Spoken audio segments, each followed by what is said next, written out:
Hello everyone, and welcome back to Terrifying Tales.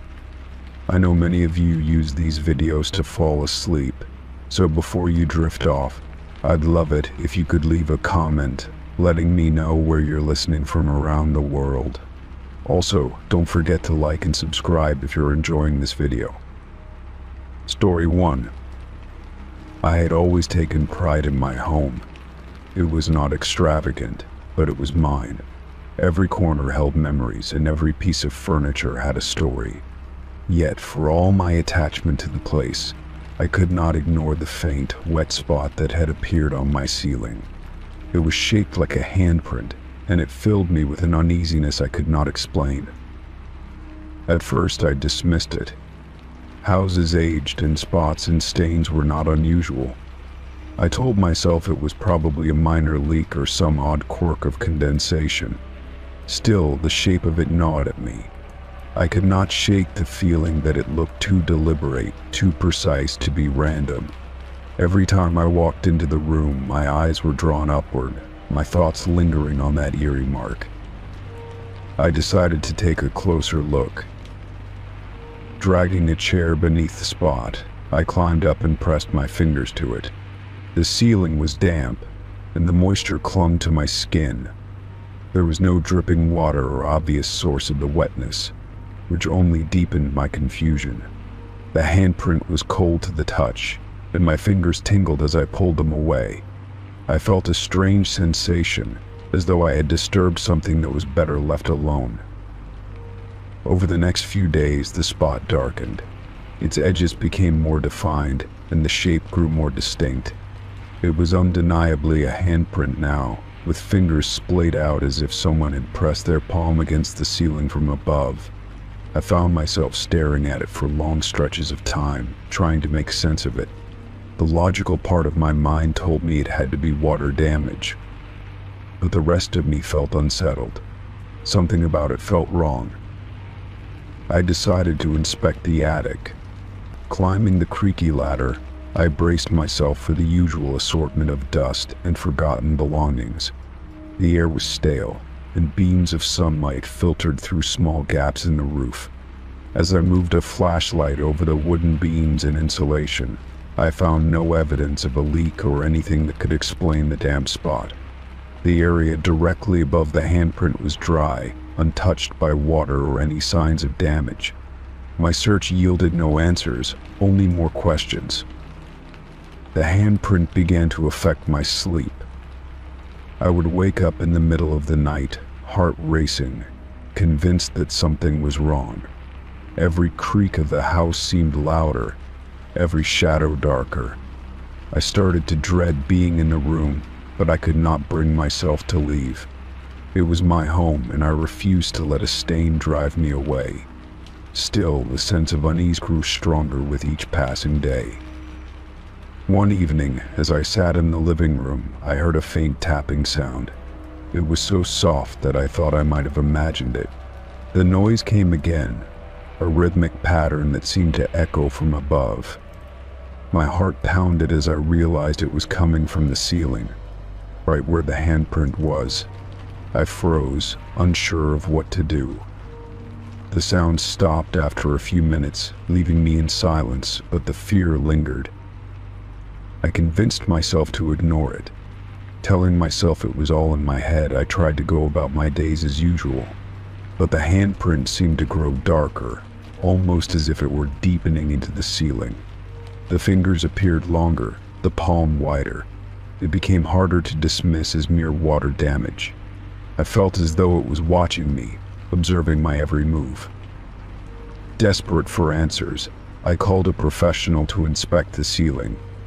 When the contractor arrived, I felt a wave of relief. Surely he would have a logical explanation. He examined the spot, tapping the ceiling and shining a flashlight across it. After a few minutes, he turned to me with a puzzled expression. He told me there was no structural damage, no sign of water intrusion, and no explanation for the dampness. His confusion only heightened my anxiety.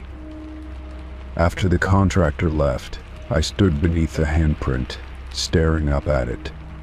The house felt eerily quiet, the kind of silence that presses down on you. I felt a chill run down my spine as the thought crossed my mind that the handprint might not be something I could explain away.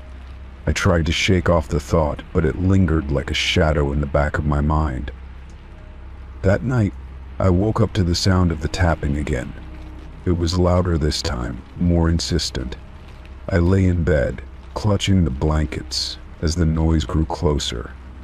It sounded as though it was moving across the ceiling, directly above me. My breath caught in my throat, and I could feel my pulse pounding in my ears. The tapping stopped abruptly, leaving an oppressive silence in its wake. I got out of bed, determined to face whatever was happening. Armed with a flashlight, I climbed into the attic once more. The space felt colder than before, and the air seemed heavier. I moved the flashlight around, searching for anything unusual. My hands trembled as the beam of light swept across the wooden beams. In the far corner, I saw something that made my blood run cold. There was another handprint, this time on the attic floor. It was identical to the one on my ceiling, with long, splayed fingers and a dark, damp appearance. The sight of it made my stomach churn. I crouched down to inspect it, but when I touched the wood, it was dry. The handprint looked wet, but there was no moisture. I felt a rising sense of panic, and I quickly descended the ladder, slamming the attic door shut behind me. I spent the rest of the night in the living room, too afraid to return to my bedroom. Morning brought a temporary sense of relief, but the unease never fully left me. I decided to stay out of the house for a while, hoping that some distance would help me clear my head. I spent the day running errands and visiting friends, anything to keep myself away from the oppressive atmosphere of my home. When I returned that evening, I felt a knot of dread in my stomach. The house was dark, and the air inside felt heavy. As I walked into the living room, my eyes were immediately drawn to the ceiling. The handprint was gone. I blinked, unable to believe what I was seeing. The spot that had consumed my thoughts for days had vanished, leaving no trace behind. I should have felt relieved, but instead I felt a new kind of fear. The absence of the handprint was almost worse than its presence. It felt as though whatever had been there was no longer confined to the ceiling. I spent the night with every light in the house turned on, jumping at every sound. Days turned into weeks, and nothing else happened. The handprint did not return, and the tapping noises stopped. I began to convince myself that it had all been in my imagination, some bizarre trick of the mind. Life slowly returned to normal, and the fear that had gripped me started to fade. One evening, as I was tidying up the house, I noticed something strange. On the wall near the front door, there was a faint mark. I stepped closer, my heart pounding as I recognized the shape. It was another handprint, faint and barely visible, but unmistakable. My breath caught in my throat as I realized it was lower on the wall, as if it had moved closer to the ground. I felt a wave of determination wash over me. Whatever this was, I would not let it control my life. I took a damp cloth and scrubbed at the mark until it faded away. For the first time in weeks, I felt a sense of control. The house was mine, and I would not be driven out by something I could not explain. As the days passed, I kept a close eye on the walls and ceiling. The handprints never reappeared, and the house grew quiet once more. I learned to push the fear to the back of my mind, refusing to let it take hold of me. In time, the memory of the handprint faded, becoming just another story, a strange and unsettling chapter in my life. Story 2. I walked into the kitchen, still half asleep, the faint hum of the refrigerator barely registering in my ears. My eyes were immediately drawn to the fridge door, which was slightly ajar. Cold air drifted out, brushing against my skin and sending a shiver down my spine. I frowned, certain I had closed it the night before. Stepping closer, I pulled the door open and immediately noticed the milk jug sitting on the top shelf, completely empty. My heart sank as I stared at it. I distinctly remembered pouring only a small amount of milk into my coffee the previous morning. The jug had been nearly full when I placed it back in the fridge. Now it was completely drained, and I could not shake the unease growing in my chest. I checked the other items on the shelves, but everything else appeared untouched. Still, the sight of that empty jug left a nagging feeling in the pit of my stomach. I shut the fridge tightly, double-checking to ensure it clicked closed. I leaned against the counter and tried to think rationally. Maybe I had been careless and left the door open myself.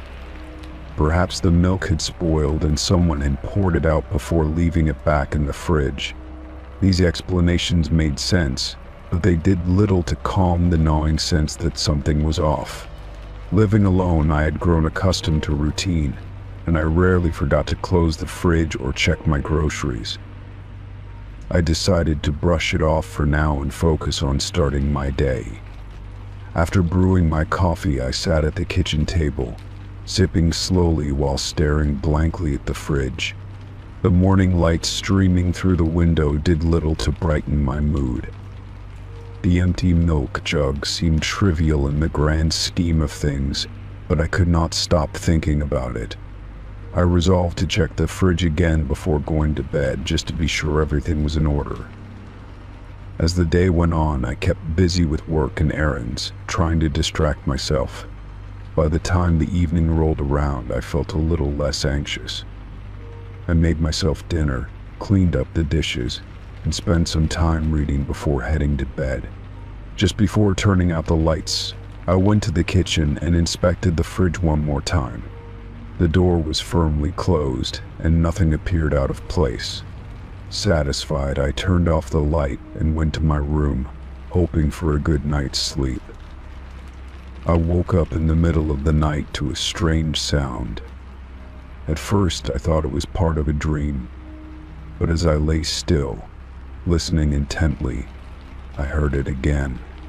It was faint, like a soft creak, as though someone was moving slowly across the floor. My pulse quickened as I strained to hear more. The sound stopped, and silence filled the air once again. Telling myself it was probably just the house settling, I tried to push the thought away and go back to sleep. The next morning, I entered the kitchen to find the fridge door slightly open again. My breath caught in my throat as I stared at it. I had checked it before bed. I knew I had closed it properly. My hands trembled as I opened the door, dreading what I might find. The contents of the fridge looked the same as the day before, except for a small container of leftovers. It had been opened, and half of its contents were gone. Panic began to set in. I checked the locks on the windows and doors, but everything was secure. There were no signs of a break-in, no footprints, and nothing else missing. I tried to convince myself that maybe I had absent-mindedly eaten the leftovers and forgotten about it, but deep down I knew that was not true. I decided to take extra precautions, setting a chair against the door and double-checking all the locks before going to bed that night. When I woke up the following morning, the chair I had placed against the door had been moved. My heart raced as I stared at it, trying to make sense of what I was seeing. I cautiously entered the kitchen, my stomach twisting with unease. The fridge door was closed this time, but as I opened it, I noticed another item missing: a carton of eggs I had bought just days earlier. I felt trapped in my own home, unsure of what to do. I called the landlord to ask if anyone else had access to the apartment, but they assured me that I was the only one with a key. I did not want to seem paranoid, but the situation was becoming increasingly unsettling. That night, I set up a small camera in the kitchen, hoping to catch any unusual activity while I slept. The next morning, I checked the footage from the camera with a mixture of dread and curiosity. At first, everything seemed normal. The kitchen remained dark and still throughout the night, with no movement or disturbances. but as I continued watching, my heart nearly stopped. Around 3 in the morning, the fridge door opened slowly, as if someone had gently pulled it. The light from the fridge illuminated the kitchen for a brief moment before the door closed again. There was no one in the frame, no figure or shadow, nothing to explain what I was seeing. I replayed the footage multiple times, hoping to catch something I might have missed, but the result was always the same. I felt a chill run down my spine as I tried to process what I had just witnessed. Was someone entering the apartment while I was asleep? If so, how were they getting in without triggering the locks or leaving any signs of forced entry? I contacted a locksmith to replace the locks on the doors and installed additional security measures on the windows. That night I kept the lights on and barely slept, jumping at every small sound. The next morning I checked the kitchen once again. This time everything was in place. The fridge door was closed, and nothing appeared to be missing. Days passed without incident, and I began to relax, thinking that whatever had been happening was over. Then one night, as I was preparing to go to bed, I heard a faint tapping sound coming from the kitchen. My body froze as I listened, the sound growing louder and more insistent. I grabbed my phone and crept toward the kitchen, my heart pounding in my chest. The tapping stopped just as I reached the doorway. The kitchen was empty. I turned on the light and scanned the room, but there was no one there. The fridge was closed, and everything appeared normal. I checked the camera footage again, but there was nothing unusual. I started to feel like I was losing my mind. Was it possible I was imagining all of this? The following night, I decided to stay awake and keep watch. I sat in the living room with a clear view of the kitchen, my phone in hand and the camera recording. Hours passed and nothing happened. I was about to give up and go to bed when I saw it. The fridge door opened slowly, just as it had in the footage. I stared in disbelief, my heart pounding.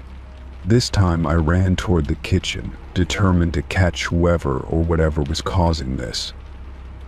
As I approached, the door suddenly closed, and the kitchen was plunged into silence.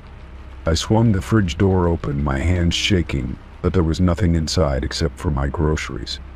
I stood there, breathing heavily, my mind racing. I decided then and there that I needed help. I could not handle this on my own any longer. I reached out to a friend and explained what had been happening. They suggested I move out and stay with them for a while, at least until I could figure out what was going on.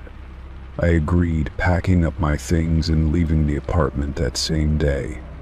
As I drove away, a sense of relief washed over me, but I could not shake the feeling that I was leaving something unresolved. Months later, I received a call from my old landlord.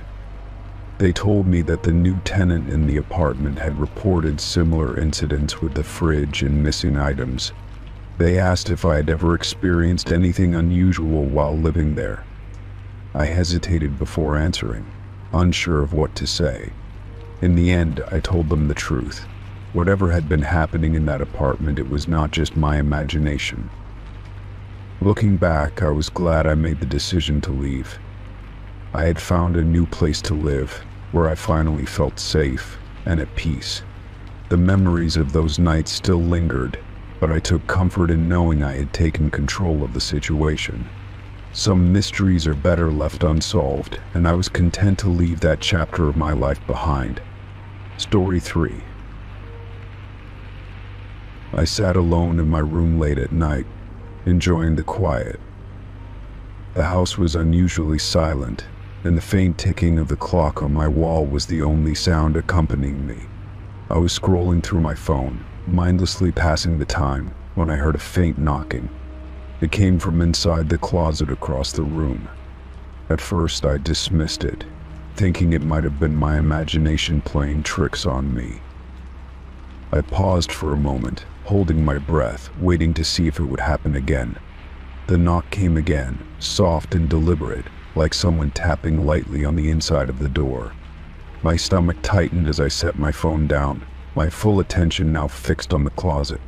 I told myself it was probably nothing, maybe the house settling or some random noise, but the sound had a pattern that I could not ignore. The knock happened 3 times in quick succession and then stopped. I tried to think of a logical explanation. Maybe something had shifted inside the closet and it was just objects knocking against the door.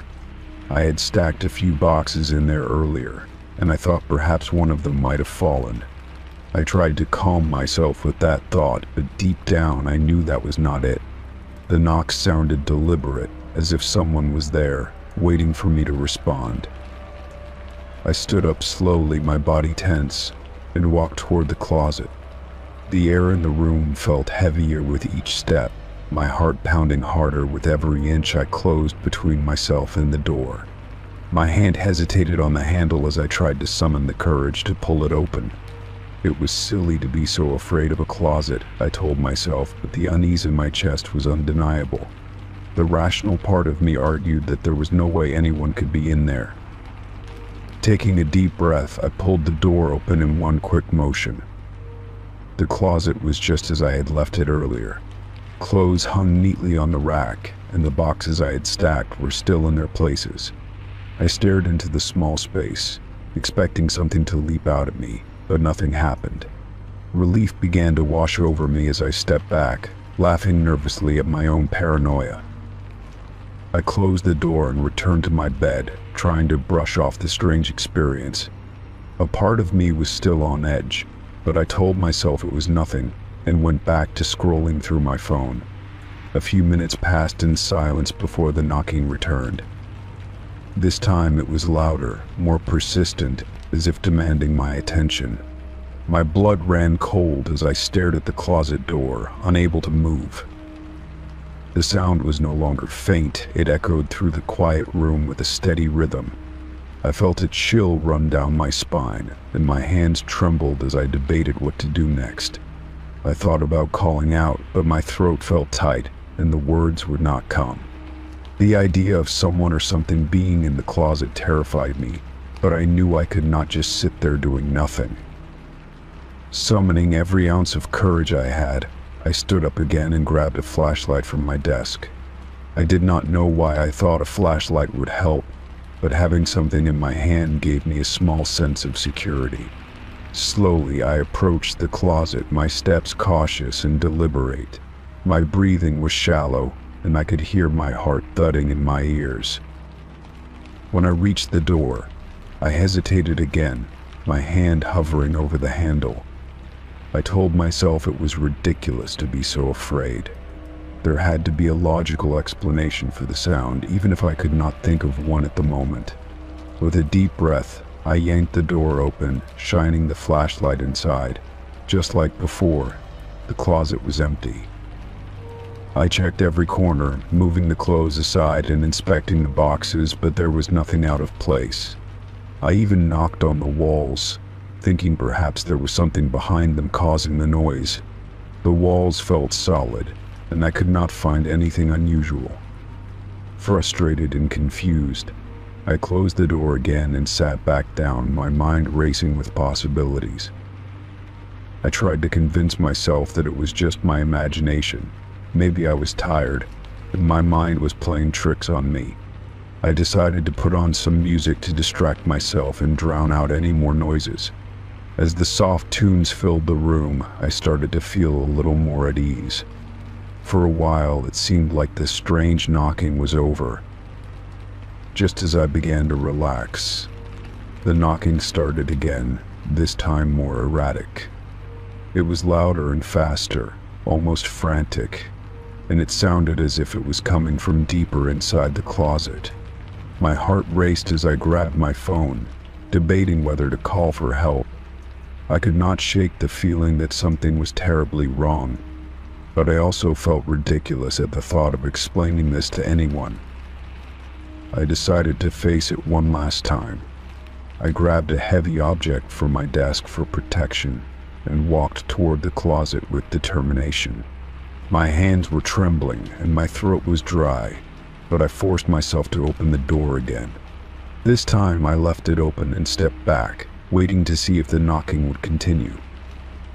To my horror, the knocking did not stop.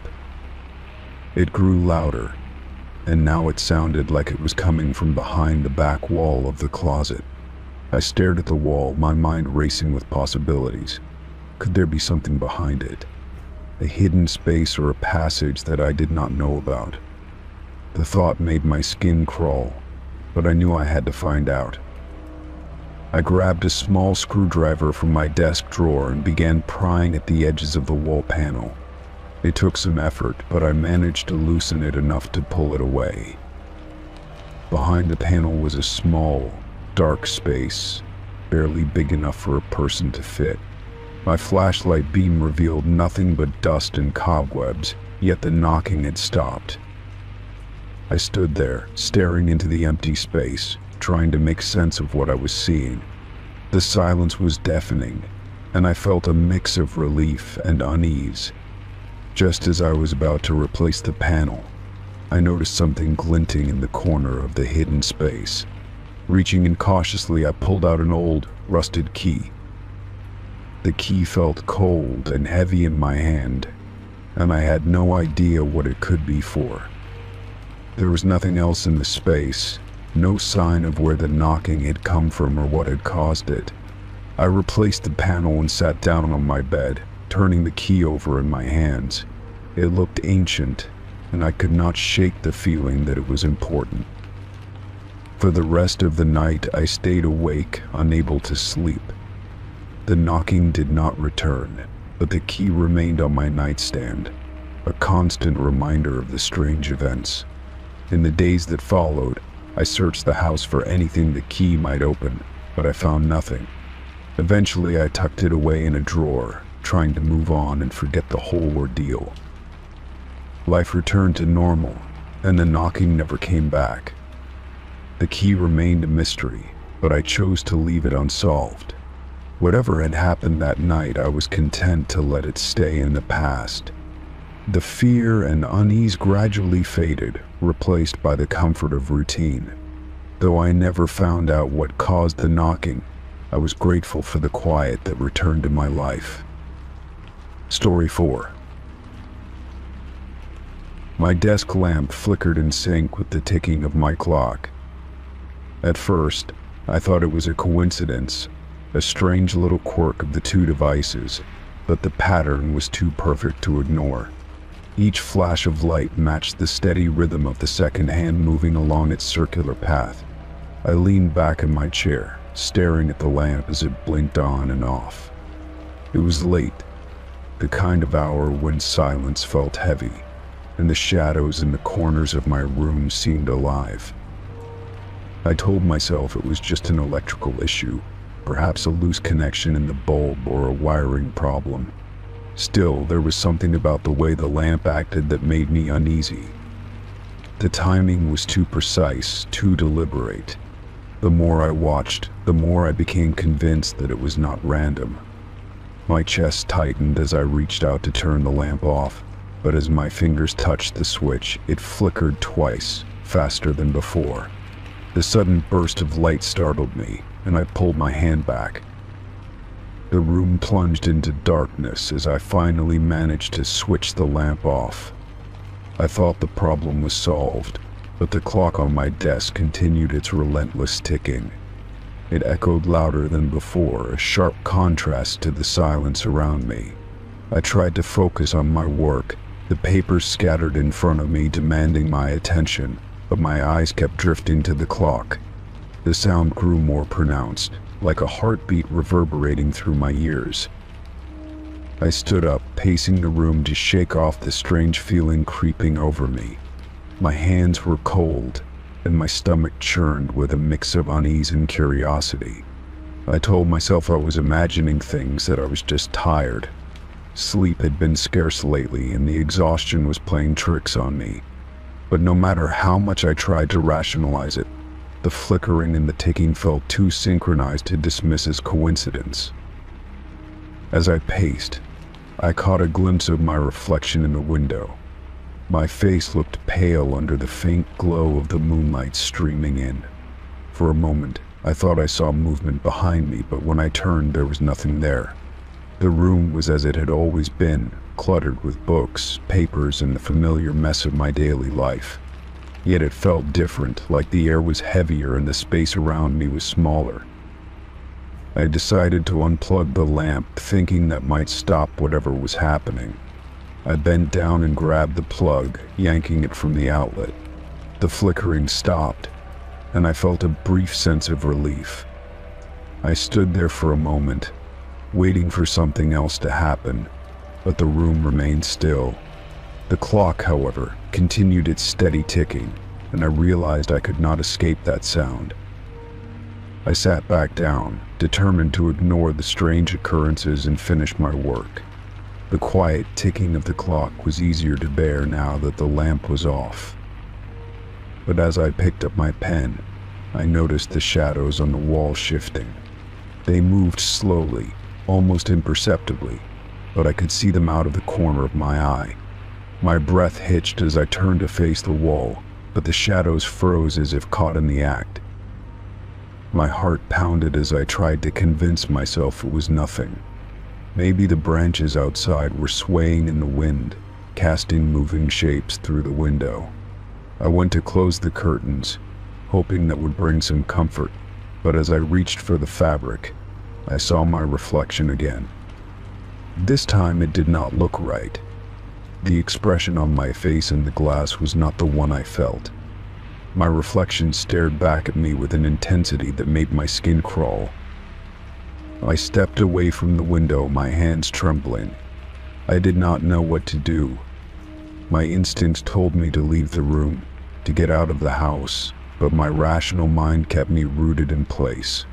I could not explain what was happening, but I was desperate to find a logical answer. I turned back to my desk, determined to ignore the unsettling sensations and focus on something normal. The lamp was unplugged, yet it flickered again as soon as I sat down. The clock's ticking grew louder, almost deafening, and I covered my ears in an attempt to block it out. I could feel my pulse racing, matching the rhythm of the sound. It felt as if the room itself was alive, breathing in sync with the flickering light and the relentless ticking. I stood abruptly, knocking my chair over in the process. My breathing was shallow, and I could feel sweat on my forehead. I needed to get out. Grabbing my keys from the desk, I headed toward the door, but the moment I reached for the doorknob, the lamp's light flared brightly behind me. It cast an unnatural glow that filled the entire room, and I turned back, unable to resist looking. The shadows on the wall were no longer still. They moved with purpose, swirling and shifting as if they had a mind of their own. I backed away from the door, my body pressed against it as I watched in horror. The clock stopped ticking abruptly, and the sudden silence was worse than the sound had been. I could feel my heart pounding in my chest, each beat echoing in the stillness. I closed my eyes, trying to block out everything. I told myself it was a dream, that I would wake up any moment. But when I opened my eyes again, the shadows were gone, and the room looked normal. The lamp was off, the clock was silent, and everything was still. I let out a shaky breath, unsure of what to believe. I hesitated before stepping back to the desk. My legs felt weak, and my hands were clammy as I reached out to touch the clock. The moment my fingers grazed the surface, it started ticking again. The sound was softer this time, almost soothing. The lamp remained off, and the shadows did not return. I sat down slowly, my body still tense but my mind slightly calmer. I tried to focus on my work, determined to distract myself from the night's events. The clock ticked steadily, its rhythm no longer unnerving. I glanced at the lamp, half expecting it to flicker again, but it stayed dark. The room felt ordinary once more, and I allowed myself to believe it was over. Hours passed, and the first light of dawn seeped through the curtains. The room was bathed in a soft, golden glow that made everything seem less frightening. I looked at the clock, its hands moving steadily toward the morning hours. The strange events of the night felt like a distant memory, like a bad dream I was finally waking up from. I unplugged the clock and set it aside, deciding it was time to replace it. The lamp, too, would have to go. I wanted no reminders of the unsettling night I had endured. As I gathered my things to start the day, I felt a sense of relief. Whatever had happened was over, and I was safe. I stepped outside, the cool morning air refreshing against my skin. The sun was rising, casting warm hues across the sky. I took a deep breath, letting the calmness of the morning wash over me. The world was quiet, and for the first time in hours I felt at peace. Story 5. I woke up early in the morning, feeling the usual weight of exhaustion. The silence of the house was comforting, as if the world outside had not yet started stirring. As I moved to the kitchen to make coffee, my thoughts wandered to the tasks I had planned for the day. The routine felt repetitive, but it was what kept me grounded. After pouring the steaming cup, I decided to check the front door out of habit, ensuring it was locked properly from the night before. When I reached the door, I noticed something unusual. There was a strand of hair wrapped around the doorknob. It was long and dark, not mine, and its presence immediately unsettled me. My fingers hovered over it as I debated whether or not to touch it. The thought of someone intentionally leaving it there made my stomach churn. I grabbed a tissue from the table nearby and carefully removed the hair, placing it in the trash with a mixed disgust and curiosity. I spent the rest of the morning trying to brush it off, convincing myself that it was nothing significant. Perhaps the wind had blown it there, or someone passing by had left it unintentionally. These thoughts felt logical, but deep down, a nagging feeling of unease remained. I checked the door again before heading to the living room, making sure everything was as it should be. The locks were secure, and there were no other signs of anything unusual. Later in the afternoon, I decided to run errands to clear my head. The grocery store was busier than usual, and the noise was oddly comforting. I found myself scanning the faces around me, wondering if someone in the crowd could be connected to what I had found earlier. It was an irrational thought, but I could not shake the feeling of being watched. I hurried through my list and headed home, eager to return to the safety of my space. When I got back, I approached the front door cautiously, scanning it for anything unusual. There was nothing there, which brought a slight sense of relief. I unloaded the groceries and went about my evening routine, trying to distract myself with television and chores.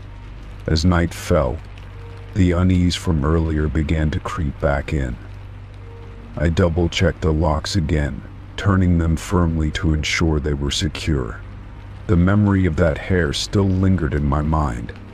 Sleep did not come easily that night. Every creak of the house made my heart race, and I found myself staring at the shadows in my room. I kept glancing at the clock, watching the hours pass as my uneasiness grew. Eventually, exhaustion won, and I drifted off into an uneasy sleep. When I woke up the next morning, the first thing I did was check the door again. This time, there was nothing unusual, and for a moment, I felt silly for letting it bother me so much. The next few days passed uneventfully, and I began to feel like I had overreacted. Life returned to its usual rhythm, and I found myself more relaxed. However, on the 5th day, I noticed something else. This time, it was not a strand of hair, but a small piece of folded paper wedged under the doormat. My hands trembled as I picked it up, carefully unfolding it to reveal a single word scribbled in messy handwriting. It read, "Why?" I felt a cold chill run down my spine as I stared at the paper, unable to comprehend its meaning. The question felt personal, as if it was meant for me specifically. I quickly crumpled it and threw it in the trash, my mind racing with possibilities. Was someone trying to mess with me? Was it a prank? Or was it something more sinister? The question swirled in my mind, making it hard to focus on anything else. That evening, I decided to install a small security camera near the front door. I needed to know if someone was coming onto my property without my knowledge. Setting it up gave me a sense of control, a way to regain the security I felt I had lost. Once it was installed, I felt slightly better, knowing I could monitor the area. I went to bed that night feeling a little more at ease, hoping the camera would provide some answers. The following morning, I checked the footage as soon as I woke up. The screen showed nothing out of the ordinary. No one had approached the door, and everything appeared normal. I felt a mix of relief and frustration, unsure if I should be glad or worried that nothing had been captured. As I went about my day, I found myself glancing at the monitor frequently, hoping for some clarity. Over the next week, the camera continued to show nothing unusual. The lack of activity should have been comforting, but it only made me more anxious. I could not shake the feeling that something was not right. Then, one night, the camera finally caught something. I woke up to a notification on my phone, alerting me to movement near the front door. My heart raced as I opened the app to review the footage. The video showed a figure standing at the edge of the frame, barely visible in the darkness. They seemed to be wearing a hooded jacket, and their face was obscured. The figure did not approach the door or do anything overtly threatening. They simply stood there for a few moments before disappearing into the night. The sight of them sent a wave of fear through me. Someone had been there, and they had deliberately avoided being seen clearly. I saved the footage and considered calling the authorities, but I hesitated. What would I tell them? That someone had stood near my door without doing anything illegal. It felt like I would not be taken seriously. Instead, I decided to keep monitoring the situation, hoping it was an isolated incident. I increased the lighting around the house and added another camera to cover more angles, determined to catch whoever it was if they returned. Days turned into weeks, and nothing happened. The footage remained uneventful, and I started to believe that the figure might not come back. I began to feel more at ease, though the memory of that night lingered in the back of my mind. Life slowly returned to normal, and I allowed myself to relax. Then, one evening, something happened that changed everything. I was sitting in the living room when I heard a faint tapping sound coming from the front door. My heart raced as I froze in place, listening intently. The tapping continued, rhythmic and deliberate, sending chills down my spine. I grabbed my phone and pulled up the live feed from the camera, but there was no one there. The tapping stopped as suddenly as it had started, leaving me in a state of confusion and fear. I decided to open the door, hoping to find some explanation for the noise. As I stepped outside, I saw a small object lying on the doormat. It was a single black feather, pristine and out of place. I looked around, but the street was empty, and there was no sign of anyone nearby. I picked up the feather, feeling a mix of curiosity and dread. It was another message, but what did it mean? The next day, I decided to share what had been happening with a trusted neighbor.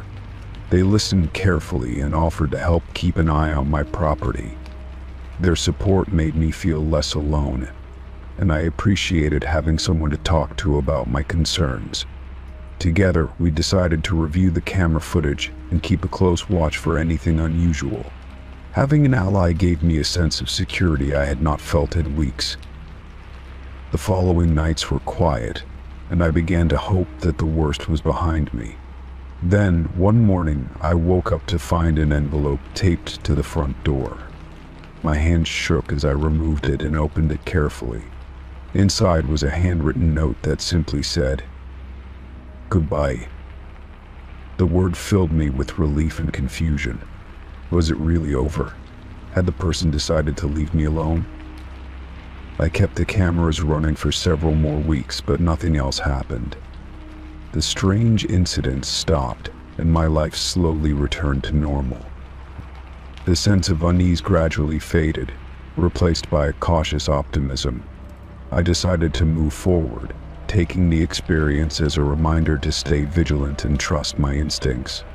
Whatever the reason for those strange occurrences, they were now in the past, and I was determined to leave them there. Story 6. The toaster sat on the kitchen counter, as it always did, unplugged and unused for days. I had no reason to plug it in, as breakfast had become an afterthought in my busy routine. The house was quiet, with only the faint hum of the refrigerator keeping me company as I scrolled mindlessly on my phone. Then, out of nowhere, a sharp ding echoed through the kitchen.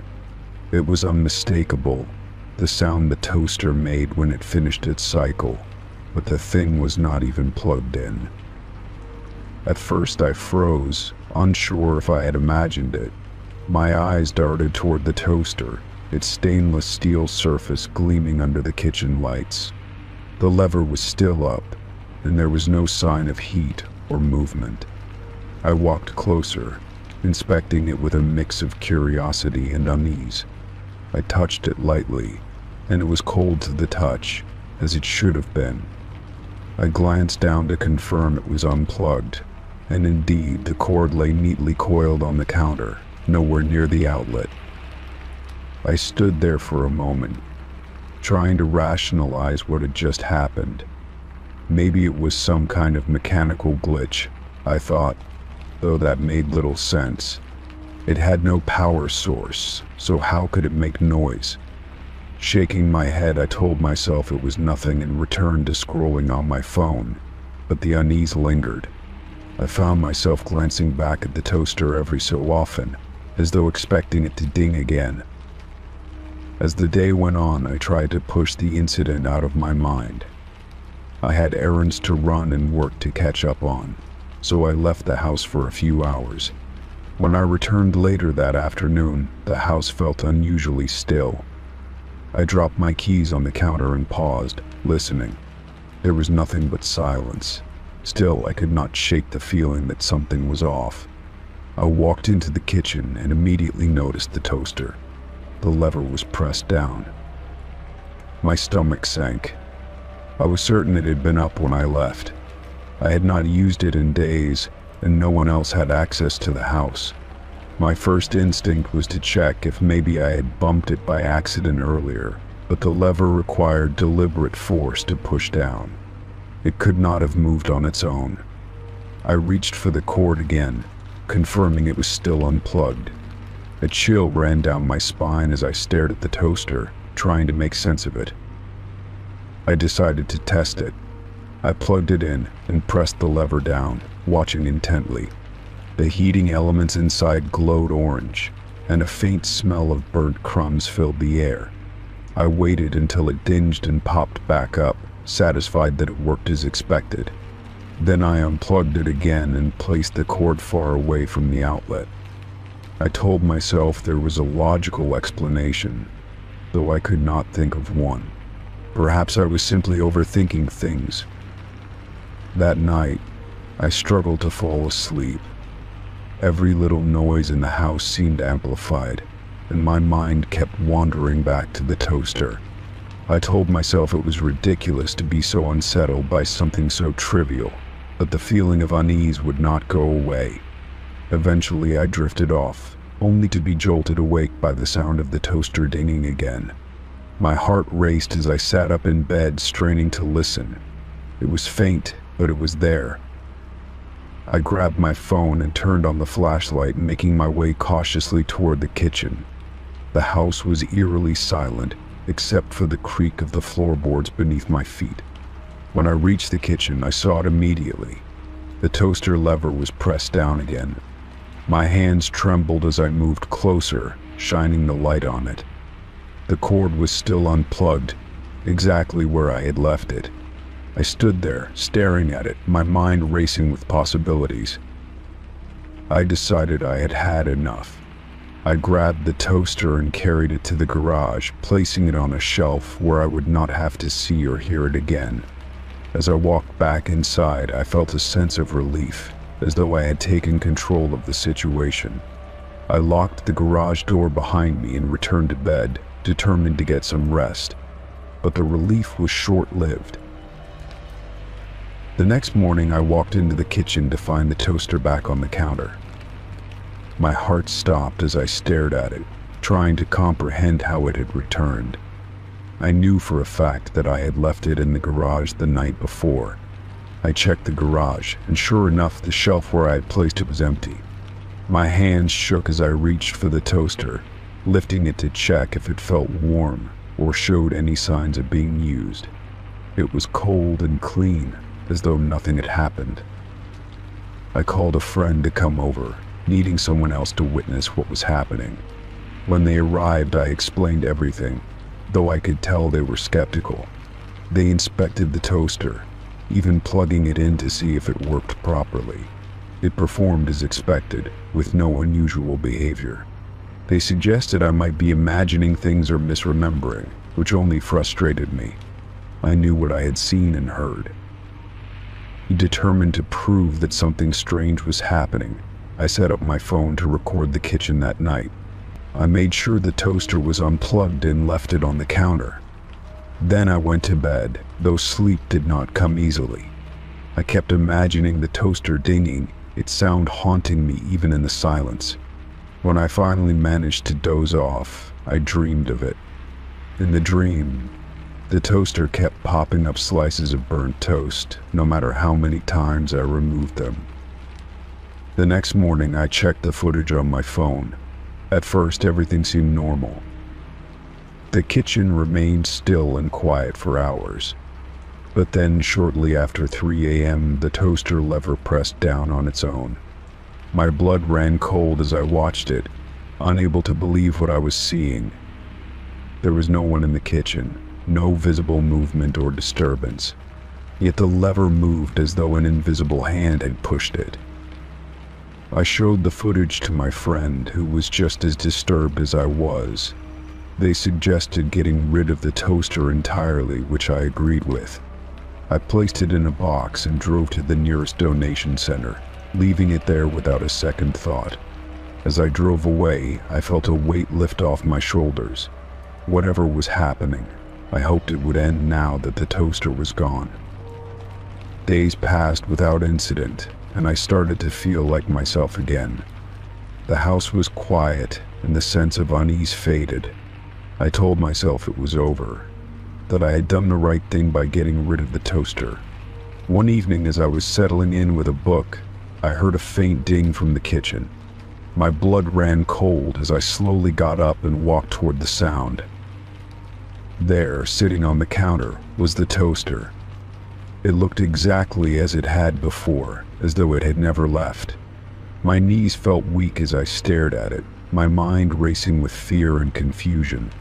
I knew it was impossible, but there it was, as real as ever. I reached out to touch it, half expecting my hand to pass through it like a ghost. It was solid and cold to the touch. I backed away, my heart pounding. I decided to take more drastic measures. I carried the toaster outside and placed it in a metal trash can, dousing it with lighter fluid. My hands shook as I struck a match and dropped it in, watching as flames engulfed the toaster. The fire crackled and roared, and I felt a strange mix of fear and satisfaction as I watched it burn.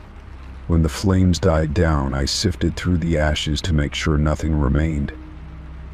That night, I slept peacefully for the first time in weeks. The house was quiet, and I felt a sense of finality. The toaster was gone for good, and whatever strange force had been tied to it was no longer a part of my life. In the days that followed, I found myself smiling more, enjoying the little things again. The kitchen felt like a safe space once more, free of the tension and fear that had plagued me. Looking back, I still do not know what caused the toaster to behave the way it did. Maybe it was some kind of unexplained phenomenon, or maybe there was something more sinister at play. Either way, I learned to trust my instincts and take action when something feels wrong. The toaster was just an object, but the experience taught me that sometimes, It is better to let go of the things that disturb your peace, no matter how small or insignificant they may seem. Story 7. I walked into the bathroom and immediately noticed something unusual. My bathroom rug, which was usually sprawled out haphazardly on the floor, had been neatly folded in half. I paused, standing there in confusion. The rug hadn't been folded that way when I last saw it, so I was unsure of what to make of it. My first thought was that maybe I had done it myself without remembering, but that didn't seem likely. I was certain I hadn't touched it since I last left the room. I bent down to pick it up and felt the soft fibers of the rug between my fingers. There was something about it that made my skin crawl, but I couldn't put my finger on it. It was just a rug after all. I tried to shake off the uneasy feeling as I spread the rug out again. It wasn't until I stood up and glanced around the room that I noticed something else. The bathroom door was slightly ajar, even though I knew I had closed it completely earlier. I stepped toward the door and pushed it open, only to find the room beyond was unchanged. Everything was exactly where I had left it. Nothing seemed out of the ordinary. Still, a knot formed in my stomach as I wondered how the door could have opened on its own. The small details were adding up in a way that felt strange and unsettling. I turned back toward the rug and tried to calm my nerves, convincing myself that I was just being paranoid. After a few moments, I decided to dismiss the feeling as nothing more than my imagination running wild. I continued with my routine, finishing up my business in the bathroom and going about my day. But the odd occurrence kept playing in my mind.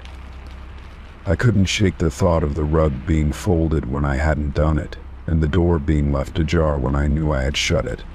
It was as though something or someone had been in the bathroom when I wasn't there. Later that evening, I found myself back in the bathroom again. This time I was more vigilant, more aware of every little detail. I checked the door again, making sure it was fully closed. I looked at the rug, which now lay flat on the floor, just like it had been earlier.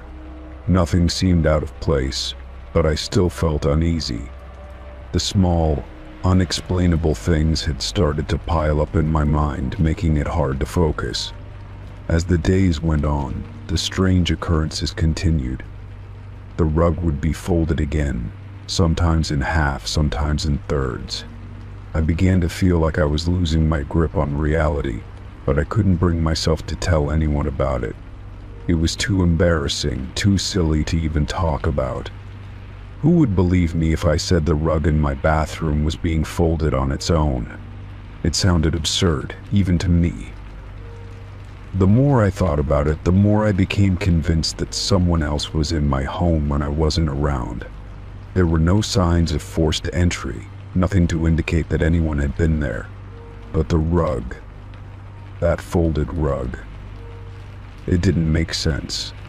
I started checking every nook and cranny, convinced that I was missing something important. Every time I left the bathroom, I double-checked the door to make sure it was closed all the way. But every time I returned, the rug had been moved. I couldn't take it anymore. I began to question my own sanity. Was I sleepwalking and folding the rug without realizing it? Was I somehow forgetting the things I was doing? I even went as far as to take a video of the bathroom, leaving my phone recording while I was in another room. When I checked the footage, my heart skipped a beat. The rug had been folded again, and this time the door was ajar as well. I couldn't believe my eyes. The video confirmed what I had been feeling all along. Something or someone was in my bathroom when I wasn't there. But there was still no clear explanation. I didn't have any proof of who or what was doing this. The more I thought about it, the more the fear began to consume me. I couldn't even go into the bathroom without feeling a sense of dread. What if something was watching me, waiting for me to let my guard down? I decided to take action. I called a friend to come over and stay with me for a while, hoping that having someone else around would help ease my fears. It wasn't that I thought I was in any immediate danger. but the thought of being alone with whatever was happening in that bathroom was too much for me to handle. The rug folding, the door opening, it was all too much. I needed someone to help me make sense of it. My friend agreed to come over the next day, and we spent the evening talking about everything that had been going on. I explained the strange occurrences, how the rug had been folded every time I left the room, and how the door would sometimes open on its own. My friend listened intently, but there was a look in their eyes that made me uncomfortable. I could tell they didn't fully believe me, even though they tried to reassure me that it was just my imagination. That night, we both slept in the living room, just to be on the safe side. I couldn't bring myself to go back into the bathroom, even with my friend there. We kept the lights on and talked late into the night, trying to distract ourselves from the unease that had settled over us. But as the hours passed, I began to feel more and more exhausted. The stress of the past few days had worn me down, and I finally drifted off to sleep. The next morning, we both woke up to an eerie silence. There was no sound of the rug being folded, no creaks or whispers in the walls. I hesitated before getting up, unsure of what I would find. When I made my way to the bathroom, I stopped in my tracks. The rug was perfectly flat on the floor, just as it should be. The door was closed and everything seemed normal. For the first time in days, I felt a sense of relief wash over me. We spent the rest of the day cleaning up and going through the house, making sure everything was in order. There were no signs of anything strange, no more inexplicable occurrences. It felt like whatever had been happening had simply stopped. Maybe it was my imagination all along, or maybe it had been something more. Either way, I couldn't shake the feeling that I had been living in a place where the ordinary had been touched by the strange, even for just a moment. By the end of the day, I had regained a sense of normalcy. The rug was no longer folded, and the door remained securely closed. Life began to feel like it was returning to normal, but the memory of those few days lingered in my mind. There were still unanswered questions, but I was no longer afraid. Whatever had been happening was over, and I had survived it. The rug, which had once been the source of so much fear, was just a rug again. It was a small relief, but one I cherished. Story 8. My bookshelf had a book one didn't recognize placed at eye level. I stood there for a moment, staring at it, wondering if I had bought it or if someone else had left it there. It was an odd sensation, as I could clearly remember every book on the shelf. But this one was different. It had a black cover with no title on the spine, just an eerie image of a shadowy figure, its face obscured. I reached out to pull it from the shelf, my fingers hesitating for a split second before grasping the edge of the book. As I flipped through the pages, the ink seemed fresh, as though it had just been printed. The pages were crisp and smooth, and there was something oddly comforting about the smell of the paper. I skimmed through a few paragraphs, but nothing made sense. The words seemed to be written in a language I had never encountered before, the letters forming strange shapes that twisted and danced across the page. I closed the book, feeling a strange chill running down my spine, but I couldn't bring myself to put it back. Instead, I placed it on my desk, unsure of what to do with it next. Later that night, I sat in front of the book, my mind racing. There was no way I could just ignore it, not when it felt like it was calling to me. I opened the book again, determined to figure out what was inside. This time I focused harder, trying to make sense of the strange script. Slowly, the letters began to shift, and I could swear I saw familiar words among the confusion. I read them aloud, even though I didn't understand what I was saying. The more I spoke, the stronger the pull became, until it felt as though the words themselves were weaving a spell around me. I felt a sudden rush of dizziness, and my vision blurred. The room around me seemed to stretch and distort, and I could hear a faint whisper in the air. It was as though the shadows in the corners of the room were alive, creeping closer with every breath I took. My heart raced, and I slammed the book shut, shaking uncontrollably. The whispering stopped immediately, and the room returned to normal, but I could still feel the lingering presence of something unseen. I decided to put the book back on the shelf and try to forget about it, but something told me that it wasn't going to be that easy. The next few days passed without incident, and I managed to convince myself that the whole experience had been a result of stress and fatigue. However, I couldn't shake the feeling that something was watching me. I found myself glancing over my shoulder more often than usual, and I couldn't sit still for long without a sense of unease creeping over me. Every time I passed by the bookshelf, I felt an overwhelming urge to check if the book was still there. It was always in the same spot, staring back at me as if it were waiting for something. I tried to distract myself by working on other tasks, but the presence of the book haunted me. It was as though it had become a part of the room and I couldn't escape its pull. One night I couldn't take it any longer. I stood in front of the shelf staring at the book. My hands shook as I reached for it, and I hesitated for a moment before pulling it from the shelf once more. This time I was determined to unlock whatever mystery lay hidden within its pages.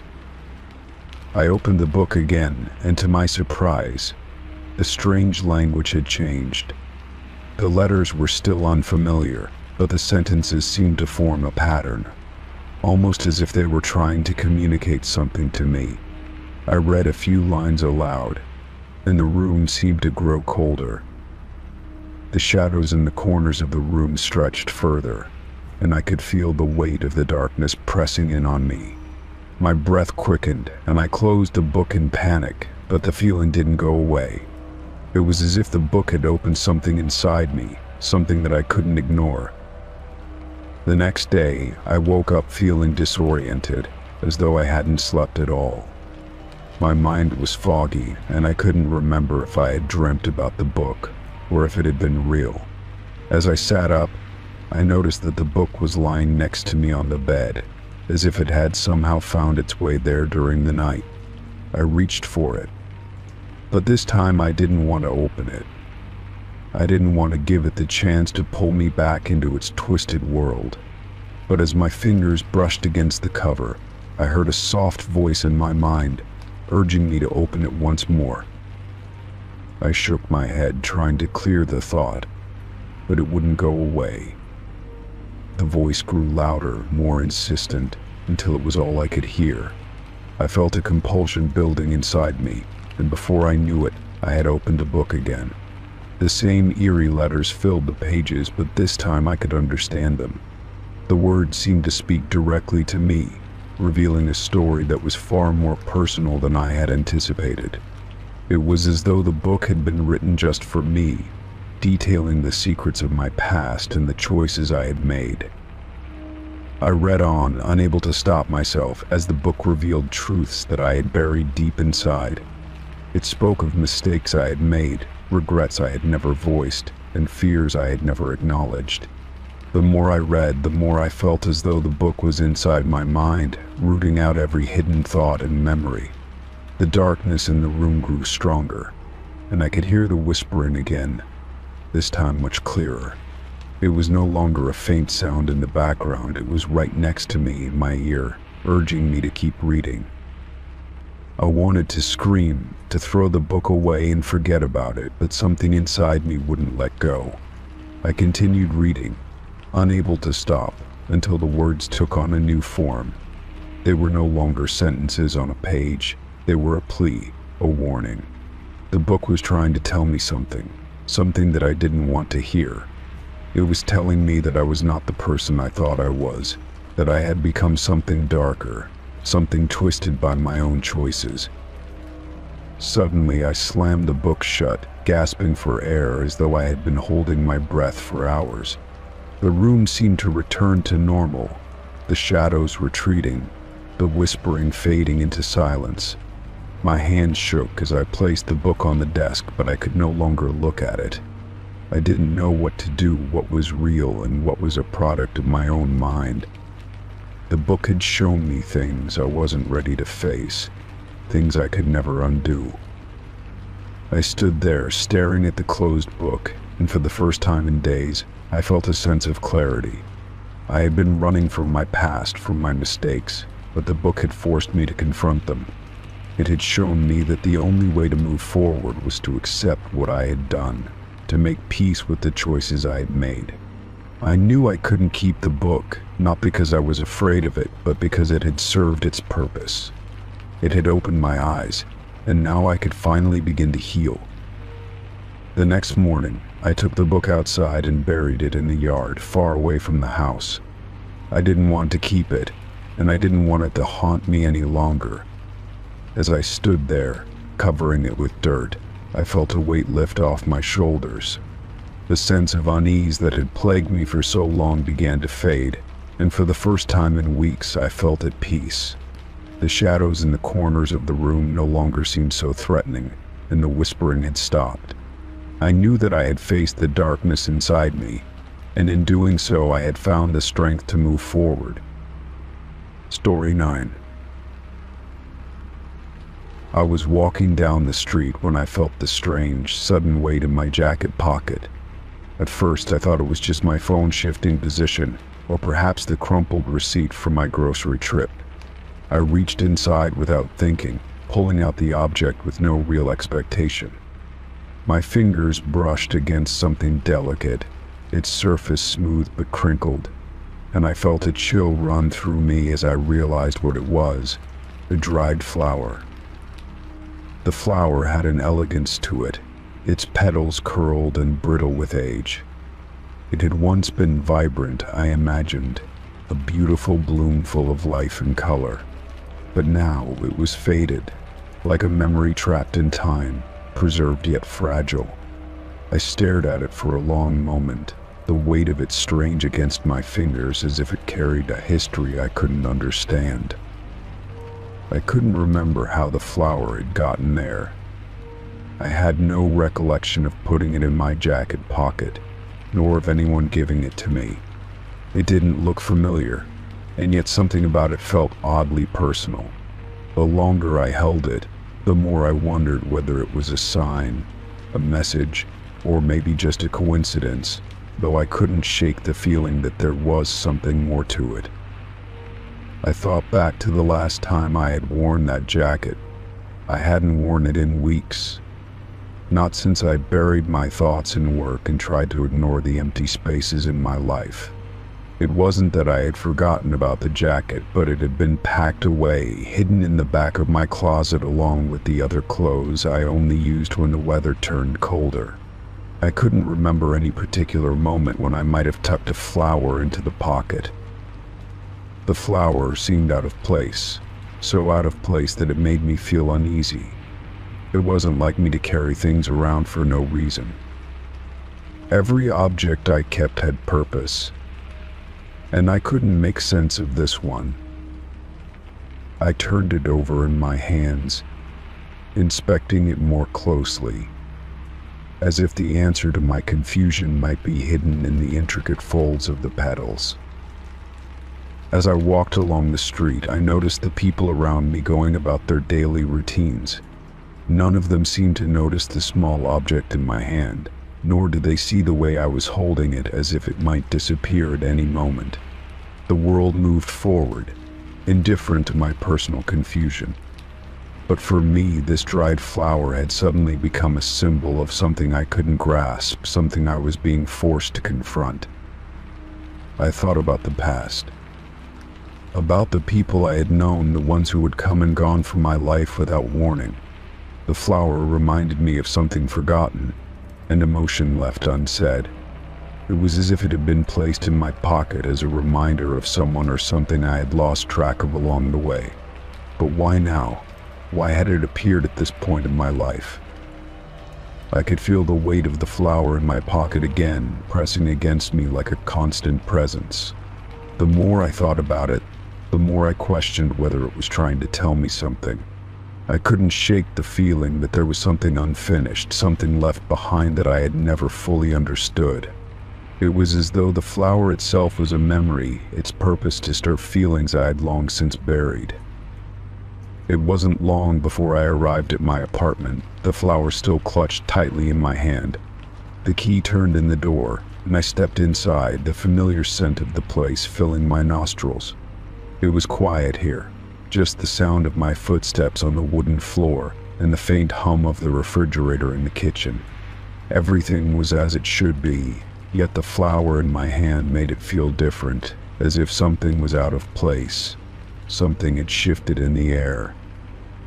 I placed the flower down on the kitchen counter, still unsure of what to make of it.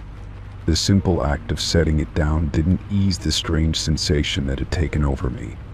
It felt as if I was being pulled into a moment I couldn't escape, a moment from the past that had resurfaced unexpectedly. I couldn't ignore the unsettling feeling that something had been left unresolved, something I needed to face. Hours passed, but the flower remained on the counter, a silent observer of the life I was trying to get back to. I went through my usual routine, checking messages, preparing dinner, and sitting down to eat. Yet all the while my mind kept drifting back to the flower. I couldn't understand why it felt like a part of me, like it was a missing piece of a puzzle I couldn't complete. That night, as I sat on the couch, my eyes kept glancing over at the flower. There was an undeniable pull, a need to understand why it had appeared in my life. I felt as though I was being drawn towards something, a memory or a person I couldn't quite reach. It was as if the flower was a key, and the door it was meant to open was just beyond my reach. Suddenly it hit me. A memory flashed across my mind, a brief moment in time that I had almost forgotten. It was from years ago, a summer afternoon that seemed like a lifetime ago. I had been sitting in a park with someone I hadn't thought about in years. We had talked about life, about the future, and in that conversation they had given me a flower. I couldn't remember what they had said exactly, but I could still hear their voice in my head, soft and comforting. The realization was like a floodgate opening, and I remembered everything. The flower, the conversation, the person, it all came rushing back to me. I hadn't realized how much time had passed since I'd last thought about that day, about that person. They had been a part of my life, a significant part, and yet, somewhere along the way, I had let go of them, or perhaps they had let go of me. I felt a surge of emotions, a mixture of regret, longing, and something else, something that felt like closure. The flower wasn't just a random object. It was a reminder, a physical manifestation of a connection I had once had. It wasn't just about the past, it was about the present and the future. The flower was telling me that it was time to let go of the past and embrace what lay ahead. I stood up from the couch and walked over to the flower. I picked it up carefully, almost reverently, and held it in my hands. I understood now. It wasn't about holding on to something that was gone. It was about appreciating the moments that had passed and using them as a guide for the future. The flower had been given to me for a reason, to remind me that it was time to move forward, to heal, and to live fully again. I smiled to myself, a quiet sense of peace settling over me. The weight of the flower in my hands no longer felt like a burden, but a gift. It had brought me the clarity I needed, the realization that sometimes closure comes in the most unexpected forms. I placed the flower gently in a vase, a small token of the past, but one that no longer had the power to hold me back. I sat down at the kitchen table, taking a deep breath as I looked out the window.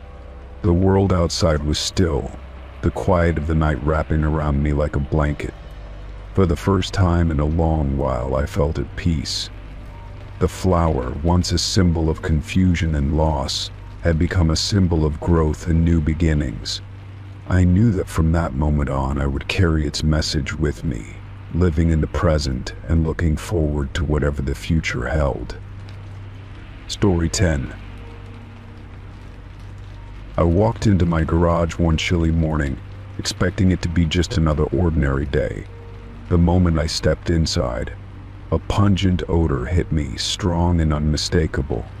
It was the unmistakable stench of gasoline, and it was overwhelming. My first thought was that it must have been something to do with my car. But I was sure of one thing: my car hadn't been running for a while. The engine had been off for at least a few weeks, so how could it be that gasoline had leaked? I tried to calm myself, telling myself I must be imagining things. But as I looked around, the smell only grew more intense, like it was coming from every corner of the room. I moved closer to my car, trying to pinpoint the source. The garage was small, not enough space for me to fully stretch my arms without bumping into the walls. The car sat in its usual spot, untouched for days. The ground around it looked dry, no signs of spills or leaks. But the smell, it was definitely stronger near the vehicle. I bent down and began inspecting the floor, running my fingers along the concrete. It was cold and rough to the touch, but dry. No liquid, nothing to suggest anything out of the ordinary. I continued to scan the rest of the garage, but my eyes kept coming back to the car. The smell was thick, like the fuel was coming from somewhere underneath the vehicle. I didn't want to start panicking, but the more I breathed in, the more uncomfortable I felt. The scent was clinging to my clothes, even my skin. I couldn't just ignore it. Something wasn't right. My heart raced as I considered the possibilities. The thought of gasoline seeping into the foundation of the garage sending a chill down my spine. After a few moments of hesitation, I grabbed a flashlight from the workbench and knelt beside the car. The beam of light illuminated the undercarriage, showing nothing unusual. The gas tank seemed to be intact, and the hoses appeared secure. I moved to the other side, checking the lines, the pipes. But there was nothing. I was starting to question myself, wondering if I had simply misjudged the smell. Maybe it wasn't gasoline at all. But no, it was unmistakable. It had to be gasoline. I moved slowly, carefully inspecting every inch of the floor. No signs of anything. No puddles, no wet spots. The garage was dry, despite the overwhelming smell. I wiped my forehead, feeling the sweat begin to form as the air around me grew heavier. My head was starting to spin, but I forced myself to focus. My eyes caught something on the far side of the garage. A small metal container, half hidden behind a pile of old boxes. I had never seen it before. My stomach twisted, and I stood up quickly, walking toward it. I moved the boxes out of the way and grabbed the container. It was small, with a rusty metal lid. No labels. I held it up, inspecting it carefully. There was no mistaking it now. This thing smelled of gasoline. My heart skipped a beat. How could I have missed it? How could I not have noticed it sitting there, just out of sight? With shaking hands, I twisted the lid open. The smell of gasoline hit me again, stronger than ever. My head swam with dizziness as I held the container in front of me. I checked inside. It was half full. The liquid inside was dark and murky, but unmistakably gasoline. I quickly set the container back down on the ground, backing away as though it might explode. The reality of the situation hit me. This wasn't just a simple mistake. Someone had placed this container here, hidden away in the corner. But why? And who? My pulse quickened as I stood frozen, my mind racing with thoughts and questions. Why would someone put gasoline in my garage? Was this a prank? Or was there something more sinister at play? I felt an uneasy knot form in my stomach as I thought back to the last few days. There had been no strange encounters, no odd events. But then again, maybe I wasn't paying attention. Maybe there was something more to it than just a misplaced container of gasoline. I had to think quickly. I couldn't just leave this here, not when I had no idea what the intention was. I grabbed my phone and dialed the number I hoped I would never have to dial, 911. The operator picked up on the first ring. I took a deep breath, my voice shaky as I explained the situation. There's gasoline in my garage. I found a container of it, and I don't know who put it there or why. The operator didn't hesitate. She asked for my address and told me to stay calm. Help was on the way. I stepped back outside the garage, my mind racing. What if it wasn't a simple mistake? What if someone was trying to sabotage me? Or worse, what if they were planning something more dangerous? The thought of it made my stomach churn. I paced in front of the garage, my eyes darting around, looking for any sign of who might have done this. But there was nothing. Just a quiet street in the cold, empty morning. Minutes later, a police car arrived, its sirens barely audible in the quiet neighborhood. 2 officers stepped out, looking serious. I quickly approached them, explaining what I had found. One officer nodded, his face grim. "We'll take care of it. You did the right thing by calling us." I watched as they moved toward the garage, their expressions focused. The second officer knelt down to examine the container, his gloves on as he carefully moved it away from the other items. He glanced over at me and gave a small nod. "We'll handle it from here," he said. I was left standing there, feeling a mix of relief and confusion. The police had it under control, but I still couldn't shake the feeling of unease. Who would do something like this? And why? As I stood there, the sun began to rise higher in the sky, the light slowly filling the streets and casting long shadows on the ground. It felt surreal, like the entire situation was something out of a nightmare.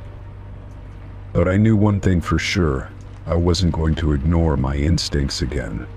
I had to stay alert, stay aware, and I had to keep my family safe. Over the next few hours, the police made their reports and took the container for testing. They assured me that it was a good thing I had called them when I did. The gasoline was still volatile, and it could have caused a fire if left unattended. As they left, they gave me a few final pieces of advice. Make sure the garage was properly ventilated, keep it locked, and always trust my instincts. I went back inside, locking the door behind me. The garage felt emptier now, but the smell still lingered in the air. The thought of the container, hidden away in the corner, made my skin crawl. But at least I had done the right thing. I couldn't let my guard down, not when I didn't know who was behind this. Whoever they were, they wouldn't get another chance. My family and I were safe for now, and that was all that mattered. Story 11. It started one morning while I was cleaning up after breakfast. The sunlight streaming through the kitchen window caught on something unusual. I leaned closer, running my hand over the smooth surface of the counter. Faint etchings of numbers were scratched into it, so subtle they were almost invisible unless the light hit them just right. At first, I thought it was damage from a knife or some accidental scrape. The numbers were small, scattered across one corner of the counter, and seemed to have no logical sequence. I traced my fingers over them, feeling the shallow grooves. There were no obvious patterns, no dates or familiar codes. I tried to recall if anyone had done it intentionally, but I lived alone, and I could not remember damaging the counter like this. I grabbed a sponge and scrubbed at the marks, but they did not fade. I decided to let it go. Counters get scratched over time, I told myself, but the etching stayed on my mind throughout the day. Every time I walked into the kitchen, I found my eyes drawn to that spot. The randomness of the numbers bothered me, as though they were trying to tell me something. I even wrote them down on a piece of paper to see if they made sense when rearranged, but nothing clicked. The next morning, as I was preparing coffee, I glanced at the counter again. My stomach dropped. There were more numbers. They were faint, just like before, but there was no mistaking it. New etchings had appeared, stretching further across the surface.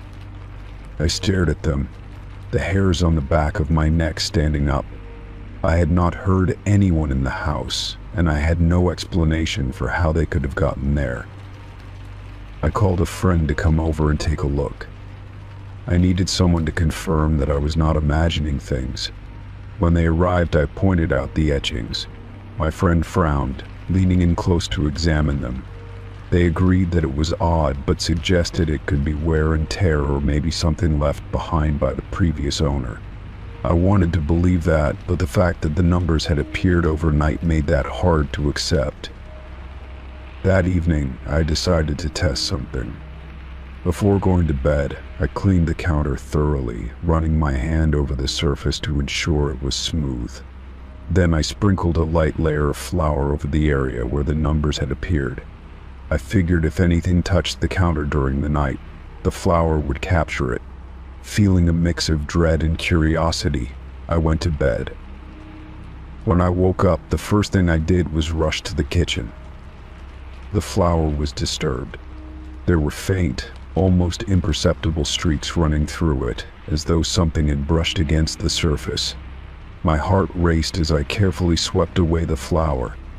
Beneath it, new numbers had been etched into the counter. This time they were deeper and more distinct. My hands trembled as I backed away from the counter, the realization hitting me like a cold wave. Whatever was causing this, it was not random. I spent the day trying to research what it could mean. I scoured the internet for anything related to mysterious numbers, faint etchings, or unexplained scratches. Most of what I found was nonsense, theories about hauntings or hidden messages. None of it felt real or practical, and it left me feeling more frustrated than informed. I could not shake the feeling that I was missing something important. By the third night, my nerves were on edge. I could not sleep, knowing that more numbers might appear while I was unconscious. I stayed up, sitting at the kitchen table with a notebook and pen, determined to catch whatever was causing this. The house was silent except for the occasional creak of the floorboards. The hours dragged on and my eyelids grew heavy, but I forced myself to stay awake. Around 2 in the morning, I heard a faint scraping sound. It was so soft I thought I might have imagined it, but then it came again. My breath caught as I turned toward the counter. The sound was coming from there, a slow, deliberate scratch against the surface. I felt frozen, unable to move as the noise continued. Finally, I forced myself to stand and step closer. The sound stopped. I shone a flashlight over the counter, my heart pounding in my chest.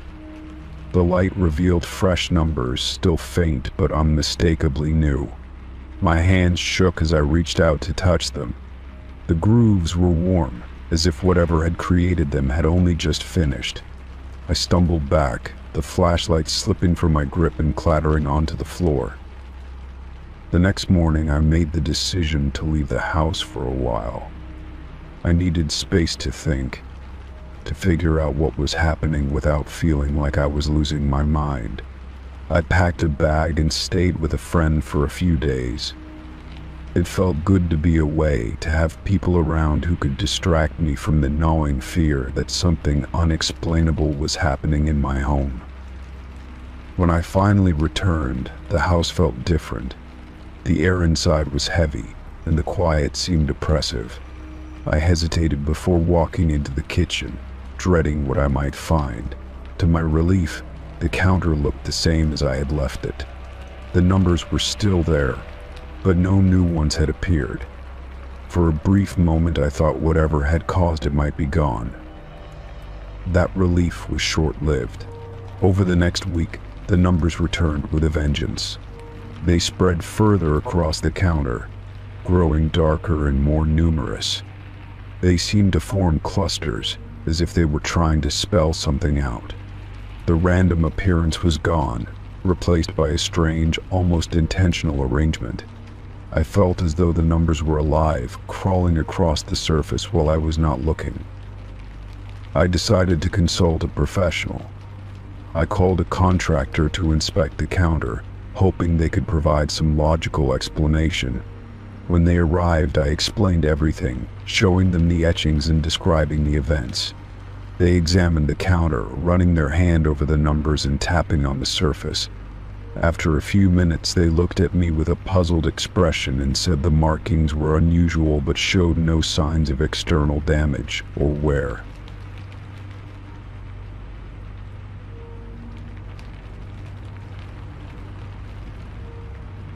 Story 16.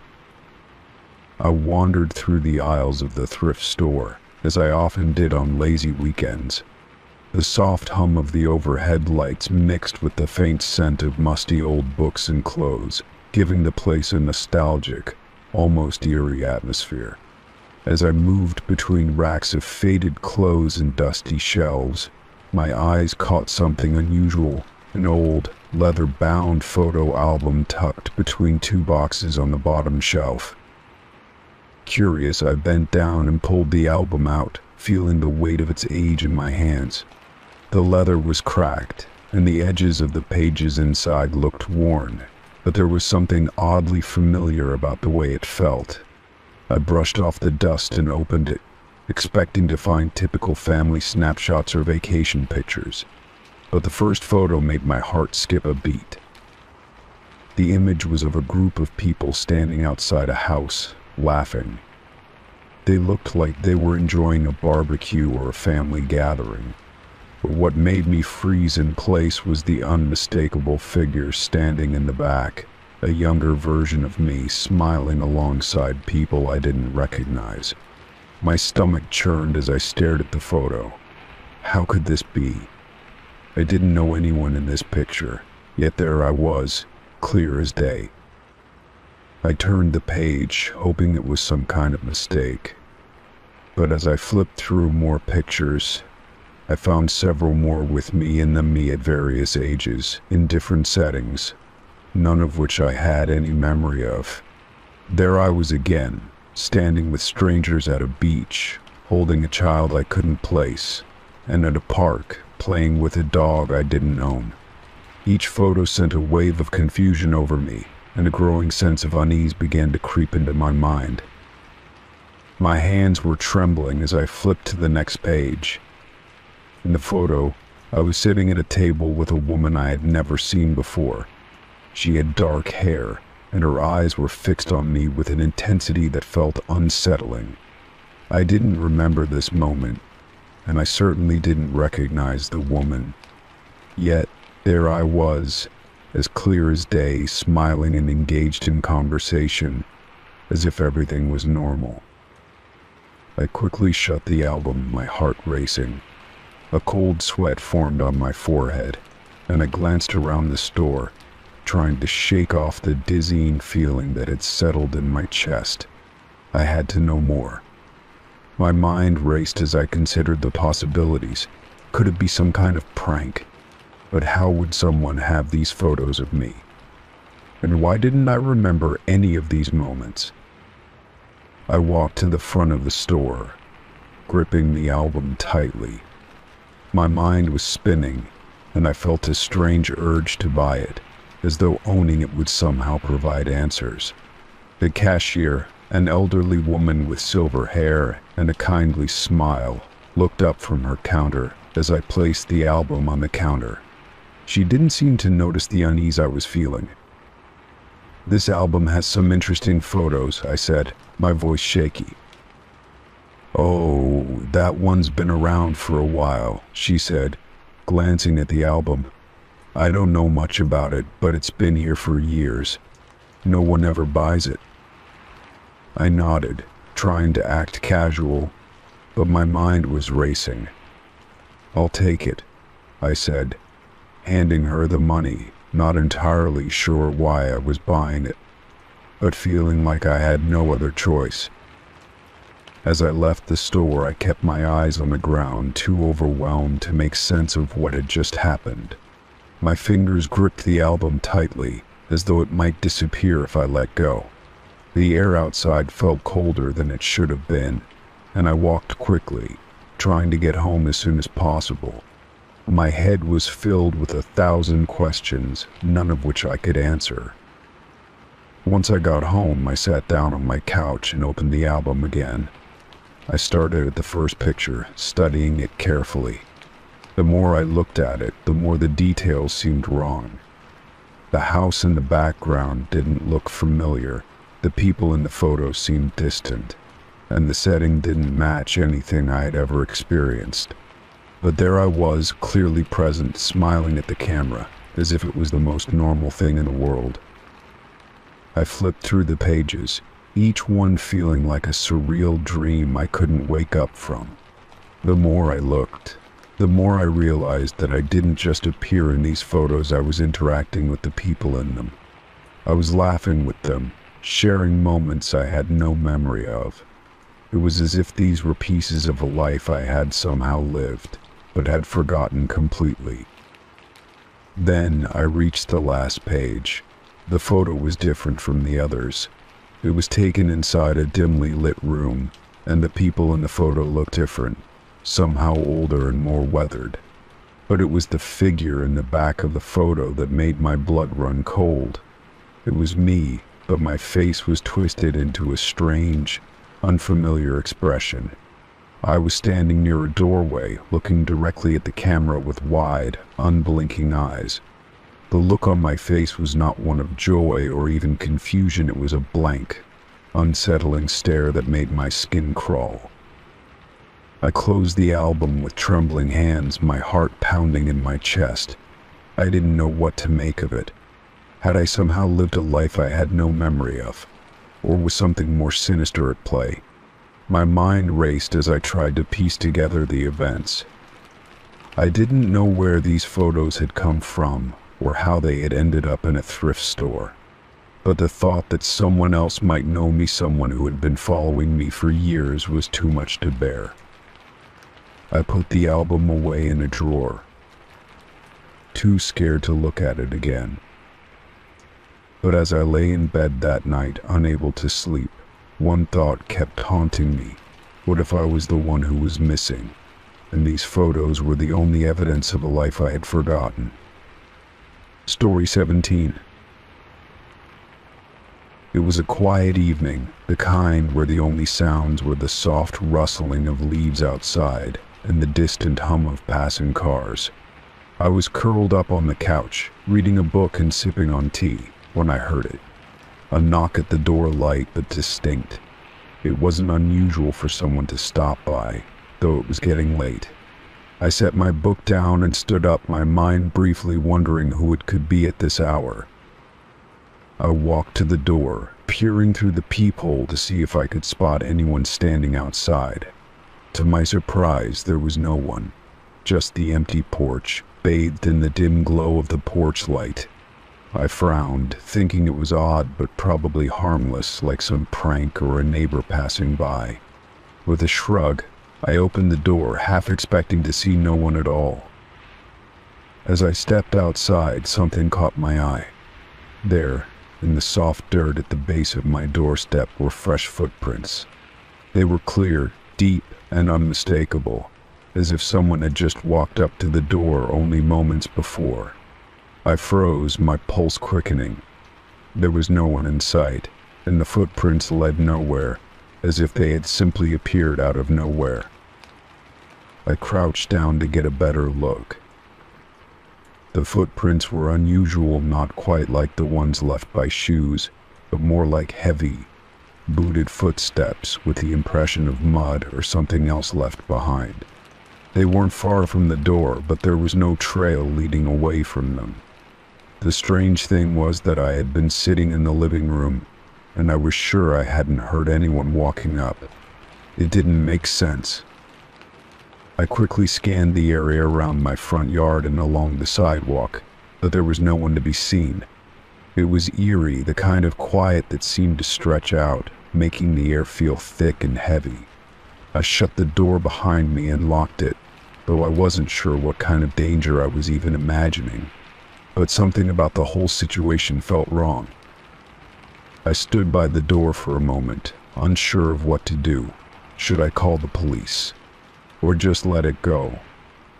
The footprints didn't seem to lead anywhere, and there was no sign of a struggle or any indication that someone was hiding. Still, the fact that they appeared so suddenly without anyone in sight unsettled me. As the night went on, the unease lingered, but I tried to brush it off. I went back to the couch and tried to focus on my book, but every little noise made me jump.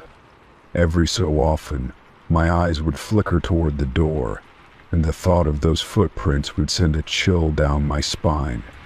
What if someone had been watching me through the window, waiting for me to open the door? Around midnight, the house seemed too quiet.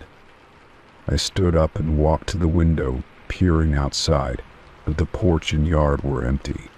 There was no movement, no hint of any activity at all. Still, I couldn't shake the feeling of being watched.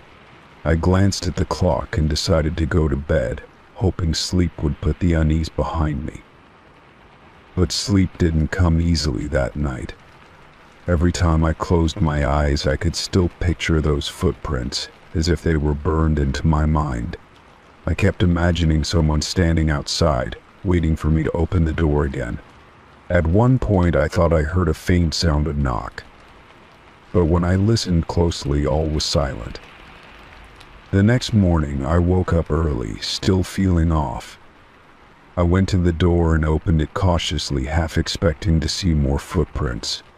But the ground was undisturbed, as if nothing had happened the night before. I stepped outside, searching for any trace of what had occurred, but there was nothing. The air felt normal again, and the morning light made everything seem mundane. Maybe I had imagined the whole thing. Still, something about the memory lingered.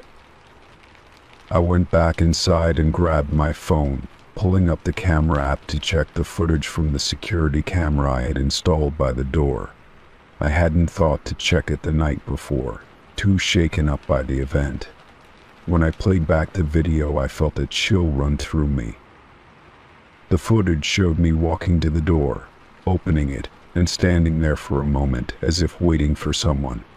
But what caught my attention wasn't the footage of me standing there. It was what happened next. There was a flash of movement just out of the camera's frame, a blur of a figure that seemed to be standing right behind me as I opened the door. And then nothing. The figure vanished, leaving only the sound of the door creaking open. I felt my stomach drop. I must have missed it in my panic the night before.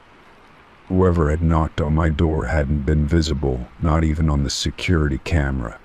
But somehow they were right there, only inches away from me, hidden just out of view. I immediately called the police and reported what had happened.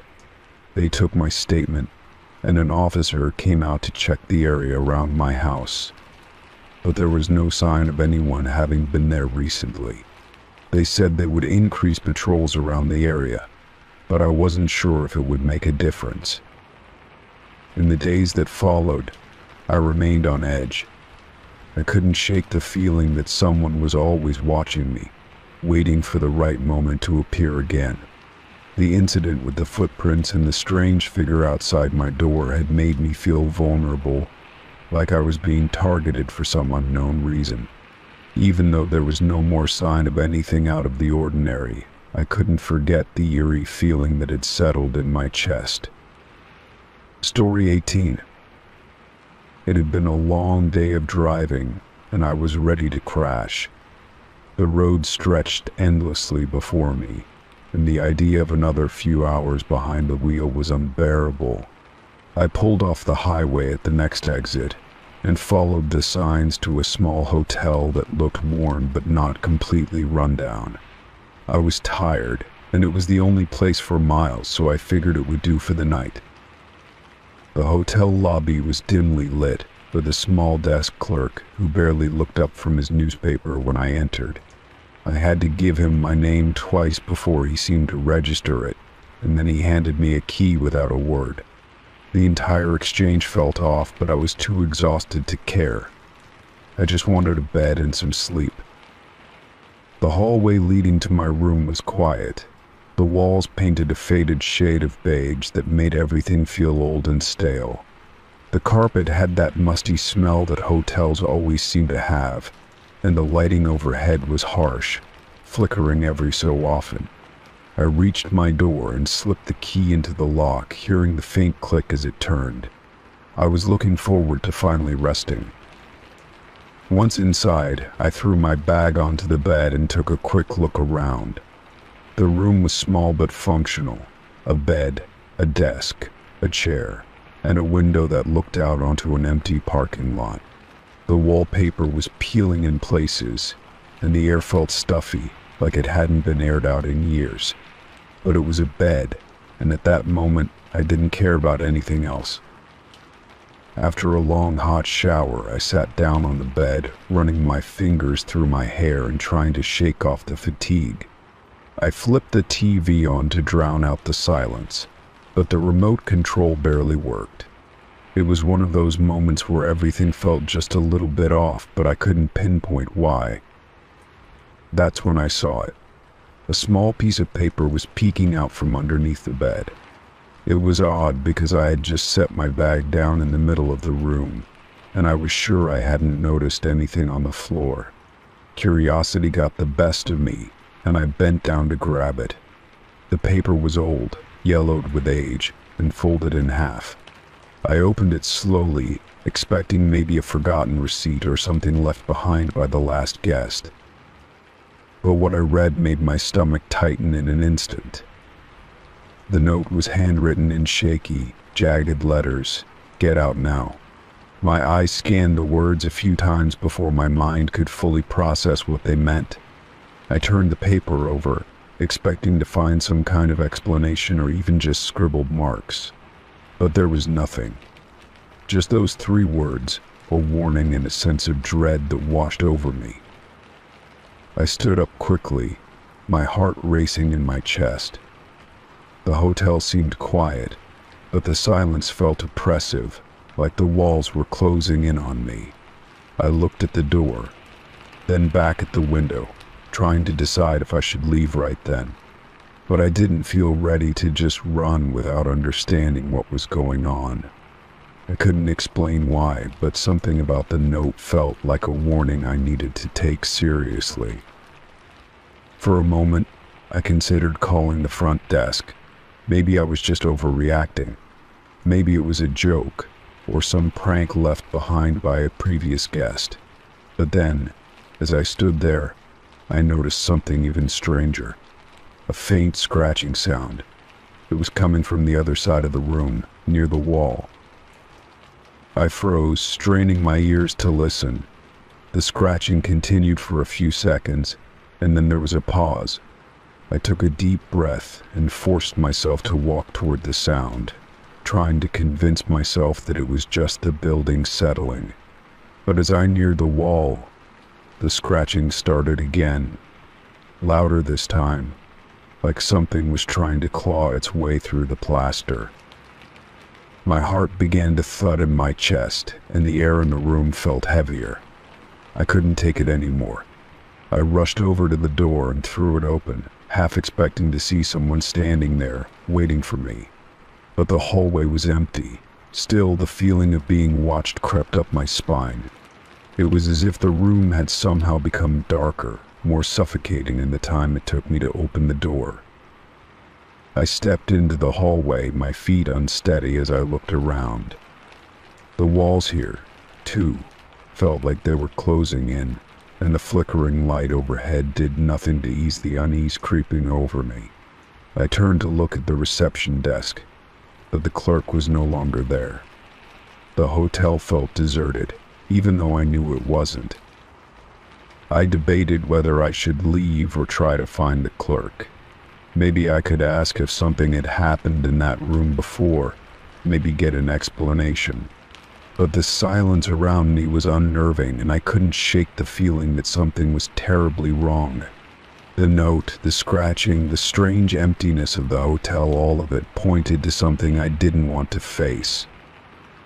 I grabbed my things, rushing to the car without looking back. I couldn't explain what I had felt, what had made me run. but I knew I couldn't stay there another minute. The moment I pulled out of the parking lot, I looked at the rearview mirror, half expecting to see someone standing in the parking lot, watching me go. But there was nothing, just darkness. As I drove away, the knot in my stomach loosened a little, but the words on the note stuck with me. Get out now. It wasn't just a warning, it was a command. And even though I had left, I couldn't shake the feeling that something or someone had been watching me the entire time. Story 19. Someone left a bouquet of flowers on my doorstep every day for a week. At first, I thought it was a mistake. Maybe a neighbor was giving me a gift by accident, or perhaps it was a mix-up in delivery. The flowers were always fresh, a mix of different types each time, but there was no card, no note attached. I found them each morning, just sitting there when I opened the door. The first day it happened, I wasn't sure how to feel. I picked up the bouquet and examined it, looking for a tag or any sign of who had left it, but there was nothing. Just a simple arrangement of bright, colorful flowers, and the soft scent that lingered in the air. I set them down inside my entryway and thought it might have been an anonymous gesture, nothing more. But the second day it happened again. Another bouquet appeared at my doorstep, arranged similarly to the first. This time I felt an unease creep over me. I checked around, looked down the street, hoping to catch a glimpse of someone, but there was no one in sight. The flowers were always left early in the morning, before I had even gotten up. By the third day, I started to wonder if someone was intentionally leaving them for me. It was odd, to say the least. I wasn't close to anyone in the neighborhood, and I couldn't think of anyone who would send flowers anonymously. Still, I tried to convince myself it was harmless. Maybe someone had a crush on me or was trying to be kind. On the fourth day, I took a closer look at the bouquet, hoping for some clue. The flowers were starting to change. This time they were pale roses and delicate daisies. There was something about the arrangement that seemed almost deliberate, as if someone was paying careful attention to what they were giving me. The absence of a note felt purposeful. It was almost like the flowers were meant to say something without words. As the days went on, I couldn't stop thinking about the mystery of it all. My mind raced with possibilities. Was someone watching me? Was this a kind gesture, or was there something darker behind it? On the sixth day, I was nearly convinced that someone was either stalking me or trying to send a message. But what kind of message was it? I decided to take action. The next morning, instead of waiting for the flowers to appear, I set my alarm for an earlier time and quietly waited by the window. I told myself I wouldn't be paranoid, but the truth was I was starting to feel a little unnerved. The clock ticked away, and finally, I saw a figure walking up my driveway, carrying a bouquet. I couldn't make out their face in the dim morning light, but I watched them place the flowers gently on the doorstep and turn away. My heart raced as I hurried outside, but by the time I reached the door, the figure had already vanished into the shadows. The bouquet was there, of course, untouched. I picked it up, my hands trembling slightly as I noticed that the flowers seemed to have a familiar fragrance. But still, no note. I spent the entire day in a state of nervous anticipation, wondering if the person would show up again. Would they be watching me from the corner of the street? Would they leave another bouquet tomorrow? As evening fell, I realized something that hadn't occurred to me before. The flowers didn't have any dirt on them. They were always perfectly clean, as if they had been carefully arranged indoors before being brought outside. This detail made everything seem even stranger. The seventh day came, and I knew it would be the final bouquet. After a week of these strange deliveries, I was desperate for answers. I had no idea what to expect, but as I stood at my window, waiting for the usual morning delivery, something felt different. The sky was overcast, and there was a chill in the air. I watched as the figure appeared once again, moving slowly up the driveway. This time, however, they were holding something that looked different, more purposeful. My breath caught in my throat as they placed the bouquet down on the doorstep and reached into their pocket. For a moment, I thought they might leave me a note. Instead, they took out a small, folded piece of paper and slid it under the bouquet, pressing it down so I couldn't see it from the window. I waited for them to leave, my heart hammering in my chest. Once they disappeared, I ran outside, eager to finally discover what had been left for me. I knelt down, grabbed the paper, and unfolded it with trembling hands. There, in neat handwriting, were just 2 words. "I'm sorry." A wave of confusion washed over me. Who had written this? And why? It wasn't signed, and the words were simple, but they carried a weight that felt suffocating. I looked around the yard, expecting someone to step out from behind the bushes or appear from the shadows, but there was no one. I stood there, holding the note, trying to piece it all together. What had I missed? Why had someone been leaving me flowers for an entire week without saying a word? And why did the final message leave me with more questions than answers? As I looked back at the bouquets that had been left on my doorstep, I realized I would never know the full story. Whoever had been leaving them had carefully watched me, paying attention to every detail, and yet, in the end, their message was as cryptic as the flowers themselves. I still don't know who did it or why, but every time I walk past that doorstep, I can't help but wonder if the person is still out there, watching, waiting. Story 20. I had been walking home from a late shift at the coffee shop, the streets eerily quiet around me. The usual hum of the city was absent, leaving only the sound of my own footsteps echoing in the stillness of the night. The streetlights cast long shadows across the pavement, flickering sporadically as I walked along the familiar route. The night air was crisp, but it wasn't cold enough to make me hurry, so I took my time, lost in my thoughts. As I passed a row of darkened houses, I noticed something that made my heart race.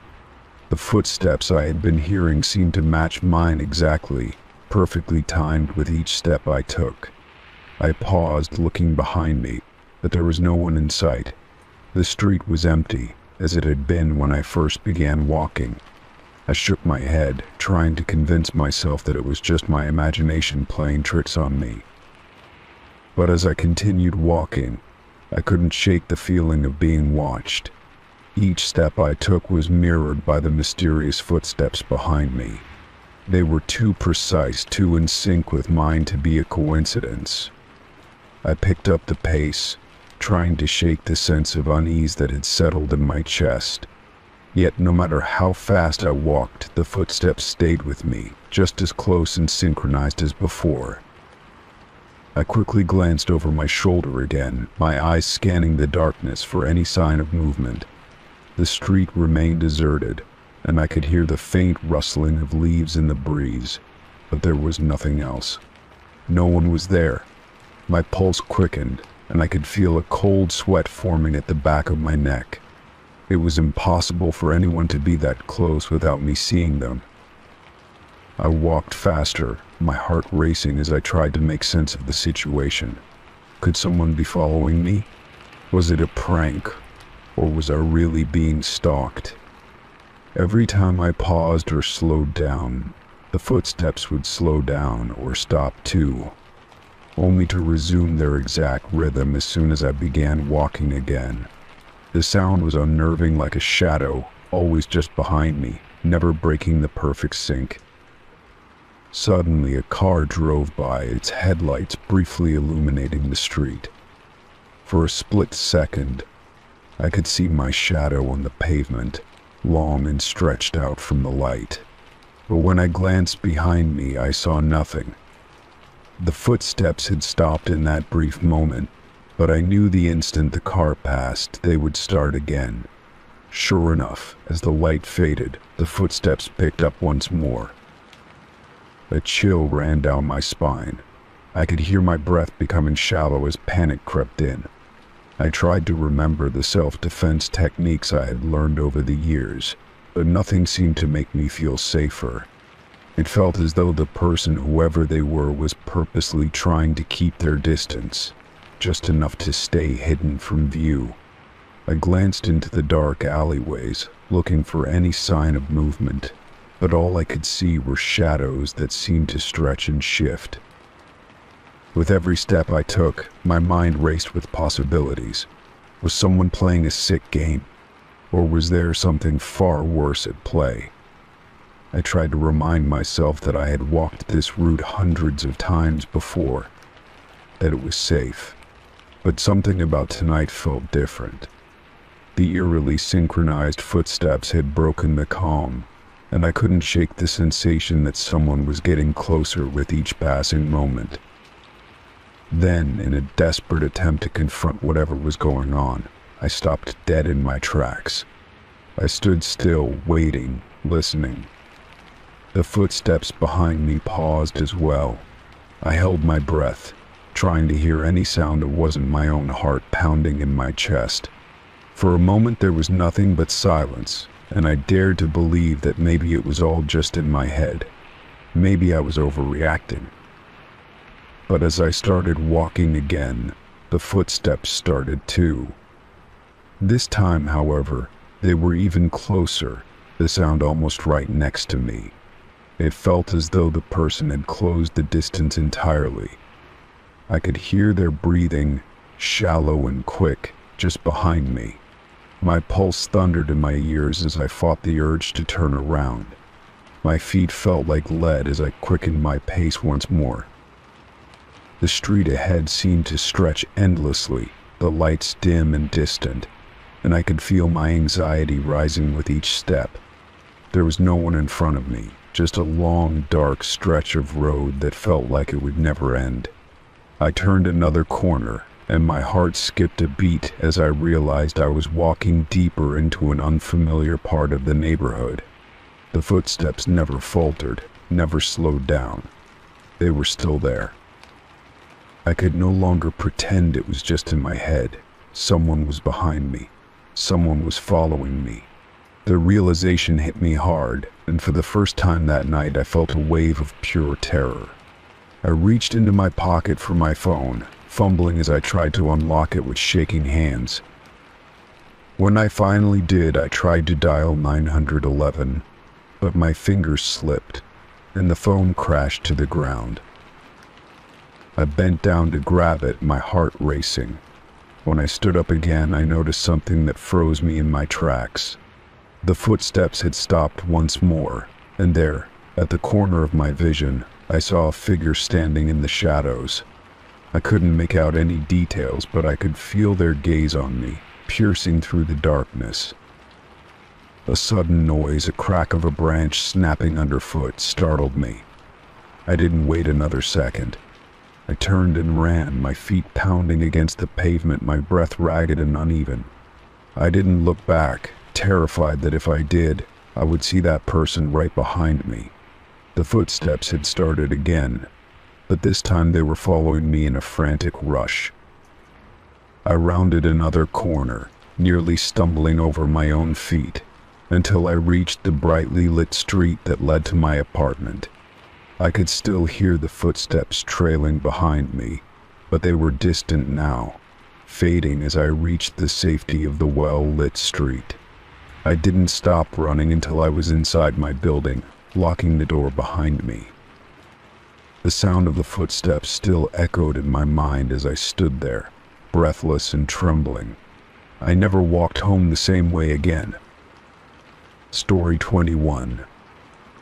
It was a quiet evening when the phone rang. I had been sitting on the couch, flipping through channels, trying to settle on something to watch. When I glanced at the screen of my phone, my stomach dropped.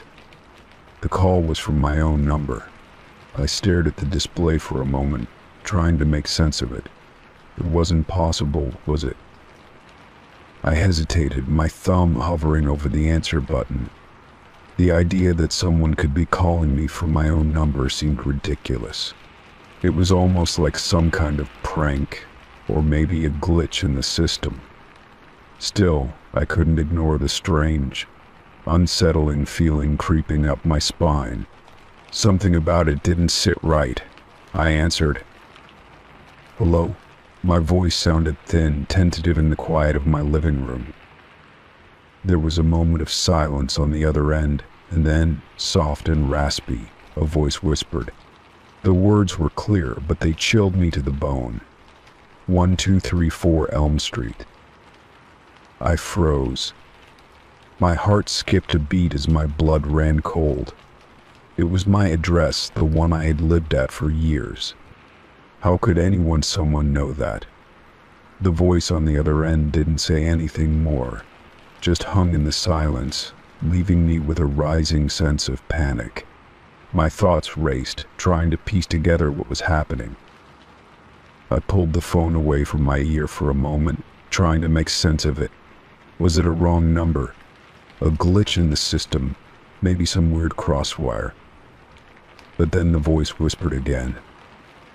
1234 Elm Street. It sounded closer this time, like the person was right there in my ear, breathing against the phone. I dropped the phone, my hand trembling as I scrambled to stand up. My mind raced, this couldn't be happening. I backed away from the table where my phone lay, feeling the room closing around me. Who was this? Why would they call me from my own number? And how did they know my address? I grabbed my phone again, staring at the screen. There was no new notification, no information about the call, nothing. I scrolled through my contacts and dialed my own number, hoping for some explanation, but the call didn't go through. It was like the number had vanished. Panic began to set in as I realized there was no way to trace the call, no way to get any answers. My fingers trembled as I called the police, my voice barely above a whisper. I didn't know what to say. How could I explain something so bizarre, so impossible? The dispatcher listened patiently, taking down my information, but there was no way they could help with something like this. I tried to calm down, telling myself it was just a prank, something random. But deep down, I knew it wasn't. I spent the rest of the night in a haze of anxiety. The house, usually a source of comfort, now felt like a prison. Every creak of the floorboards, every gust of wind rattling the windows made my skin crawl. I couldn't shake the feeling that something was watching me. The whispered words, 1234 Elm Street, echoed in my mind over and over. The next morning I called my phone provider, hoping for some explanation. The representative was kind but unhelpful, telling me that there was no record of any unusual calls or activity on my account. They offered to change my number, but that felt like a poor solution. It wasn't the number that was the problem.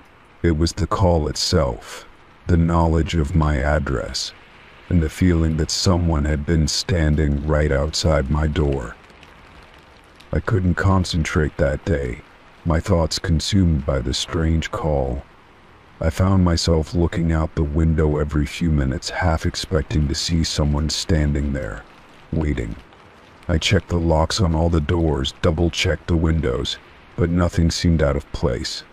Everything was normal, yet everything felt wrong. That evening, I stayed in, avoiding any unnecessary trips outside.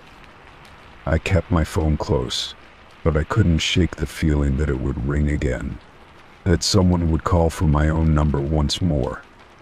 It was just a matter of time. The silence felt oppressive, heavy.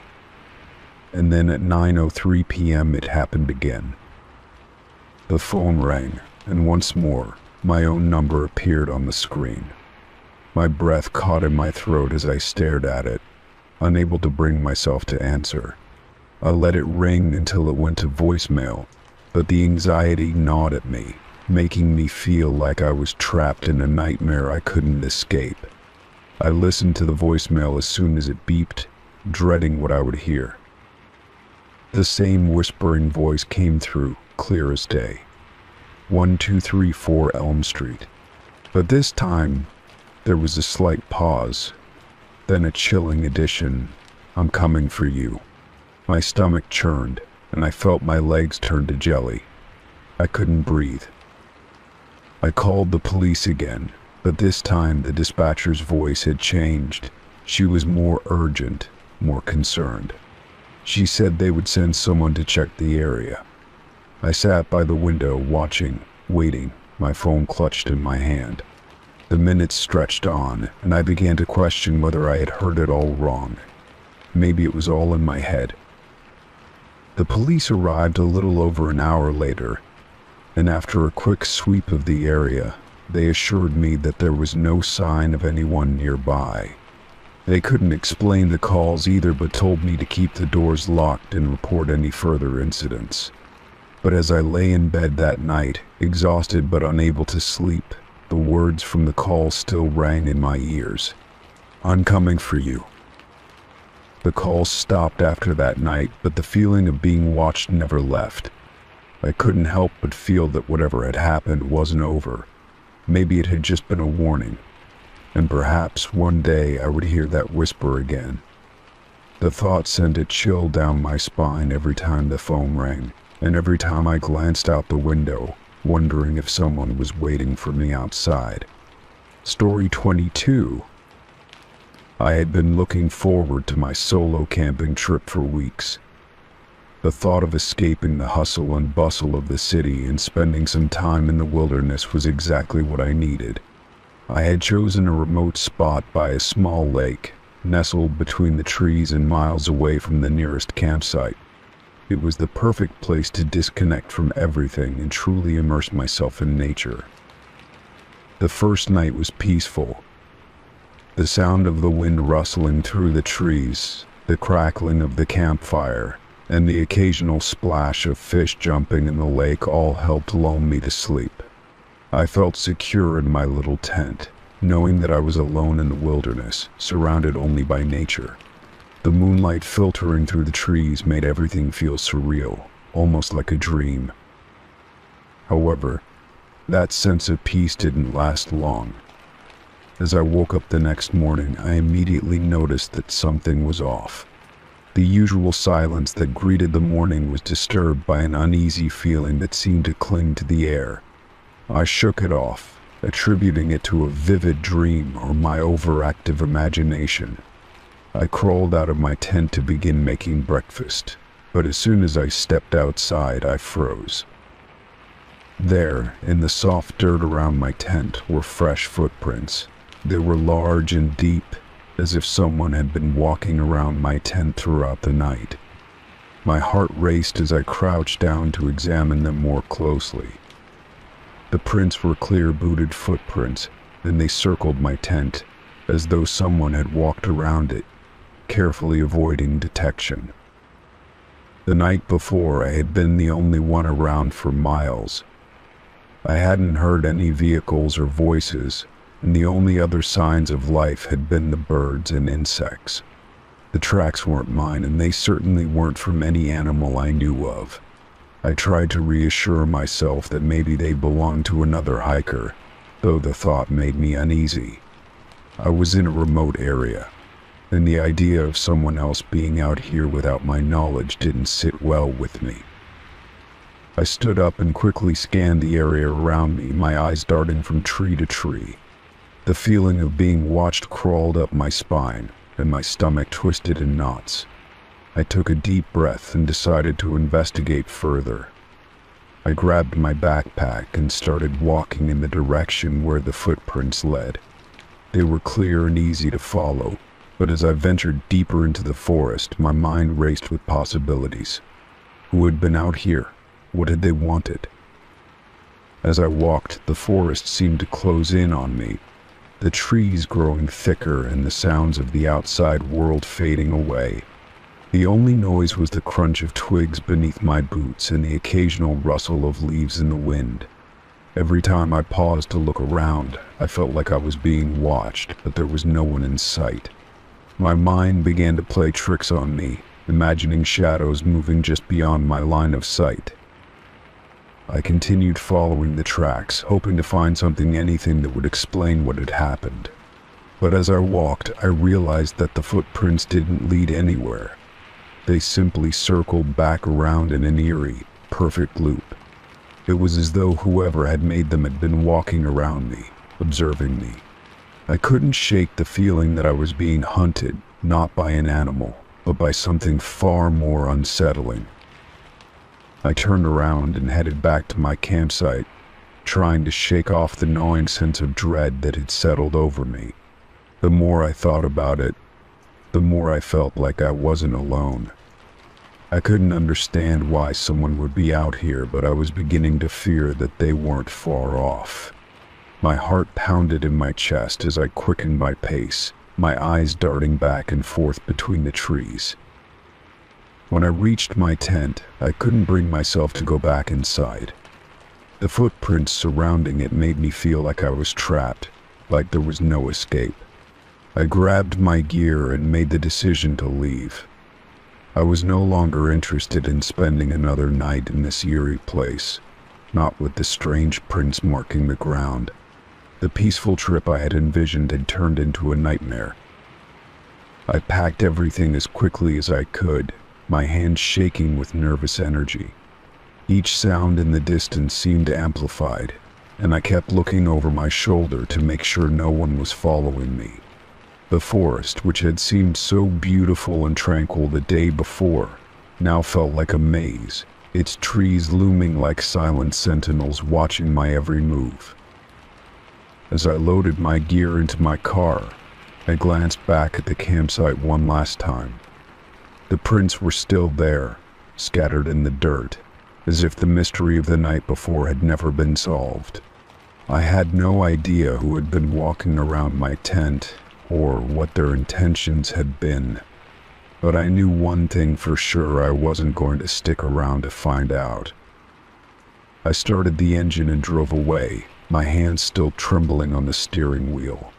The forest was receding in the rearview mirror, but the unease didn't leave me. As the miles stretched on, I kept thinking about the footprints, about the way they had circled my tent. I couldn't help but wonder if someone was still out there, watching, waiting. The thought made my stomach turn, and I vowed to never camp alone again. The wilderness wasn't as safe as I had once believed, and I was left with a lingering sense that I had narrowly escaped something far more sinister than I could understand. Story 23. I was scrolling through photos on my phone and found pictures I didn't take. They were clear, crisp images of places I had never been, mysterious, desolate scenes that seemed to be pulled from a dream. I paused, my thumb frozen over the screen, trying to make sense of what I was seeing. A dark forest path with mist curling around the trees, a crumbling stone building in the middle of nowhere, and a close-up of an old, rusted door with the faint outline of a person standing behind it. I flipped through a few more images, each one more unsettling than the last. There was no explanation for how they had gotten there. I never took these photos, never even visited these places. I checked the date and time of the pictures, but they seemed to have been taken just days ago. It didn't make any sense. I was sure I hadn't been out of town in weeks. The images weren't blurry or random, either. They were taken with a careful eye, focusing on details that didn't feel coincidental. My heart started to race. I tried to convince myself it was some kind of glitch, maybe a weird app error or a mistake when syncing my photos. But the longer I stared at the images, the more I realized they were far too specific to be random. One of the pictures was of a street I didn't recognize. A narrow road leading into a dense forest with a sign that seemed to be from another language. Another was of a house I had never seen. but somehow it looked familiar in a way I couldn't explain. It had a weathered porch, the kind that would creak under the weight of a step, and an old-fashioned lamp that flickered in the night. I ran my fingers over the screen, scrolling back to the first photo. The misty forest path was the one that unsettled me the most. The atmosphere felt wrong, cold, thick with something unspoken. There was a figure standing at the far end of the path, barely visible through the fog. It was hard to make out, but it was there, as though someone had been watching the person who took the photo. The realization hit me like a jolt. Who had taken these pictures? I quickly opened my camera roll to check the most recent photos I had taken myself. There were a few selfies, some shots of my dinner from the night before, and a picture of my cat lounging on the couch. Nothing out of the ordinary. But the mystery photos weren't there at the end of the roll. They were scattered throughout, mixed in with everything else like they belonged. I deleted the images one by one, trying to push the feeling of unease out of my mind. But even after I cleared them, the odd sensation lingered. Still, I couldn't shake the feeling that something had happened that I wasn't aware of. I started retracing my steps, trying to remember if I'd gone anywhere recently that could explain the photos. Maybe I had gone for a walk and forgotten. But no, I didn't recognize any of these places. I hadn't been to the street in the photo with the sign in another language, and I certainly hadn't wandered down any misty forest paths. The feeling of déjà vu clung to me. Then I noticed something strange, a small detail that made my stomach drop. In the photo of the old house with the flickering lamp, there was something on the porch. A shape, barely discernible, standing in the shadows. I zoomed in, my heart racing as I tried to make out what it was. It looked like a person, but their features were obscured by the darkness. They were staring at the camera, their face hidden in the dim light. I hadn't noticed it before, but now it seemed too obvious to ignore. Someone had been there, someone who shouldn't have been. I didn't know who to talk to about it. I had no proof that I hadn't taken those photos myself. I considered asking a friend, but the idea of sharing something so strange made me hesitant. What if they thought I was losing my mind? Still, I needed to do something, so I started searching online. I entered descriptions of the locations from the photos, hoping to find any clues. To my shock, I found something. The street with the foreign sign. It wasn't just some random place, it was a real street in a small town known for its eerie, abandoned homes. The house in the photo. It had a story of its own, a tragic history involving a family that had disappeared years ago. There were even rumors about people seeing strange figures on the property at night. The misty forest path. It led to an old trail that had been closed for years due to disappearances. Each piece of the puzzle seemed to confirm my worst fears. I sat back, stunned. How had I found this information? I didn't even know what I was looking for, yet the connections were impossible to ignore. It was as if someone had deliberately placed the photos in my phone to lead me here, to these specific places with these specific stories. But why? What was the purpose of it all? The unsettling thoughts kept creeping in, and I couldn't stop the questions from swirling in my mind. Had someone been following me? Was I being watched? I didn't know what to believe anymore. My phone seemed like a portal into something I couldn't control. A tool that was either showing me the truth or pulling me into a nightmare. The next few days were a blur. I avoided looking at my phone, afraid of what I might find next. But no matter how much I tried to block it out, the unease stayed with me. Every time I glanced at my camera roll, I half expected to see more photos appear. More places I didn't recognize, more faces I didn't know. The mystery of the pictures was like a shadow that hung over me, a constant reminder that something was terribly wrong.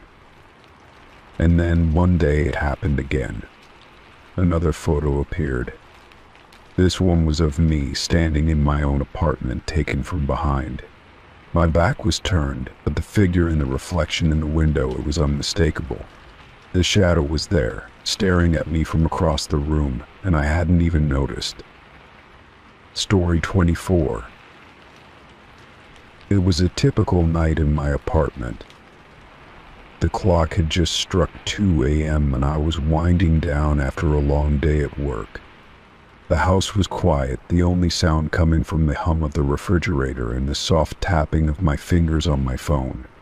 I just finished scrolling through social media when I heard a faint, distant sound that barely reached my ears at first, but it quickly grew louder. Crying. It was soft at first, almost like a whimper, but it slowly escalated into a full sob. My heart sank in an instant. I froze in place, my thumb hovering over my phone screen as I tried to make sense of what I was hearing. The crying was coming from outside, just on the other side of my front door. I glanced at the clock again, confirming the late hour. Who would be outside crying at this time of night?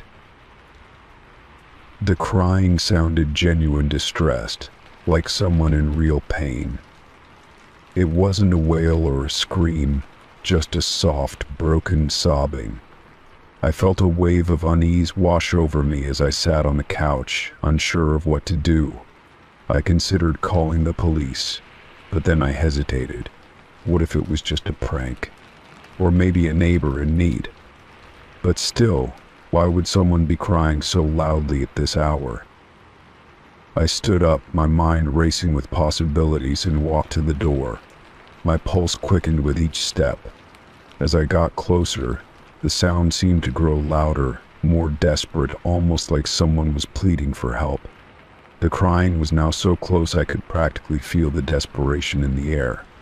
I hesitated for a moment, hand on the doorknob, but I took a deep breath and opened it a crack. I immediately scanned the small hallway outside my apartment, my eyes darting from left to right.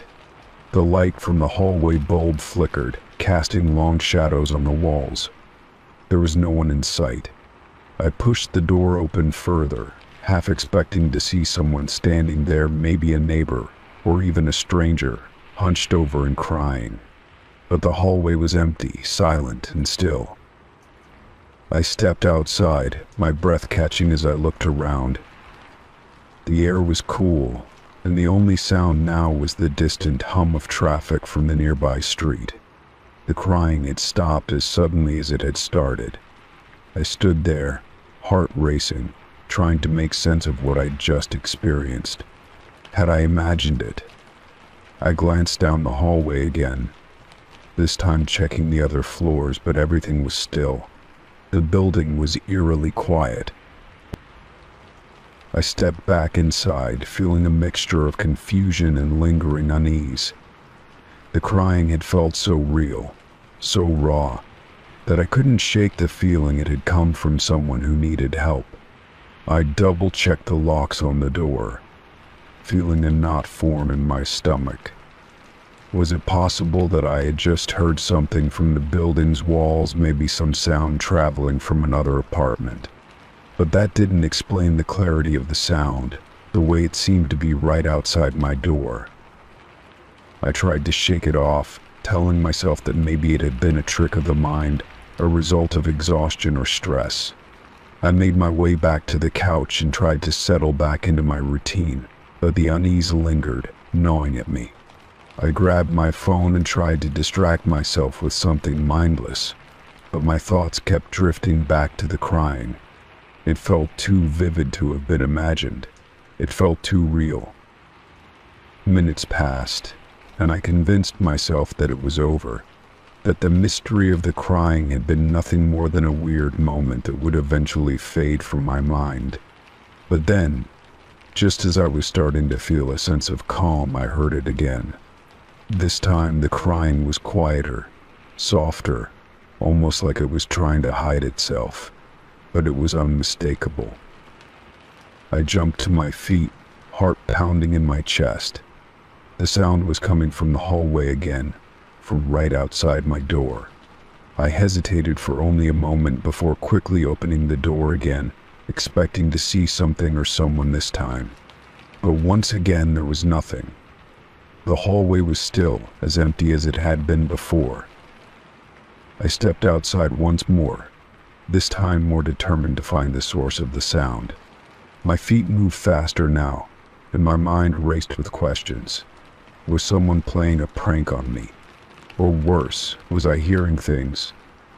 I made my way down the hallway, peering into every corner, checking for any sign of movement, but everything remained as still as the night before. It was then that I realized the sobbing wasn't coming from the hallway at all. It was coming from within the walls. The realization hit me like a jolt of electricity. The crying was faint, almost muffled, but it was unmistakably there. It sounded as though it was trapped somewhere deep inside the building, somewhere I couldn't see. But it was close enough that it felt like it was right there, behind the walls. A chill ran down my spine as I realized the implications. Was it possible that someone was trapped in the walls? Or was there something else going on? My mind spun with all the terrifying possibilities, none of which made any sense. I stood in the hallway, my ears straining to hear any further sounds, but all I could hear was the beating of my own heart.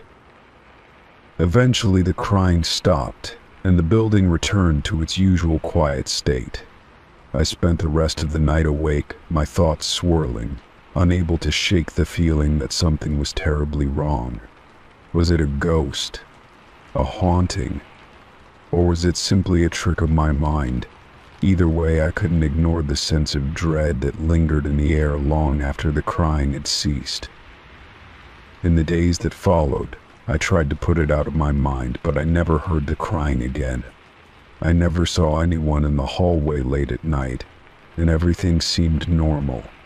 But deep down, I couldn't shake the feeling that whatever I heard that night wasn't something easily explained. It still haunts me, and I can't help but wonder if it was just the beginning of something I wasn't prepared for. Story 25. The house was eerily quiet as I sat on the couch, watching TV and trying to relax. I had just gotten home from work, and the evening felt like a perfect opportunity to unwind in the solitude. My dog, Max, a large German shepherd, was lying beside me, his head resting on his paws. He usually loved the calm of the evening as much as I did, but tonight something seemed off. At first, I barely noticed the low growl coming from him. It was a soft rumble that could have been mistaken for him dreaming, but as the minutes passed, it grew louder. Max's ears were perked, and his eyes were locked on the closet across the room. I looked over, trying to spot what had caught his attention, but there was nothing unusual. Still, the growl persisted, building in intensity, and I could feel the tension creeping into the air. I leaned forward, calling his name softly, but he didn't respond. His gaze was fixed on the closet, and his growl had now escalated into a deep, throaty sound, almost a warning. I got up slowly, unsure of what I was about to find. My heart rate quickened as I approached the closet door. The room felt colder, the air heavier, as though something was just beyond my reach. I opened the door, but there was nothing there, just a few boxes and coats hanging from the rack. I closed the door and turned to Max, who was now staring at the same spot, still growling, more aggressively than before. My nerves were on edge, and I couldn't shake the feeling that something was wrong. I tried to calm him down, but he wouldn't stop. It was as though he sensed something I couldn't see, something that was making him react like this. I sat back down, hoping that whatever had disturbed him would pass, but it only seemed to get worse. Max's growling became more frantic, and his body tensed as though he was ready to spring into action. I looked at the closet again, feeling the weight of the silence pressing down on me. There was no logical explanation for his behavior. I tried turning on the lights in the hallway, hoping it would somehow make everything feel normal again, but the shadows only seemed to deepen in the room. The growl continued, but now there was a faint scratching sound coming from behind the closet door. My heart skipped a beat. I froze, staring at the door. The sound was slow and deliberate, like something or someone was trying to claw its way through. It didn't make any sense. I had lived in this house for years, and nothing had ever felt off. But now every nerve in my body was on alert. I didn't know if I should investigate further or leave the house altogether. But Max's behavior, the growling, the scratching, everything was telling me something was wrong. I grabbed my phone, fingers shaking as I tried to call a friend. But as soon as I pressed the call button, I noticed something strange. The signal on my phone was gone, and the screen flickered for a second before returning to normal. It felt like the house itself was conspiring to keep me in the dark, trapping me in a situation where I didn't have control. My hand trembled as I hung up the phone, the sense of unease growing by the second.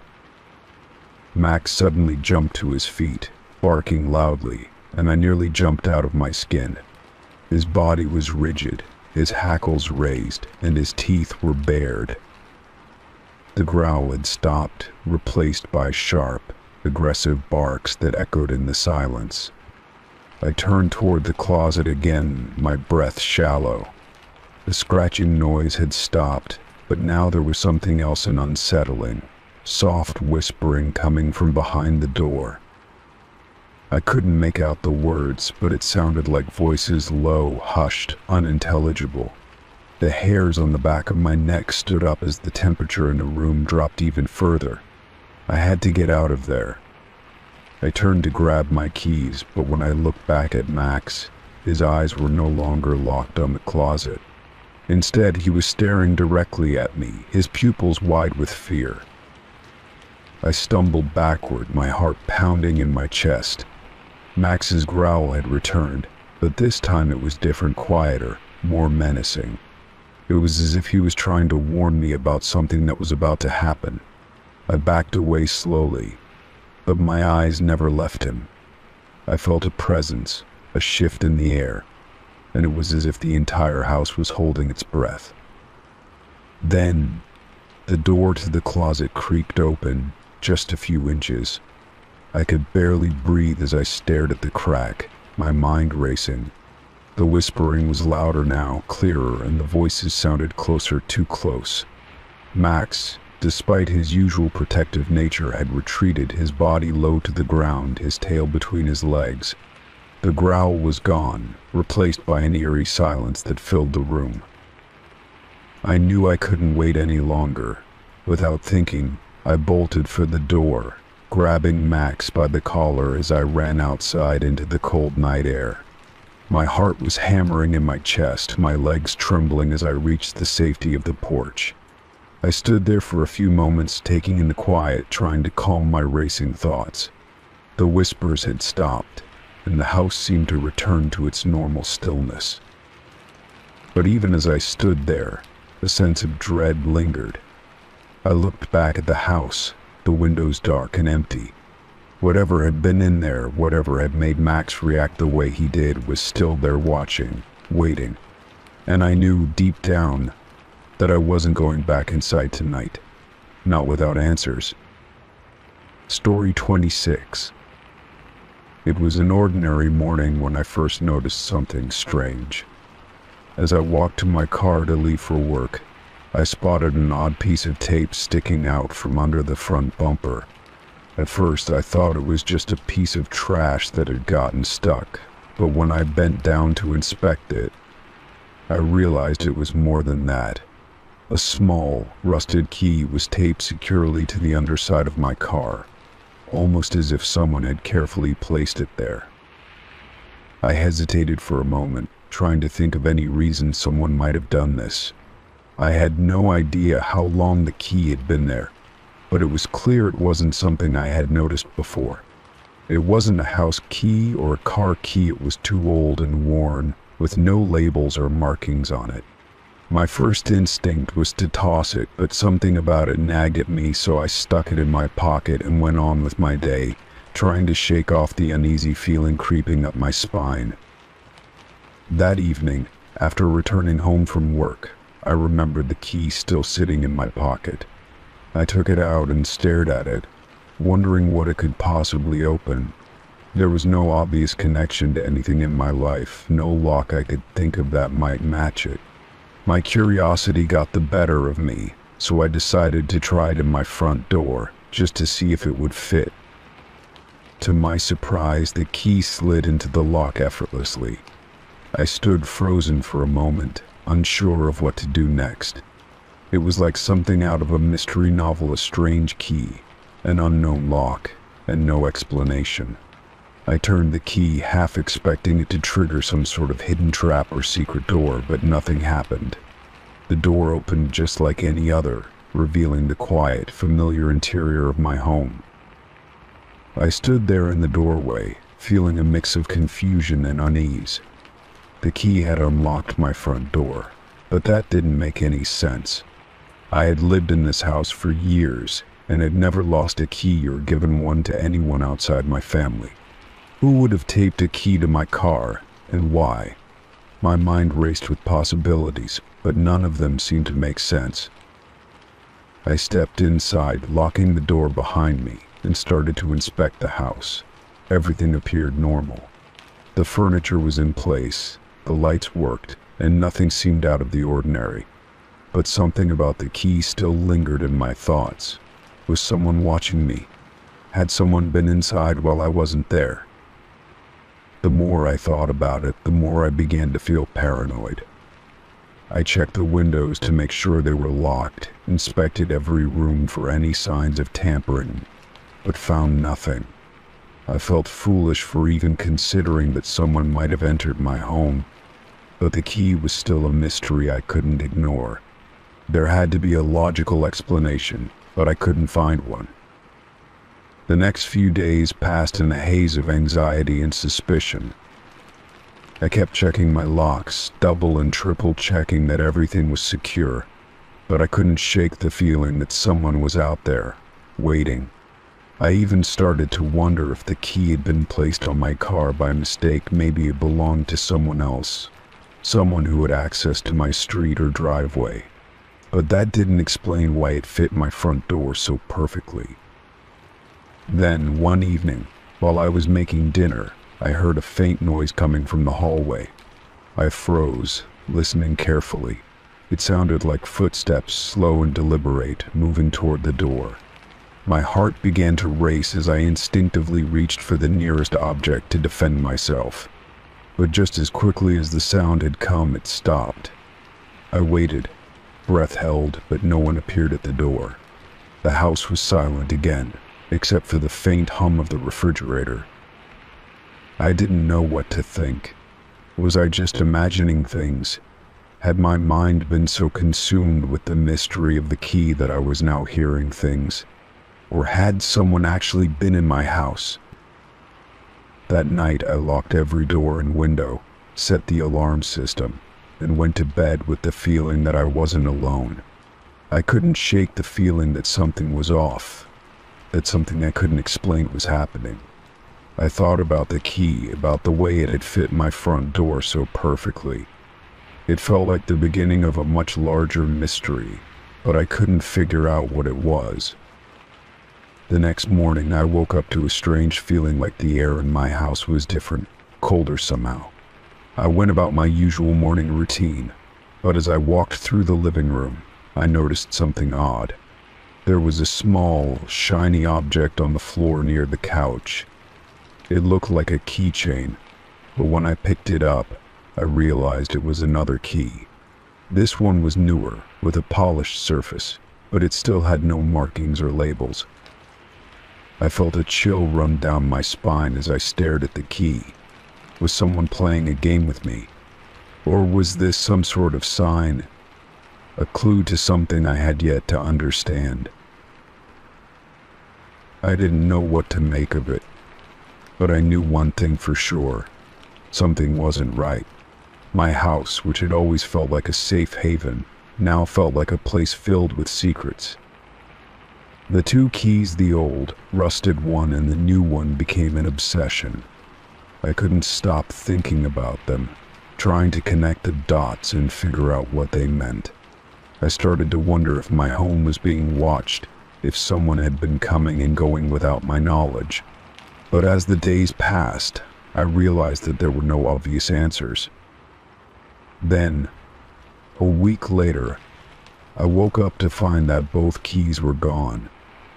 They had disappeared from my nightstand, and despite searching everywhere, I couldn't find them. I felt a rush of panic. Had someone been inside? Had the person who had left the keys finally returned to take them back? Or was I just going crazy?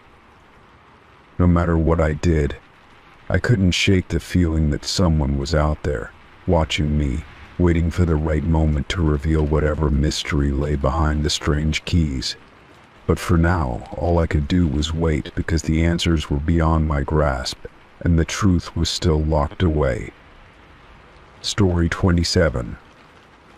I had just finished a late meeting and was walking through the parking garage toward my car. It was quiet, a little too quiet. The only sound was the echo of my footsteps against the cold concrete, the hum of fluorescent lights above, and the occasional distant sound of a car door slamming or an engine starting. I didn't think much of it at first, but as I passed each row of cars, a creeping sense of unease began to settle over me. The feeling hit me suddenly. Someone was behind me. It wasn't a sound I had heard at first, but now I could feel it. I quickened my pace, hoping it was just my imagination, but the sound of footsteps matching my own made my heart race. I glanced over my shoulder, but the parking garage was so dimly lit that it was hard to make out anything clearly. Just shadows of parked cars, some empty and some with their headlights faintly reflecting on the walls. I tried to focus on the familiar path to my car, pushing the thoughts out of my head. Maybe it was just another late-night worker or someone in the garage doing the same thing as me, leaving after a long day. But the footsteps behind me didn't fade. Instead, they seemed to grow louder and closer. It was like the person had sped up without me noticing, closing the distance between us. My pace quickened, the sound of my shoes echoing louder in the empty space, but so did the footsteps behind me. It was a rhythmic, measured sound, as though the person was deliberately matching their steps to mine. I told myself to stay calm, that there was probably some logical explanation for it, but the feeling of being followed was suffocating. I could hear every breath I took, and it felt as if my every move was being mirrored. I reached the end of the row of cars and glanced back again. This time I could make out a figure, a man appearing out of the shadows. He was dressed in dark clothing, his face mostly obscured by the low light, but his eyes seemed to be fixed on me. My heart skipped a beat. I didn't recognize him, and I had no idea why he would be following me. It was late, and I was alone in a nearly empty parking garage. The hair on the back of my neck stood up as I realized he was walking at the same pace, matching my movements, as if we were both on the same path to the same destination. I picked up my pace even more, trying to reach my car faster, but the sound of his footsteps was relentless. I could hear them right behind me, as though he was just a few feet away. I could almost feel the presence of someone breathing down my neck. Every time I glanced back, the figure seemed closer, his shadow stretching longer across the cement. By now I was nearing my car, but the dread in my stomach was overwhelming. I fumbled for my keys, my hands trembling as I tried to unlock the door. The clicking sound of the locks echoed too loudly in my ears, and the footsteps behind me only seemed to grow louder. It felt like the man was closing in, getting closer with every passing second. Just as I managed to open the door, I spun around. The man was now standing only a few feet away. He was tall, his face still mostly hidden in the shadows, but I could see the outline of his features, a hardened jaw, dark eyes, and a thin, tight-lipped smile that didn't feel right. My heart pounded in my chest. "Can I help you?" I asked, trying to keep my voice steady, but it came out shakier than I wanted. He didn't answer at first. He just stood there staring at me with those unsettling eyes. It was like he was waiting for me to say something more, or maybe just for me to make a mistake. The silence was thick, pressing down on me. I could feel the blood rushing in my ears, my pulse quickening. The strange smile on his face didn't falter, but it didn't comfort me either. It only made my skin crawl. I tried to get into my car, hoping to shut the door and lock it quickly. But as I reached for the handle, he took a step closer, blocking my way. "You're not in any danger," he finally said, his voice low, almost too calm. But there was something wrong about the way he said it, like it was a phrase he had rehearsed, something that didn't match the situation at all. I stepped back instinctively, my hand still gripping the door handle, but I didn't open it. I could feel the weight of his presence, his body just inches away from mine. My breath caught in my throat, and I thought about calling for help. But I didn't have my phone on me, and I wasn't sure if anyone would hear me in the empty garage. "I'll go," he said suddenly, his voice eerily casual. It was as if the tension between us had never existed. Without another word, he turned and walked away, his footsteps fading as he retreated into the shadows from where he had emerged. I stayed frozen by my car, my mind racing, trying to make sense of what had just happened. For a long moment I didn't move. I couldn't. Everything felt like a blur. The entire encounter had lasted only a few minutes, but it felt like an eternity. I wasn't sure whether to feel relieved or terrified. As I finally managed to gather myself, I got into my car and locked the doors immediately. My hands were still shaking as I started the engine and pulled out of the garage. I didn't look back. I just kept driving, trying to shake off the feeling of being followed, of being watched. But the image of that figure, his cold smile, and those eyes stayed with me. It was a haunting reminder that sometimes the quietest places, like an empty parking garage, can hide the most unsettling of experiences. Story 28. I had been driving for hours, making my way down a desolate stretch of highway with nothing but the occasional flicker of headlights to break up the darkness. It was late, well past midnight, and I was tired, eager to find a place to rest. The road was long and empty, a quiet stretch with no signs of civilization. I hadn't seen another car for miles, so when I heard a sudden thump followed by the unmistakable sound of air rushing out of my tire, I knew my journey had come to an abrupt halt. Pulling over to the side of the road, I put on my hazards and stepped out of the car to assess the damage. Sure enough, the back tire was completely flat. The road was pitch black, and the only light came from my car's headlights, casting long shadows on the asphalt. I wasn't particularly experienced with changing tires, but I knew the basics. Still, being stranded out in the middle of nowhere felt unsettling, especially when there were no other cars around. I hoped someone would pass by soon. Minutes turned into what felt like an eternity, and I began to feel more and more uneasy. The night air was cold, and I shivered as I paced around the car, considering my options. Should I walk to the nearest gas station or wait for help? I pulled out my phone, but there was no signal. My thoughts raced. What if something happened while I was out here? The isolation was suffocating. Just when I was about to give up on waiting and walk for help, I saw headlights in the distance. Relief washed over me as the approaching vehicle slowed down and pulled over. The car stopped a few feet from mine, and a man in his early 30s got out, wearing a worn leather jacket and a baseball cap. He smiled at me, his teeth white against the darkness. "Need some help?" he asked, his voice low and calm. I hesitated, unsure whether to trust this stranger. But in the middle of nowhere, with no signal, no other options, I felt like I had little choice. "Yeah, I got a flat. I'm not sure how to change it," I admitted, trying to sound more confident than I felt. He nodded and walked over to the back of my car without hesitation. "No problem," he said, bending down to inspect the tire. His movements were quick and practiced, as if he'd done this 1,000 times before. I watched him, trying to calm my nerves, but something about the way he acted felt off. It was hard to pinpoint, but there was a strange energy around him.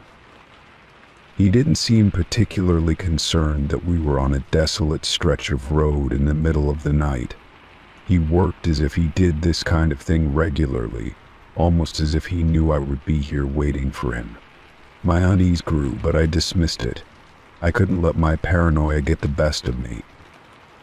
As the man removed the flat tire and started to grab the spare from my trunk, I noticed something strange. He wasn't wearing any gloves. I thought it was odd since it was cold outside and changing a tire in such conditions was a messy job. But he didn't seem to mind, handling the tools without hesitation. It was almost as if he was used to working in the dark, under unusual circumstances. "Where are you headed?" he asked casually, his voice cutting through the stillness of the night. I felt the hairs on the back of my neck stand up. This question seemed too personal too soon. I wasn't in the mood to have a conversation with a stranger, but I forced myself to respond. "Just passing through," I said, trying to keep the conversation short. His smile faltered for a moment, and he glanced at me as if assessing my response. Then, without missing a beat, he continued working on the tire, the rhythmic sound of his wrench echoing through the air. "You know," he began, his tone suddenly more intense, "it's not safe out here at night. You're lucky I stopped." I nodded, trying to ignore the rising tension. "Yeah, I guess I am." I wanted to ask him why he was out here so late too, but I didn't want to seem rude. Instead, I tried to focus on something else, anything to break the strange silence that had fallen between us. But as the man worked, I noticed something even stranger. There was no sound. The usual nighttime hum of insects, the rustling of leaves, the distant sound of animals, all of it had gone quiet. It was as though the world had paused. "Here," he said, interrupting my thoughts. He stood up, dusting his hands off. "All done." I looked down at the tire. It was securely on, but something about it didn't sit right. I didn't know much about cars, but the way the tire sat seemed slightly off-center, like it wasn't properly aligned. My instinct screamed at me to check it myself, but I forced the thought down. "Thanks," I said, my voice a little shaky. "How much do I owe you?" He shook his head, still smiling that unsettling smile. "No need. I just wanted to help." I didn't know whether I should be relieved or even more worried. He had asked for nothing in return, which felt almost too generous for someone I'd never met. It didn't make sense. My gut told me something was wrong, but my tiredness and the fear of being alone in the dark urged me to get in the car and leave. As I started to climb into the driver's seat, the man's voice stopped me. "Take care, all right?" he called out. Out. I turned to thank him, but when I looked back, he was already walking back to his car. Something about the way he moved felt too quick, too sudden. Before I could process it, he had driven off, leaving only the fading taillights in his wake. I sat there, heart racing, for a long moment. The car was fine, but I couldn't shake the feeling that something was very wrong. The man's actions, his words, they didn't sit right. I couldn't explain it, but the more I thought about it, the more I realized how strangely everything had played out. Shaking off the feeling, I drove off, trying to convince myself that I had been imagining things. But as I looked in the rearview mirror, I couldn't shake the image of the man's smiling face. Something about that smile, something about him stayed with me. It would haunt me for a long time. Story 29. I woke up to find someone standing at the foot of my bed. My eyes flew open, and I blinked in disbelief, struggling to make sense of the figure. It was tall, unnaturally still, and dressed in dark clothing. At first I thought I was still dreaming, but the sharpness of my fear told me this was all too real. I froze, unsure if I should move or call out. My breath came in quick, shallow gasps, and I could feel my heart pounding in my chest. The figure didn't speak, didn't make any move to acknowledge me. They just stood there, like a shadow in the dim light of my bedroom.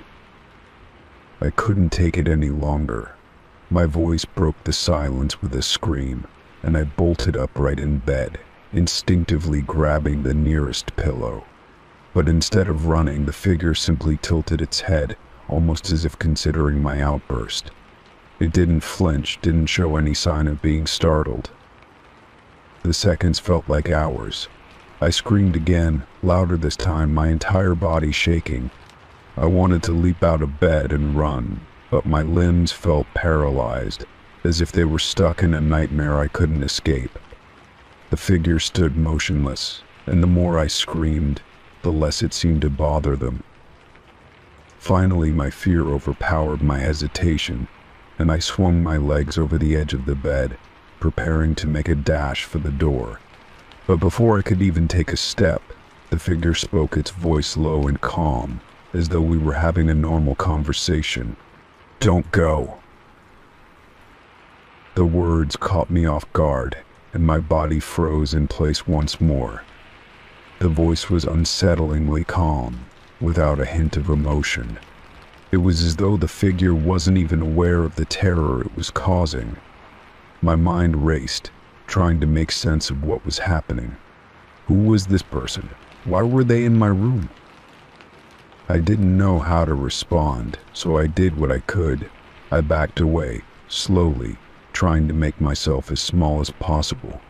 My eyes never left the figure, but it made no attempt to advance or approach me. Instead, it seemed content to remain where it was, standing at the foot of my bed, watching me with an unwavering gaze. I took another step back, my feet finding the cold wooden floor beneath me.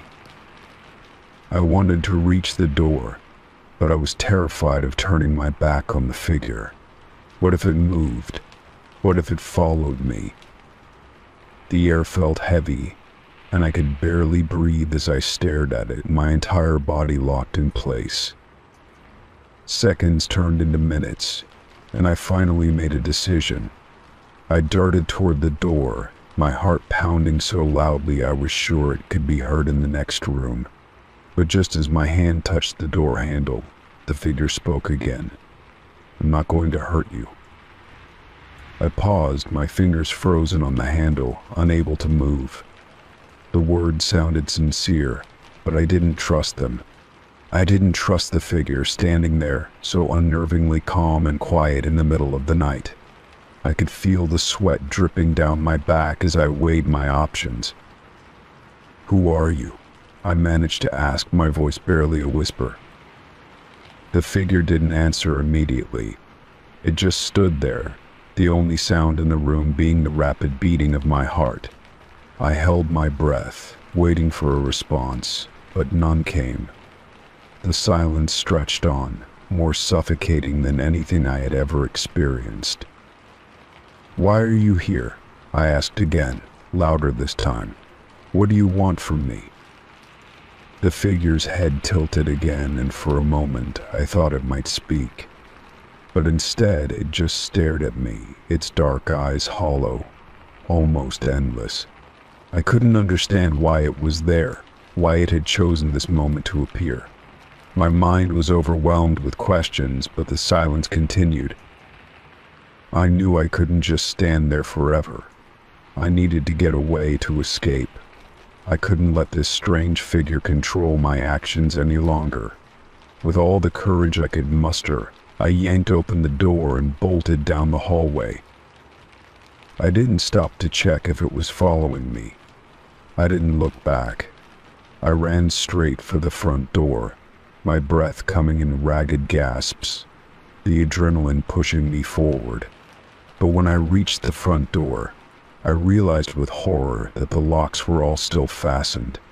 It was as though someone had deliberately kept me inside. I ran to the window, trying to force it open, but the same thing happened. It wouldn't budge. I pounded my fist against the glass, my mind racing. Where was the figure now? Had it followed me? Was it still standing in my room, watching me from the shadows? I could hear my own pulse in my ears as I stumbled back, searching for any way to escape. But then, from the corner of my eye, I saw it through the living room doorway. The figure had followed me. It was standing just beyond the hallway, its shape barely visible in the dim light. I didn't know what it wanted, but I knew one thing: I couldn't stay there any longer. Without thinking, I grabbed my phone, dialing 911 as quickly as I could. "Someone's in my house," I said urgently, my voice trembling. "I don't know who they are, but they're standing there, at the foot of my bed. They won't leave." The operator told me to stay on the line, and for the first time I felt like there was hope. Maybe the police could help. Maybe they would get there in time.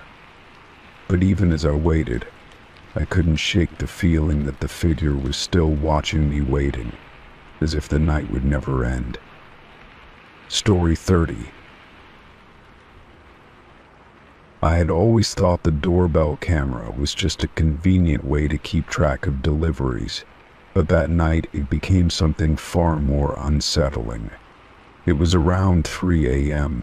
when I woke up, the room cold and dark, with only the faint glow from my phone screen lighting up the room. I checked the time and groggily glanced at the notifications on my phone. There was an alert from my doorbell camera app, so I opened it out of habit.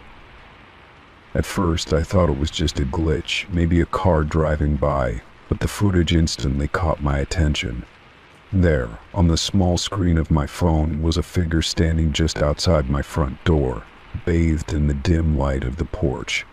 The camera's timestamp showed the figure had been there for hours. What struck me as odd was that they didn't knock, ring the doorbell, or even move. They just stood there, motionless. I scrolled through the footage to check how long they had been there, my stomach turning as I realized the person had been standing there since well before midnight.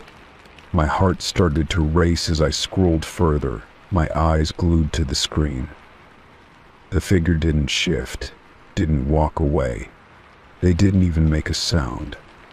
The stillness of it all was unsettling, like something straight out of a nightmare. The footage was incredibly clear, yet I couldn't make out any details about the person.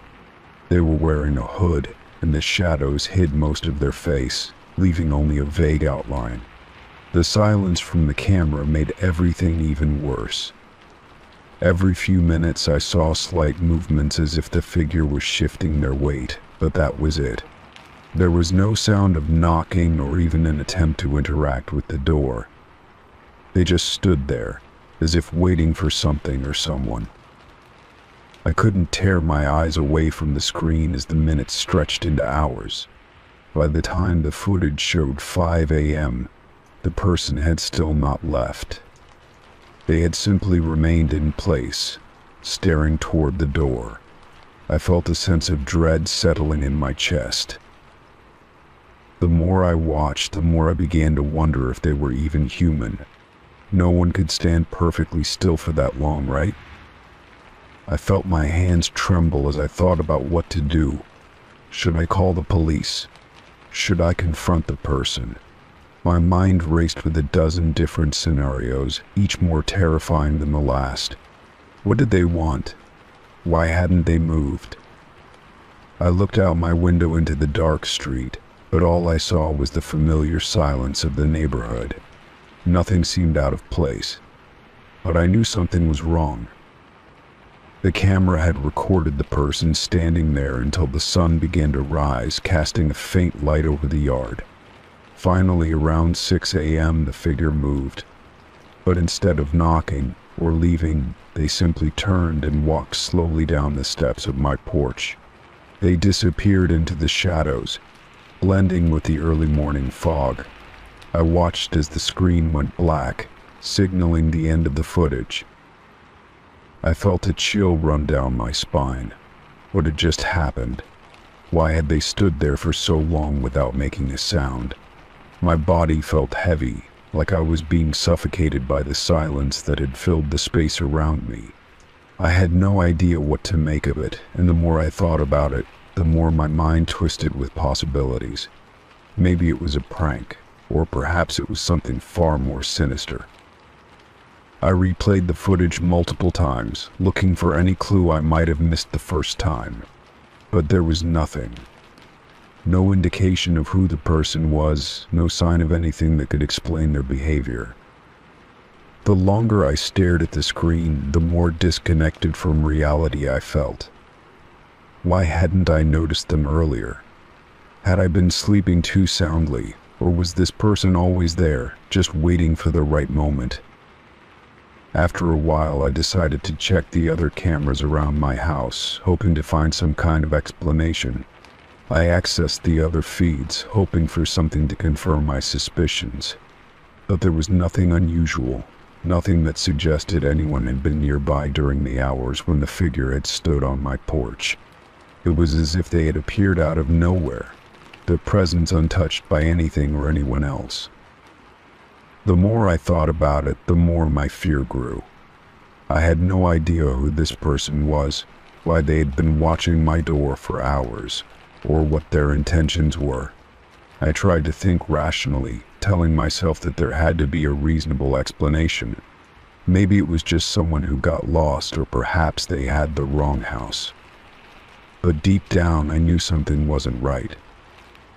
I tried to shake the feeling of dread that lingered in the pit of my stomach, but every time I thought about the footage, I felt that same unease. What if the person came back? What if they were watching me right now, waiting for me to slip up? I didn't know what to do. All I could think about was the silence of the footage, the eerie stillness of the person standing outside my door, unblinking, as if time itself had frozen around them.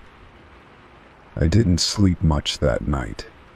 The image of the hooded figure stayed with me, replaying in my mind with every passing hour. I thought about deleting the footage, erasing it from my memory completely, but something stopped me.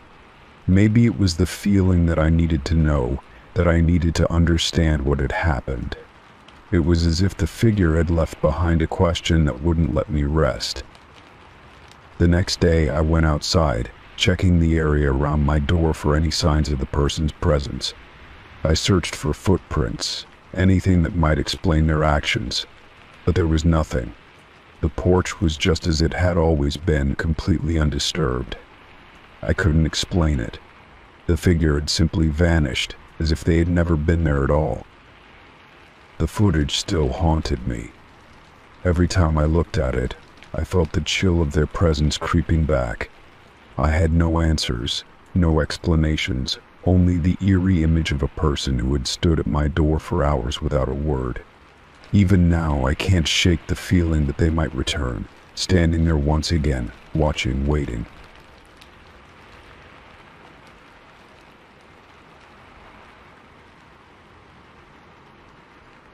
Story 31. I had always been a light sleeper, especially when it came to my baby.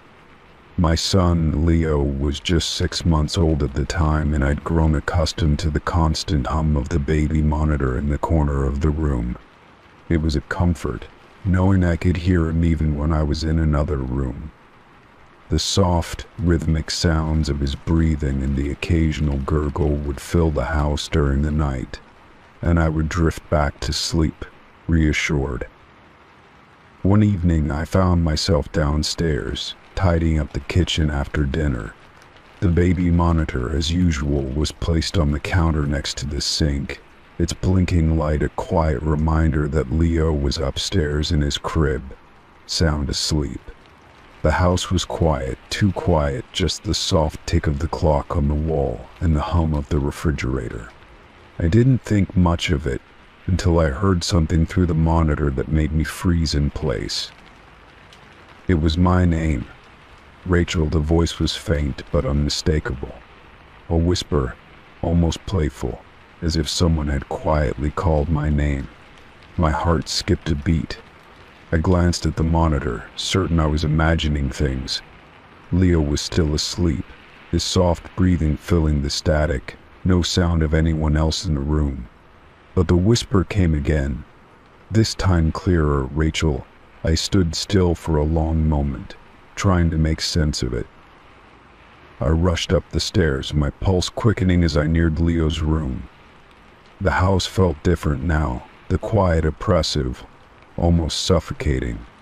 I pushed open the door, half expecting to see someone standing over Leo's crib.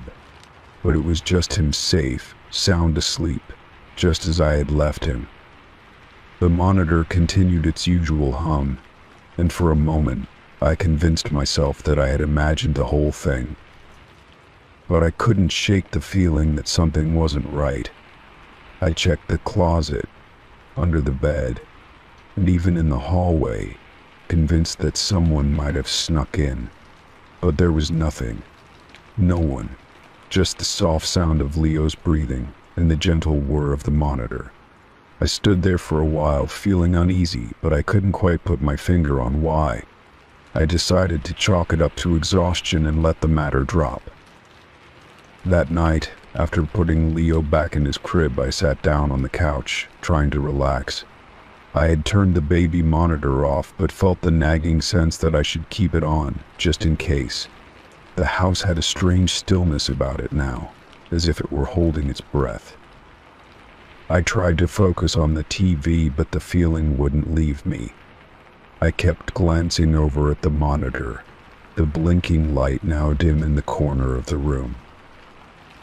Suddenly, the whisper came again. Rachel. It was faint at first, but unmistakable. It cut through the silence, pulling me back into that same state of panic. My skin prickled with cold fear, and I couldn't move. The voice was so real, so clear, and yet no one was there. I scrambled for the monitor, picking it up and staring at it, as though it could offer me some sort of explanation. But there was nothing, just static and the soft sounds of Leo's steady breathing. No one else. I ran upstairs, heart pounding in my chest. Leo was still asleep in his crib, his small form rising and falling with each breath. The room was dark except for the faint glow of the nightlight, casting gentle shadows on the walls. I stood there for a moment, watching him, trying to calm my racing thoughts.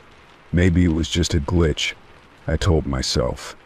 Maybe the monitor was malfunctioning. But deep down, I knew I couldn't explain it away that easily. I stood by the crib for what felt like an eternity, unsure whether to pick him up and hold him close or to go back downstairs and check the house again. The sense of unease clung to me like a fog, weighing down my every step. I finally decided to stay by his side, unable to shake the feeling that something was lurking just out of sight. Every creak of the floorboards, every rustle of the curtains made me jump. The next day, I decided to check the baby monitor settings and see if there was any way to troubleshoot the issue. Maybe there was some interference causing it to pick up strange noises, or maybe the device itself was faulty. But when I looked at it more closely, something strange caught my eye. The battery indicator was full, and there were no signs of any problems with the connection. Yet, every now and then, the monitor emitted a soft, almost imperceptible static, like someone was standing just behind it, whispering into the speaker. That night, I kept the monitor on but left the volume low, hoping to avoid hearing any more strange whispers. I didn't want to confront whatever was happening, but I couldn't stop myself from checking it every few minutes, my mind racing with fear and curiosity. The silence in the house felt suffocating, and every flicker of the monitor light made me tense up, wondering if I would hear that whisper again. Around midnight, I heard it once more. This time, it wasn't just my name. It was louder, clearer, and it sent a chill through my body. "Rachel, come closer." The voice was more insistent, almost a command. I froze, unable to move or breathe. I turned the volume up, hoping to catch some other noise, but there was nothing else. No background sounds, no rustling. Just the voice calling my name like it was waiting for me to respond. I immediately picked up the monitor and rushed upstairs, my heart pounding so loudly I thought it might explode. Leo was still asleep, just as he had been the other times. The room felt colder now, and I felt a wave of dizziness wash over me. I couldn't stay there any longer. Something was wrong. Something was in the house, something that shouldn't have been there. I checked every corner of the room, every nook and cranny, but there was nothing. No one. The monitor continued to hum quietly, and I couldn't shake the feeling that I was being watched. But the house was empty, or at least, that's what I told myself. Still, the whispering didn't stop. It lingered, like a shadow that followed me through every room, reminding me that sometimes the things we can't see are the most terrifying of all. Story 32. I had parked my car outside a small coffee shop on a quiet street, eager to grab a warm drink and settle into my usual routine. The day had been fairly normal, and I wasn't expecting anything out of the ordinary. I walked back to my car, the familiar sound of my boots tapping on the pavement, but as I approached, I noticed something unusual. A small piece of paper was tucked under my windshield wiper, almost as if it had been placed there carefully. Curious, I stopped in my tracks and glanced around. The street was mostly empty, with only a few pedestrians strolling by, their attention absorbed by their phones or the scenery. No one seemed to be paying any particular attention to me. I reached out and pulled the note from its hiding place, my fingers brushing against the cool surface of the paper. My heart skipped a beat when I saw what was written on it. "I've been watching you."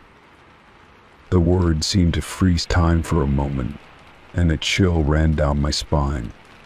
Who would leave such a note? And why? I quickly scanned the area, looking for any sign of someone nearby, maybe a prankster, or someone trying to get a rise out of me, but I saw nothing. The street was as calm as it had been when I first walked into the coffee shop. I felt a strange mix of confusion and unease as I stood there, holding the note, unsure of what to make of it. I folded the note and stuffed it into my pocket, trying to shake off the unsettling feeling creeping over me. I got into my car and started the engine, my hands gripping the steering wheel more tightly than usual. The words kept echoing in my mind. "I've been watching you." They felt too personal, too deliberate, like someone had been keeping an eye on me without my knowledge. The thought made me feel exposed, vulnerable in a way I hadn't experienced before. I tried to distract myself as I drove, focusing on the road ahead and the mundane details of my surroundings. But my mind kept drifting back to the note. Could it have been from someone I knew? But who would leave such an ominous message without any explanation? I couldn't think of anyone who might have been watching me, let alone someone who would feel the need to communicate it in such a cryptic way. The more I thought about it, the more unsettled I became. Later that evening, I found myself still thinking about the note. I had tried to go about my day, but the lingering feeling of being watched refused to leave me. It wasn't just paranoia, it was something deeper, something more primal. I felt like I was being hunted, or at least observed by someone who knew things about me I wasn't aware of. I couldn't shake the nagging sense that my every move was being tracked. I decided to check the area where I had parked earlier, hoping to find some sort of explanation. Maybe it was a harmless prank after all, or maybe it was someone I had crossed paths with recently. But when I arrived at the coffee shop, everything seemed normal. There were no signs of anyone lingering, no strange cars parked nearby, no clues to suggest who could have left the note. It was as if the whole incident had been a figment of my imagination. The next few days passed uneventfully, but the note continued to haunt me. I started noticing little things that made me feel like I wasn't alone, footsteps echoing behind me when no one was there. The flicker of shadows just out of the corner of my eye. A sense of being watched, no matter where I went. I couldn't tell if I was being paranoid or if something more sinister was happening, but the unease lingered, growing with each passing day. One evening, as I walked home from work, I noticed a man across the street who seemed to be walking at the same pace as me. He kept his distance, but something about the way he moved made me uneasy. Every time I turned a corner, he did too. Every time I quickened my pace, so did he. I tried to tell myself it was just a coincidence, but the feeling of being followed gnawed at me, and my heart began to race. I took a different route home, my footsteps quickening as I tried to lose him. When I finally reached my front door, I glanced back, but the man was gone. I couldn't shake the feeling that he had been following me the entire time. Was it connected to the note? Was it the same person? My mind raced with questions, but I had no answers. That night, I couldn't bring myself to sleep. Every noise outside seemed amplified. Every shadow seemed to move. I couldn't tell if it was my nerves or if someone was truly lurking in the darkness. I decided to take action the next day, making a point to install a security system in my home and to be more vigilant when I was out. I couldn't just ignore the possibility that someone was watching me, not after the note and the strange encounters that followed. A week later, as I was driving to work, I noticed a familiar face in my rearview mirror, a man who seemed oddly familiar. My stomach dropped as I realized it was the same man who had been following me the other night. He was driving a different car, but the way he stared at me through the mirror made my skin crawl. My heart raced and I quickly turned off the road, taking a series of twists and turns to lose him. When I finally arrived at work, I checked my surroundings before getting out of the car, making sure he wasn't there. As I walked into the building, I couldn't help but feel a growing sense of dread. Whoever had left that note under my windshield wiper, whoever had been following me, was still out there. I didn't know how to protect myself from someone who seemed to know so much about me. But I knew one thing for certain: I wasn't going to let my guard down. The note was just the beginning of something far more sinister. Story 33. I got on an elevator alone, but the buttons started lighting up on their own. At first, I thought I might have brushed against one by accident, but the soft glow of the lights began to flicker in an eerie sequence. First the second floor, then the fifth, and finally, the basement. The light on the ground floor remained dim, as if mocking me. I stood there, frozen, my breath shallow, trying to make sense of it. I pressed the button for my floor, the 10th, but nothing happened. The elevator jerked slightly, and I could feel my pulse quicken as I glanced at the lit-up buttons again. The elevator began to move, though I hadn't selected any of the floors it was passing. I was on the 6th floor when it stopped for a brief moment, but it didn't open. Instead, the lights flickered again, and I felt a shiver run down my spine. I pressed the button for my floor again, more urgently this time, but it didn't seem to register. The elevator moved down to the first floor, then the basement. I watched in disbelief as the lights on the panel above me flashed like a pulse, and the door remained closed.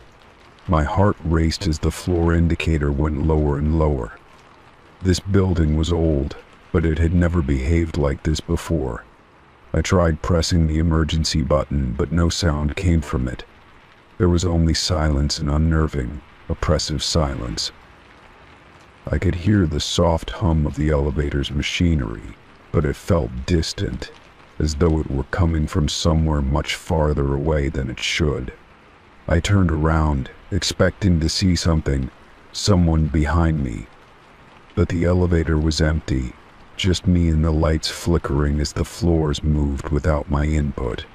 The air inside felt thick, stale, and a chill crept up my spine. By the time the elevator reached the basement, the lights on the panel stopped flickering and went completely dark for a moment. The elevator jerked again, and then the door finally opened. But to my horror, the basement hallway was empty and bathed in darkness. The usual hum of the lights had vanished, leaving nothing but shadows that seemed to stretch on unnaturally. I thought about stepping out, but something in my gut told me not to. Before I could decide what to do next, the door slid shut with a soft whoosh, and the elevator began moving upward again. I barely had time to process what had just happened when the lights above me flickered back to life, illuminating the panel once more. The elevator was now on its way to the 6th floor, yet it hadn't stopped on the basement at all. There was no indication that it had gone down, and yet the basement floor felt real, tangible. Had I imagined the whole thing? My fingers gripped the cold metal bar beside the door, and I tried to steady my breathing. I had to remind myself that it was probably some mechanical malfunction. Maybe the elevator was just acting up, doing what elevators do sometimes. But the way the lights responded, the strange sequence of movements, it all felt wrong. I glanced at the door, wishing I could open it to see if someone else was outside. But the hallway was just as dark as the basement had been. The elevator stopped again, this time at the 4th floor. The doors didn't open, they stayed shut. The buttons continued to flicker, but it wasn't the same. This time they were flashing rapidly, as if they were counting down, waiting for something to happen. I hesitated, my finger hovering over the button to stop the elevator. But my instincts told me not to press it, not to disrupt whatever was happening. I had the overwhelming sense that if I interfered, it might only make things worse. Instead, I took a step back and watched as the elevator moved up to the 10th floor. I wasn't sure whether to be relieved or terrified. The lights above me flickered once more, and I could feel the pressure building in my chest. When the elevator finally reached the 10th floor, the doors slid open with a mechanical hiss. But something was different. The hallway outside was darker than I remembered, like the lights hadn't come on yet, though I knew they should have. I stepped out cautiously, glancing back at the elevator. The doors had closed almost immediately, as if nothing had ever happened. I wanted to believe that it was just a malfunction, that I had been imagining things. But the feeling lingered in my bones, a tightness in my chest that wouldn't ease. I walked down the hallway, trying to shake the odd sensation that something had been following me, something just out of view. As I neared my apartment, I noticed a strange noise behind me. It was faint, but there was something off about it, like a whisper. I stopped, turning to look down the hallway, but there was no one there, just the shadows stretching across the floor. My heart thudded in my chest. I quickly reached for my keys and unlocked the door to my apartment, stepping inside and locking it behind me. The elevator incident didn't make any sense. I knew I hadn't imagined it, but I couldn't explain what had happened. I had to push the thoughts away, to focus on something else. I tried to make dinner, but the whole time I felt like something was watching me. The door to my apartment creaked, and I jumped, my eyes flicking toward it, but nothing was there. I couldn't shake the feeling that the elevator had brought something with me, something that had followed me out of that dark, malfunctioning box. I thought about reporting it, telling someone about the strange malfunction. But deep down I knew it wouldn't make a difference. No one would believe me, not about the lights flickering or the doors not opening. And the last thing I wanted was for someone else to experience what I had felt, what I had seen. That strange, lingering presence, the chill in the air that had never quite left. I tried to push it out of my mind, but every night since, when I use the elevator again, I always look up at the buttons first. And I can't shake the thought that I might see them flickering again. Story 34. I always made sure to lock my bedroom door before bed. It was a habit that had become second nature to me over the years, especially since I lived in a quiet neighborhood where nothing ever seemed out of the ordinary. That night, like every other, I checked the lock on my door after getting into bed, making sure it was secure before I settled in. I turned off the lights, pulled the covers up, and closed my eyes, letting the quiet of the night lull me to sleep. The room was peaceful as I drifted into a deep slumber, the only sounds coming from the faint hum of the refrigerator in the kitchen and the occasional creak of the house settling. I didn't think much of it when I first woke up in the middle of the night. The room was dark, the air cool and still, but something felt off. It took me a moment to realize what it was: the door. My bedroom door, which had been securely locked just hours ago, was wide open. I blinked in confusion, staring at the doorway. My heart skipped a beat as I tried to make sense of it. I distinctly remembered locking the door before bed.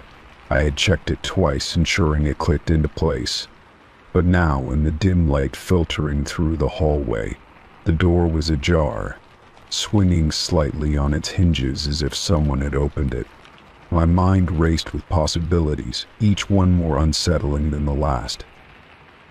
I didn't move at first, too stunned to get out of bed.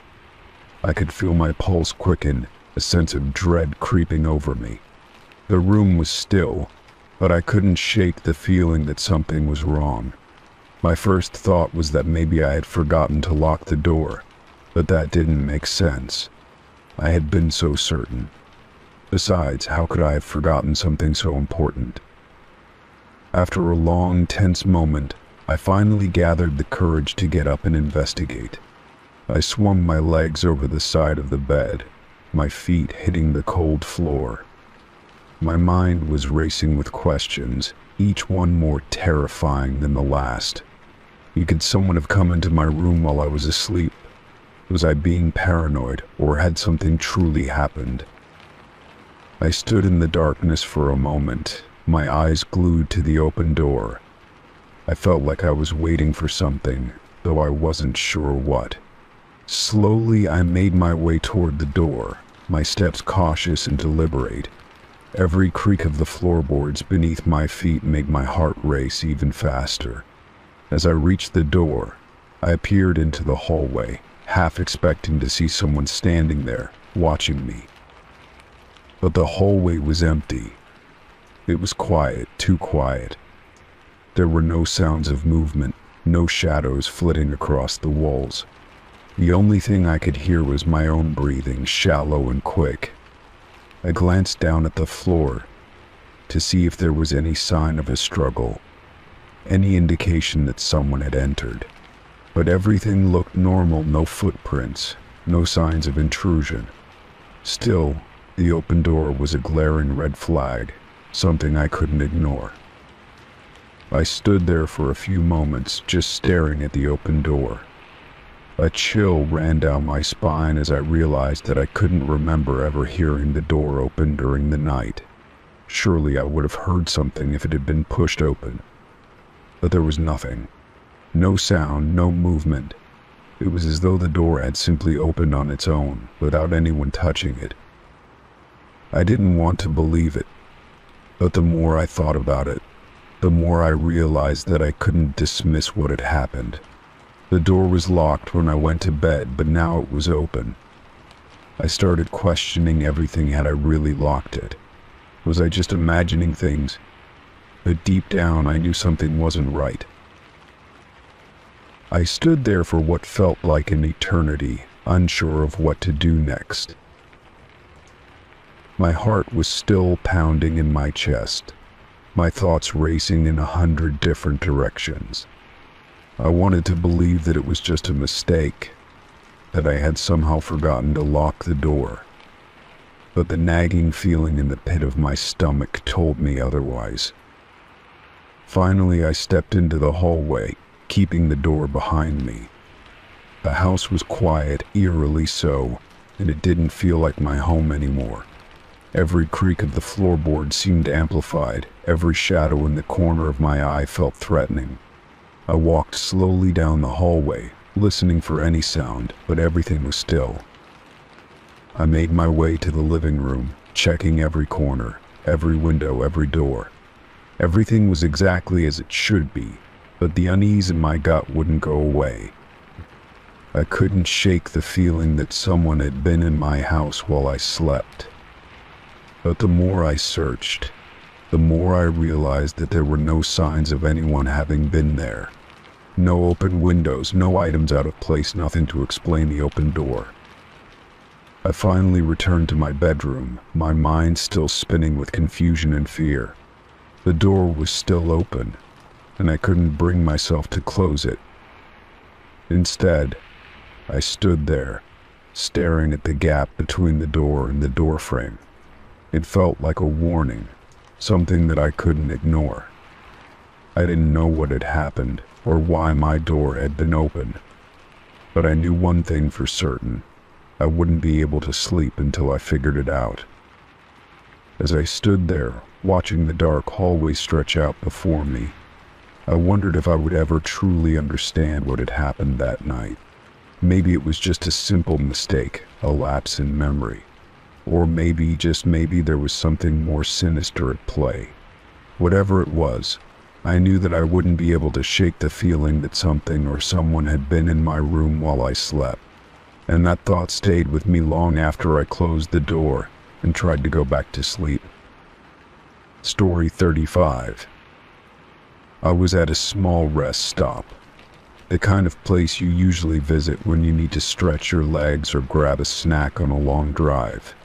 The restroom was clean, if a little outdated, with the hum of fluorescent lights buzzing overhead. I had been on the road for hours, and the bathroom break felt like a much-needed pause. After washing my hands, I stood there for a moment, staring into the mirror, tired but feeling like I was on the home stretch of my journey. As I turned to leave, I heard the sound of someone outside the door. It wasn't the usual rustle of people walking by, but something more deliberate. Someone was standing outside, and for a brief moment I could sense their presence. It was a fleeting feeling, but I couldn't shake it. I finished drying my hands and turned the handle to open the door, but just as I touched it, the handle jerked. Someone from the outside was trying to force it open. I froze, heart racing, the noise outside growing more insistent. The handle rattled violently, and I took a step back, confusion setting in. Was someone in a hurry? Maybe they hadn't realized someone was inside, but the more the handle shook, the more unsettling it became. There was no sound of any voices, no excuse me or sorry, just the pressure on the door, as if the person on the other side was determined to get in. My mind raced as I tried to decide what to do. Should I call for help? Should I try to talk to them through the door? I could hear the muffled sound of breathing, slow and heavy, but I didn't want to engage. I instinctively grabbed my phone from my pocket, but I realized the signal in this area was spotty. The more I thought about it, the more I realized how isolated this place was. There was no one around, no traffic passing by, just the eerie quiet of the rest stop. I stepped back even further, my back pressed against the wall as the door rattled again. The person on the other side was relentless. It wasn't just a casual attempt to open the door. It was as if they were trying to break it open. My breath caught in my throat as I realized that whatever this was, it wasn't a mistake. Someone was intentionally trying to get in. The thought made my skin crawl. Panic began to seep in as I desperately scanned the small restroom. There were no windows, no other exit. The door was my only way out, and it was being blocked by someone who didn't seem to care who they were frightening. I crouched down, hoping to make myself smaller, less noticeable. My mind kept telling me to stay calm, that it was probably nothing, but my instincts screamed otherwise. Something wasn't right. The rattling grew more frantic, and I could feel the door groaning under the pressure. I checked my phone again, no signal. I considered locking myself in one of the stalls, but I didn't know if that would help. There was no way to escape through the walls or the ceiling. I was trapped. The heavy breathing on the other side continued, accompanied by a soft whisper, barely audible, but I could make out the words, "Let me in." I froze, unable to move or speak. The voice sent a shiver down my spine. It wasn't a request, it was a demand. I wanted to scream, but no sound came out. The only thing I could hear was the rasp of that breath, the scratching of fingernails against the door as the person continued to try to force it open. I didn't know who this person was or what they wanted, but my mind kept racing with worst-case scenarios. Was it someone trying to rob me? Or worse, was it someone dangerous? Just as I was beginning to lose hope, I heard something. The sound of tires screeching on asphalt, followed by the engine of a car turning off outside. The noise was distant, but enough to break through the tension. I couldn't be sure, but it felt like someone else had arrived at the rest stop. My heart pounded even faster, my pulse racing with a mix of hope and fear. Maybe someone had seen what was happening. Maybe help was on the way. The door rattled again, but now it was accompanied by a voice. "You don't belong here," the person hissed. The words were barely a whisper, but they were chilling. The grip on the door seemed to tighten, and I couldn't help but wonder how far this would go. Would they stop when they realized they couldn't get in? Or would they find another way to force their way through? I didn't know what to think anymore, only that I needed to get out of there. And then, the rattling stopped. For a few seconds there was nothing. No sound, no pressure on the door. I held my breath, straining to listen, but it was as if the person on the other side had disappeared. I cautiously moved closer to the door, my hand on the handle, unsure if I should open it. Was it a trap? Had they left, or were they waiting for me to make a move? With a deep breath, I slowly twisted the handle and pulled the door open just a crack. I peeked through the gap, scanning the empty hallway outside. There was no one there, just the quiet, empty space of the rest stop. My heart slowed, but the tension in my body didn't ease. I didn't know where the person had gone or if they were still nearby, watching, waiting. But I didn't want to stick around to find out. I stepped out of the restroom cautiously, glancing over my shoulder as I made my way to the door of the rest stop. I pushed it open and stepped outside into the cool night air. My car was parked nearby, and I wasted no time rushing toward it. I didn't look back. I just got in, started the engine, and drove off as fast as I could, not stopping until I was well out of the area. As I drove away, the events in that restroom replayed in my mind. Whoever had been on the other side of that door, Whoever had whispered those chilling words was still out there somewhere. I didn't know what they wanted, but I hoped I'd never have to find out. Story 36. It was still early in the morning when I woke to the sound of frantic knocking on my door. My heart skipped a beat as I groggily glanced at the clock, realizing it was barely 6 a.m. Still half asleep, I stumbled out of bed and made my way to the door. When I opened it, I was met with the anxious face of my neighbor, Daniel, standing in the hallway, his eyes wide with alarm. "Someone's inside your apartment," he said, his voice trembling slightly as if he had just witnessed something unsettling. I blinked at him, still trying to process his words. My first thought was that it had to be a mistake. I hadn't heard anything unusual in the night, and I lived alone, so it didn't make sense that someone would have gotten into my apartment. Daniel's expression didn't change. I saw them through the window, he continued, his voice more urgent now. "They were moving around inside, and I could see the shadows through your curtains. It didn't look like anyone you'd normally have over." He hesitated, glancing at the door behind me. "I think you should check." Panic started to rise in my chest as I processed what Daniel was saying. My mind raced with questions. Who could be in my apartment? How did they get in? I didn't want to jump to conclusions, but the look on Daniel's face told me he wasn't making this up. He was genuinely concerned. Without another word, I grabbed my phone from the counter and dialed the police, my hands trembling slightly as I explained the situation. While I waited for the police to arrive, I glanced around, trying to piece together what I knew. My apartment was on the second floor, and I had double-checked the locks before I went to bed the night before. There was no sign of forced entry, no broken windows, no signs of anything out of the ordinary on the outside of the building. But then I remembered something. The kitchen window had been left slightly ajar when I went to bed.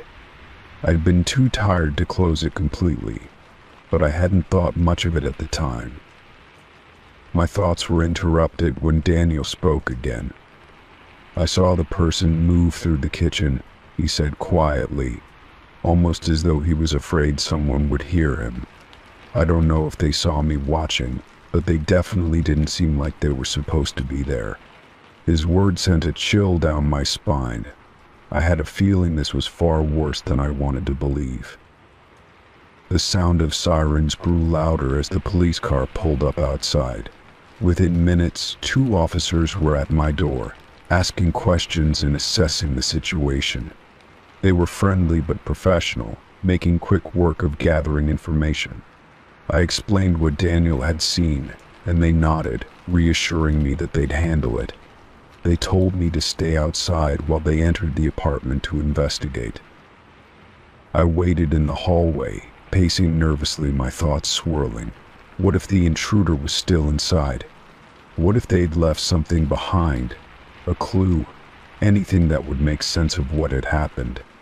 The minutes stretched on endlessly as I stared at the door to my apartment, the sound of footsteps and muffled voices inside making my anxiety grow. Eventually, the officers returned, their faces grim. "You can come in now," one of them said, motioning for me to follow him.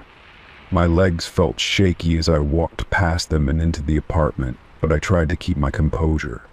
I had to see the evidence for myself. The apartment looked completely normal at first glance. The furniture was where I'd left it, the kitchen was spotless, and everything seemed in order. But when I entered the bedroom, my breath caught in my throat. The window, the one I had thought I had closed, was wide open. The blinds were fluttering slightly in the breeze from outside. A sense of dread washed over me as I took a few steps forward, noticing something on the floor near the foot of my bed. It was a pair of shoes. They weren't mine. I didn't recognize them at all. I felt my heart drop as I knelt down, inspecting the shoes more closely. They were worn with scuff marks and dirt on the soles, but they were also relatively new. Whoever had been in my apartment had left in a hurry, leaving these behind as a trail. I turned to the officers, my voice shaky. "Whoever was here, they must have left after I woke up," I said. The officers exchanged glances before one of them spoke. "We found a few things that don't belong to you," he said. "There are some personal items in the living room that were moved around, books, pictures. We're taking them back to the station to analyze them." I felt sick to my stomach. The thought that someone had been inside going through my things was terrifying. How had they managed to get in? Why didn't they take anything? It didn't make sense. The officers asked if there was anyone I could think of who might want to hurt me or had a reason to target me, but no one came to mind. I had always kept to myself, and I had never had any issues with anyone. The officers assured me they would investigate further and promised to check the area for any surveillance footage from nearby buildings. I thanked them as they left, but the unease still lingered in my chest. I had always felt safe in my apartment, but now I couldn't shake the feeling that someone had been watching me for a long time. The idea that someone had been in my home without my knowledge was deeply unsettling. In the days that followed, I couldn't stop thinking about what had happened. I checked the locks on the windows obsessively, even though they were already secure. I moved my furniture around just in case someone had left hidden messages or items in places I hadn't thought to look. I couldn't stop myself from wondering who the intruder had been and why they'd chosen my apartment. But the most disturbing thought of all was the question I couldn't answer. Had they been inside before, watching me while I slept, or was this their first visit? Story 37. It started as an innocent hobby. I loved taking photos whenever I went on hikes, capturing landscapes, wildlife, or interesting objects I came across. My camera had become an extension of me, something I carried everywhere. One afternoon, while hiking up a mountain trail, I snapped a shot of a beautiful sunset. The sky was filled with orange and purple hues, casting a warm glow over the valley below. It wasn't until I looked at the photo later that I noticed something strange. In the background, partially obscured by a tree, was a man. I hadn't seen him when I took the photo, and I hadn't heard any footsteps behind me. The figure wasn't very clear, just a blurry silhouette, but it was unmistakably a person. The man was standing still, his posture unnaturally rigid, as if he were deliberately staying out of sight. I stared at the image, puzzled, but I shrugged it off. Maybe he had been someone else on the trail, someone I hadn't noticed at the time. A few weeks later, I went on another hike, this time through a forest by a quiet river. The weather was overcast, perfect for capturing the mist rising from the water. I took several shots of the fog rolling over the riverbanks, the trees looming in the distance. When I uploaded the photos that evening, I felt a chill run down my spine. There, in the background of one of the shots, was the same man. This time he was clearer, standing near a large rock with his hands clasped behind his back. His face was still obscured by the shadows, but there was no mistaking the figure. I felt my heart rate pick up, a sense of unease washing over me. How could this be? I hadn't noticed him while I was taking the photo, and there hadn't been anyone near me on that trail. I checked the other pictures from the same day, but he wasn't in any of them. Just that one photo. I couldn't stop thinking about it. The man's appearance in my photos wasn't just a coincidence, it felt intentional, like he had been following me. But why hadn't I seen him in person? I tried to push the thought aside, telling myself it was just my imagination running wild. After all, it was possible that I had simply missed him in the moment, but as I scanned my older photos, a nagging feeling began to settle in. I pulled up pictures from my last few outings, each one taken in different places. To my growing horror, I noticed him again. In the background of a photo taken at a local park, he was standing by a bench, barely visible behind a tree. In another shot, taken at a museum's outdoor garden, his figure loomed near a statue. I didn't recognize the places or the circumstances. The most disturbing part was that each time I hadn't seen him when I was there, hadn't heard anything, and yet there he was, standing in the distance. I began to wonder if I was being paranoid. Maybe it was just a trick of the camera, some odd coincidence that made him appear in these places. But as I looked at the photos again, the same thought kept racing through my mind. This man was following me, showing up in every place I visited. The unsettling thought grew, and I became more and more anxious with every photo I reviewed. What did he want? Why was he in the background, always keeping his distance but never quite out of sight? One evening, I decided to do some research. I went through my past hikes, retracing my steps through the locations in the photos. The first time I checked, I didn't see anything unusual. No one else was around. But as I retraced my route from the second photo, something strange happened. I realized that the spot where I had taken the shot, the river, was usually very quiet. I hadn't seen anyone else on the trail that day, yet the figure in the background was always present. No matter how I analyzed it, I couldn't shake the feeling that this was beyond a simple coincidence. I decided to check the metadata of the photos. Each one had timestamps that tracked the exact time and date the pictures were taken. I noticed something odd. There was a recurring pattern in the times the man appeared. Every time I took a photo at a particular hour, he was in the background, no matter where I was. The pattern wasn't random. The man seemed to know exactly where I would be and when I would be there. That was when I realized something truly terrifying. The stranger was deliberately following me, tracking my every move. And what scared me even more was the fact that I hadn't noticed him in person. He was always there, but I had never seen him with my own eyes. Was he watching me from afar, studying me? Or was he waiting for the perfect moment to confront me? I decided to stop hiking for a while. I stayed indoors for days, trying to process what I had discovered. But the thought of the man never left me. His figure in the photos, always watching from a distance, haunted me. I couldn't go anywhere without feeling like he was out there, somewhere, lurking just beyond my sight. Days passed, and I eventually gathered the courage to continue my walks, but I couldn't shake the feeling that I was being watched. I took fewer photos, afraid that I might find him in every shot. The pattern of his appearances continued, though, as if he was always right behind me, just out of reach. The more I tried to understand why he was in my pictures, the more questions arose. What did he want? What was his connection to me? And why had he been following me for so long without revealing himself?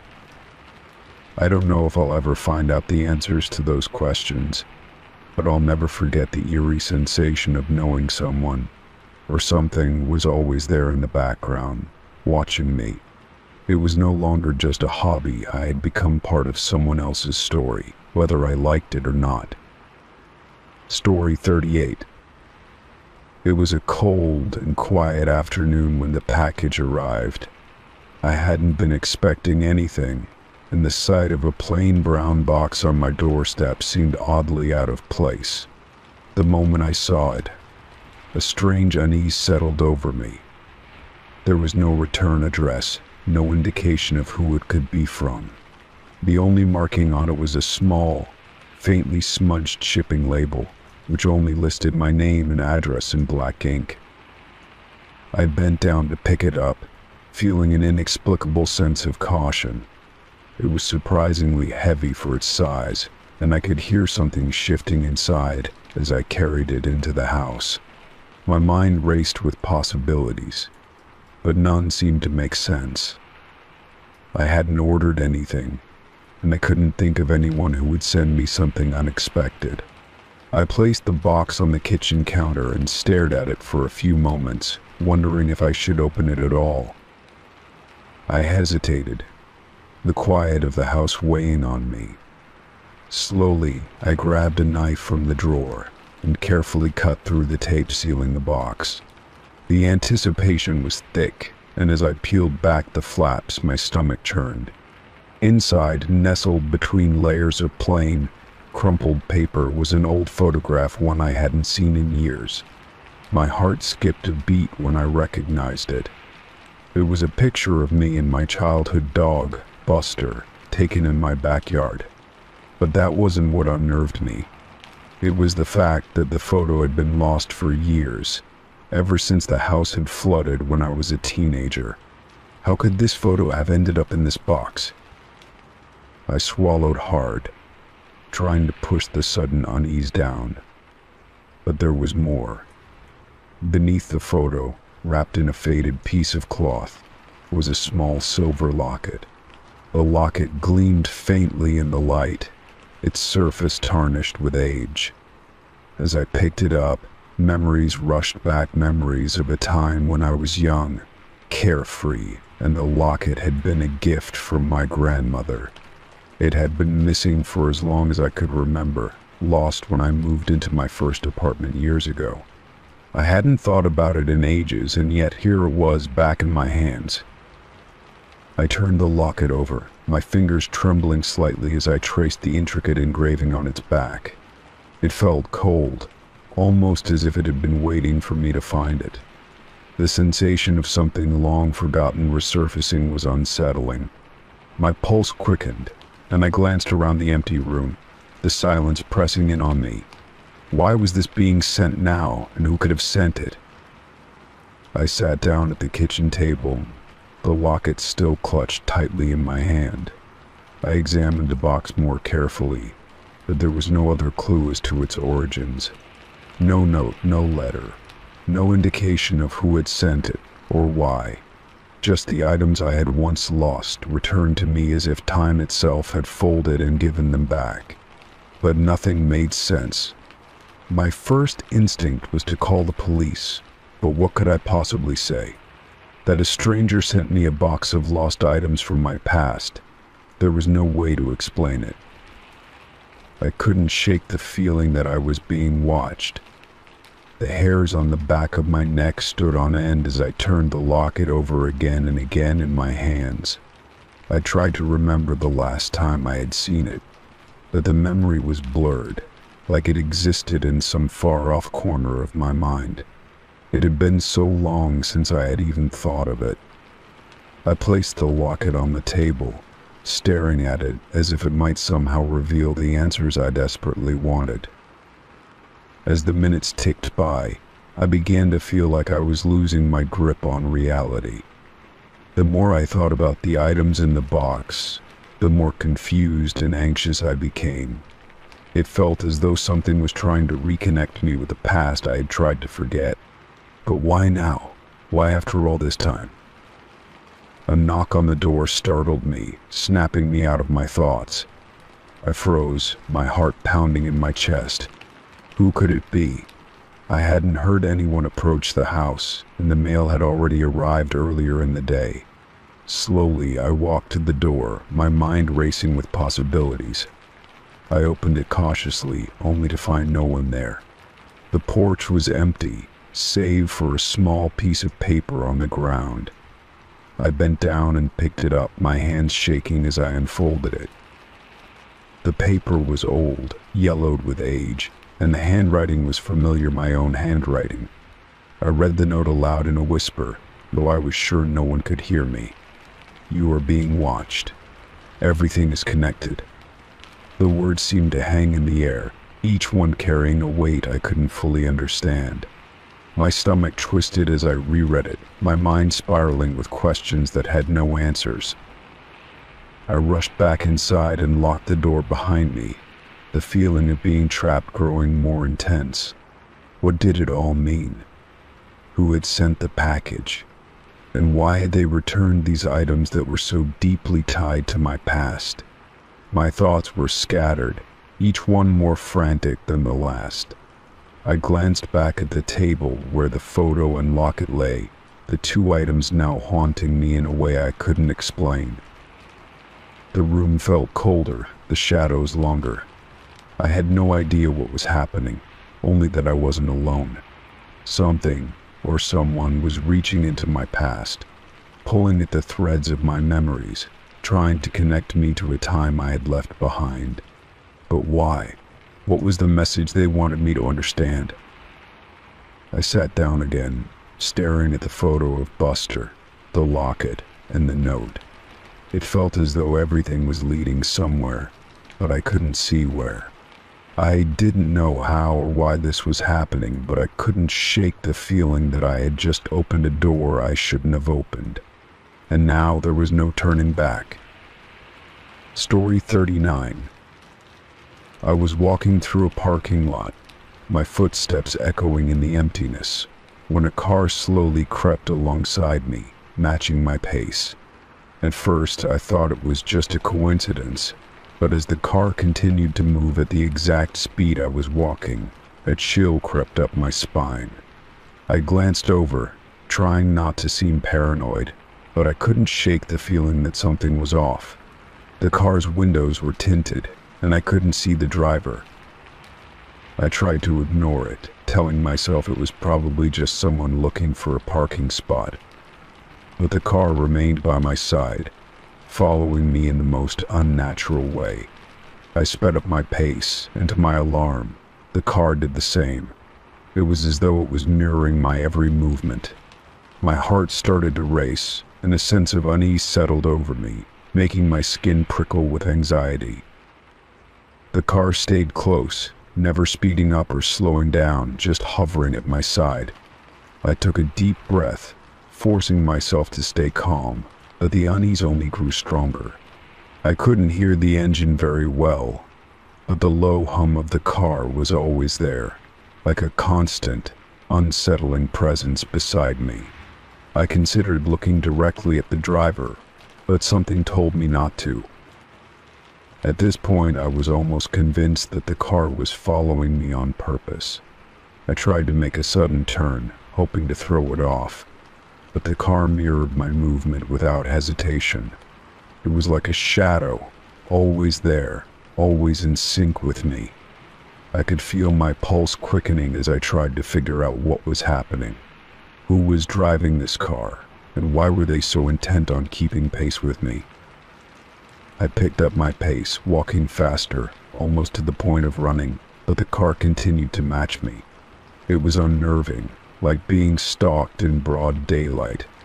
My mind raced with all sorts of terrifying possibilities, but none of them made sense. Why would someone follow me in such a bizarre way? What did they want? I reached the end of the row of parked cars and tried to make my way to the exit, hoping to escape the car's eerie presence. But as I reached the end of the lot, the car turned as well, still following me. It wasn't just walking speed anymore, it was slowly driving, just enough to stay next to me. I turned a corner into another row, hoping I could lose it, but the car kept pace, gliding silently along. I started to panic. My mind was spinning, trying to figure out what I should do. There were people nearby, but none seemed to notice the car creeping alongside me. I felt exposed, like I was trapped in this weird, slow-motion chase. Every instinct in me screamed to get away from the car, but I couldn't seem to shake it. Suddenly, I stopped walking. I had reached the edge of the lot, and there was nowhere else to go. The car stopped too, just a few feet from me. My heart skipped a beat, and I stood frozen, unsure of what to do next. I glanced at the car, wondering if I would see a face peering out from behind the tinted windows, but there was nothing, just darkness. I backed up slowly, trying to put some distance between myself and the car, but as soon as I moved, it started to move again. It wasn't aggressive, but the persistence was terrifying. It felt like the car wasn't just following me anymore, it was watching me, studying me. I wondered if anyone else had noticed, but the lot seemed deserted.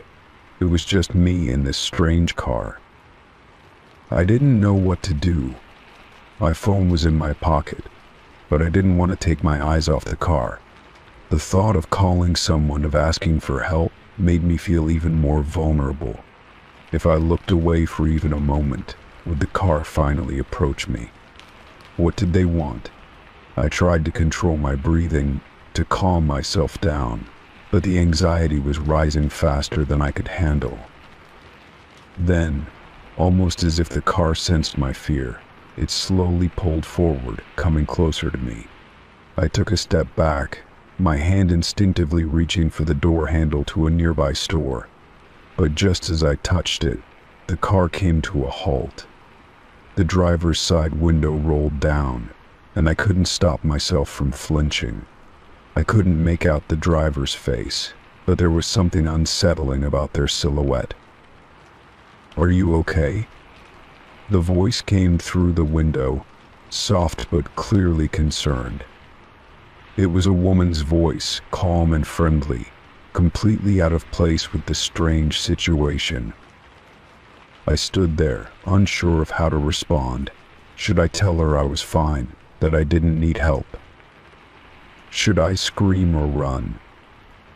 My mind was clouded with 1,000 thoughts, but I managed to force out a response, my voice barely above a whisper. "Yes, I'm fine." The woman smiled, her expression kind, as if she hadn't noticed the terror she had just caused.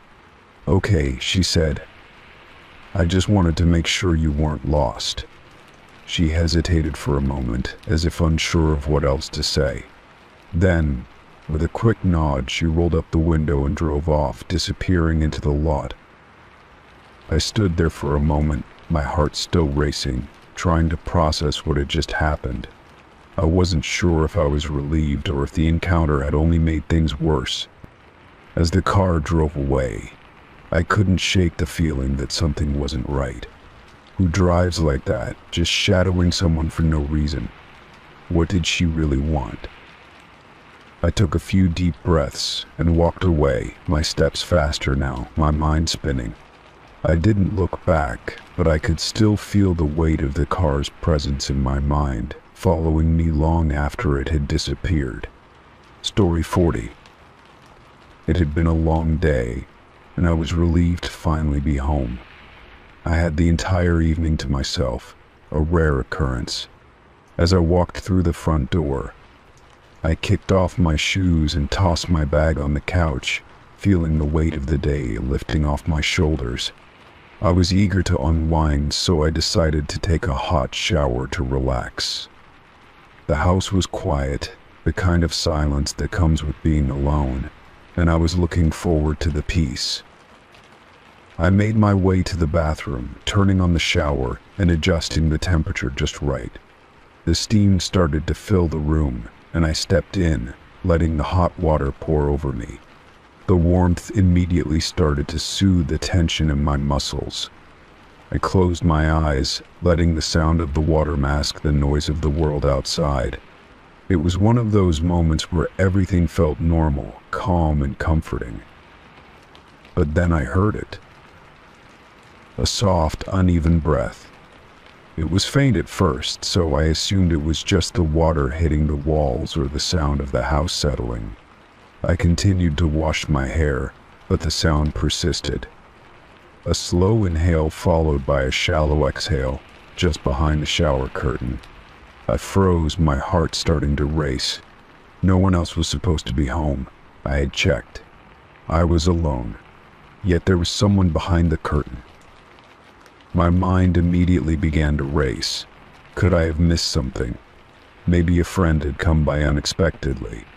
But I hadn't heard the door open, and my phone hadn't buzzed with a text or call.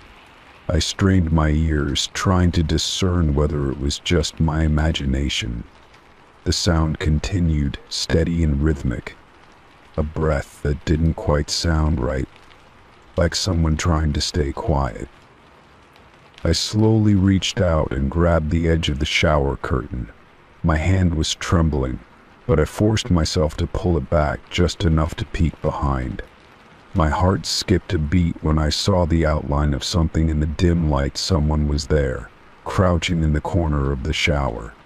I couldn't make out their face, but I could see the faint silhouette of their body, their head tilted slightly, as if listening.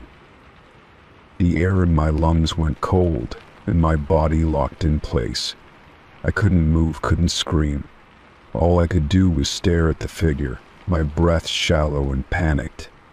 My mind screamed at me to run, but my legs felt like they were made of stone. I had no idea how long the person had been there, or how they had gotten in without me noticing. The silence between us felt suffocating.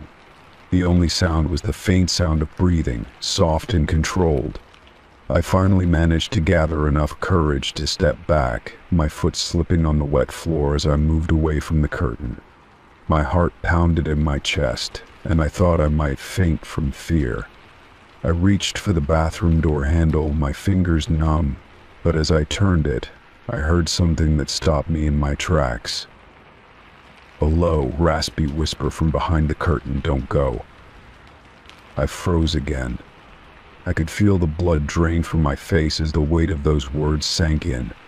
The voice was almost too quiet to be real, but it was unmistakable. It was chilling, and I could feel my breath catch in my throat. I had no idea who this person was or what they wanted, but I knew I couldn't stay here a second longer. With a final, desperate yank, I pulled the door open and ran into the living room, my heart pounding as I fumbled for my phone. I wasn't sure what I planned to do, but I needed to call someone, anyone. I quickly dialed the police, my hands shaking so badly that I almost dropped the phone. The operator picked up, and I could barely get the words out as I explained the situation. "Please, someone is in my house, behind the shower curtain." The operator instructed me to lock myself in a room and wait for officers to arrive. I did as they said, moving quickly to the bedroom and locking the door behind me.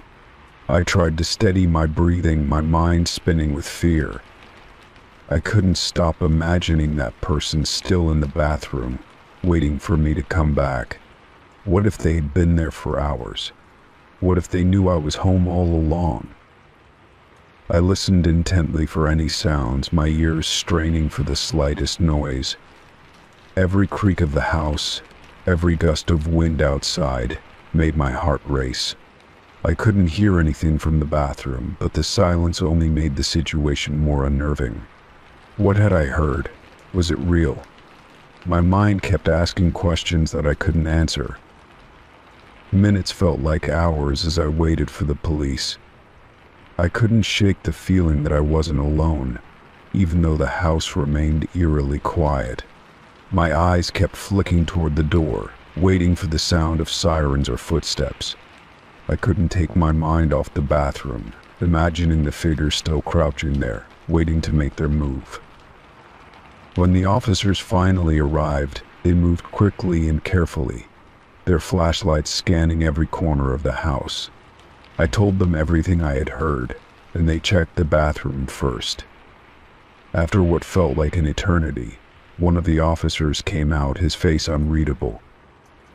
"There's no one there," he said. I stared at him, disbelief flooding my senses. "What do you mean? Someone was there. I heard them breathing." The officer nodded, but his expression remained firm. "We checked the bathroom thoroughly. There's no sign of anyone. No footprints, no nothing." I couldn't comprehend what he was saying. I had heard the breathing, had seen the figure. It couldn't have been my imagination. But as the officers searched the house, they found nothing to explain what had happened. I never figured out who or what was behind the curtain that night. The house was locked, and no one was ever found inside. But every time I hear a quiet breath, especially when I'm alone, I can't help but remember that moment behind the shower curtain.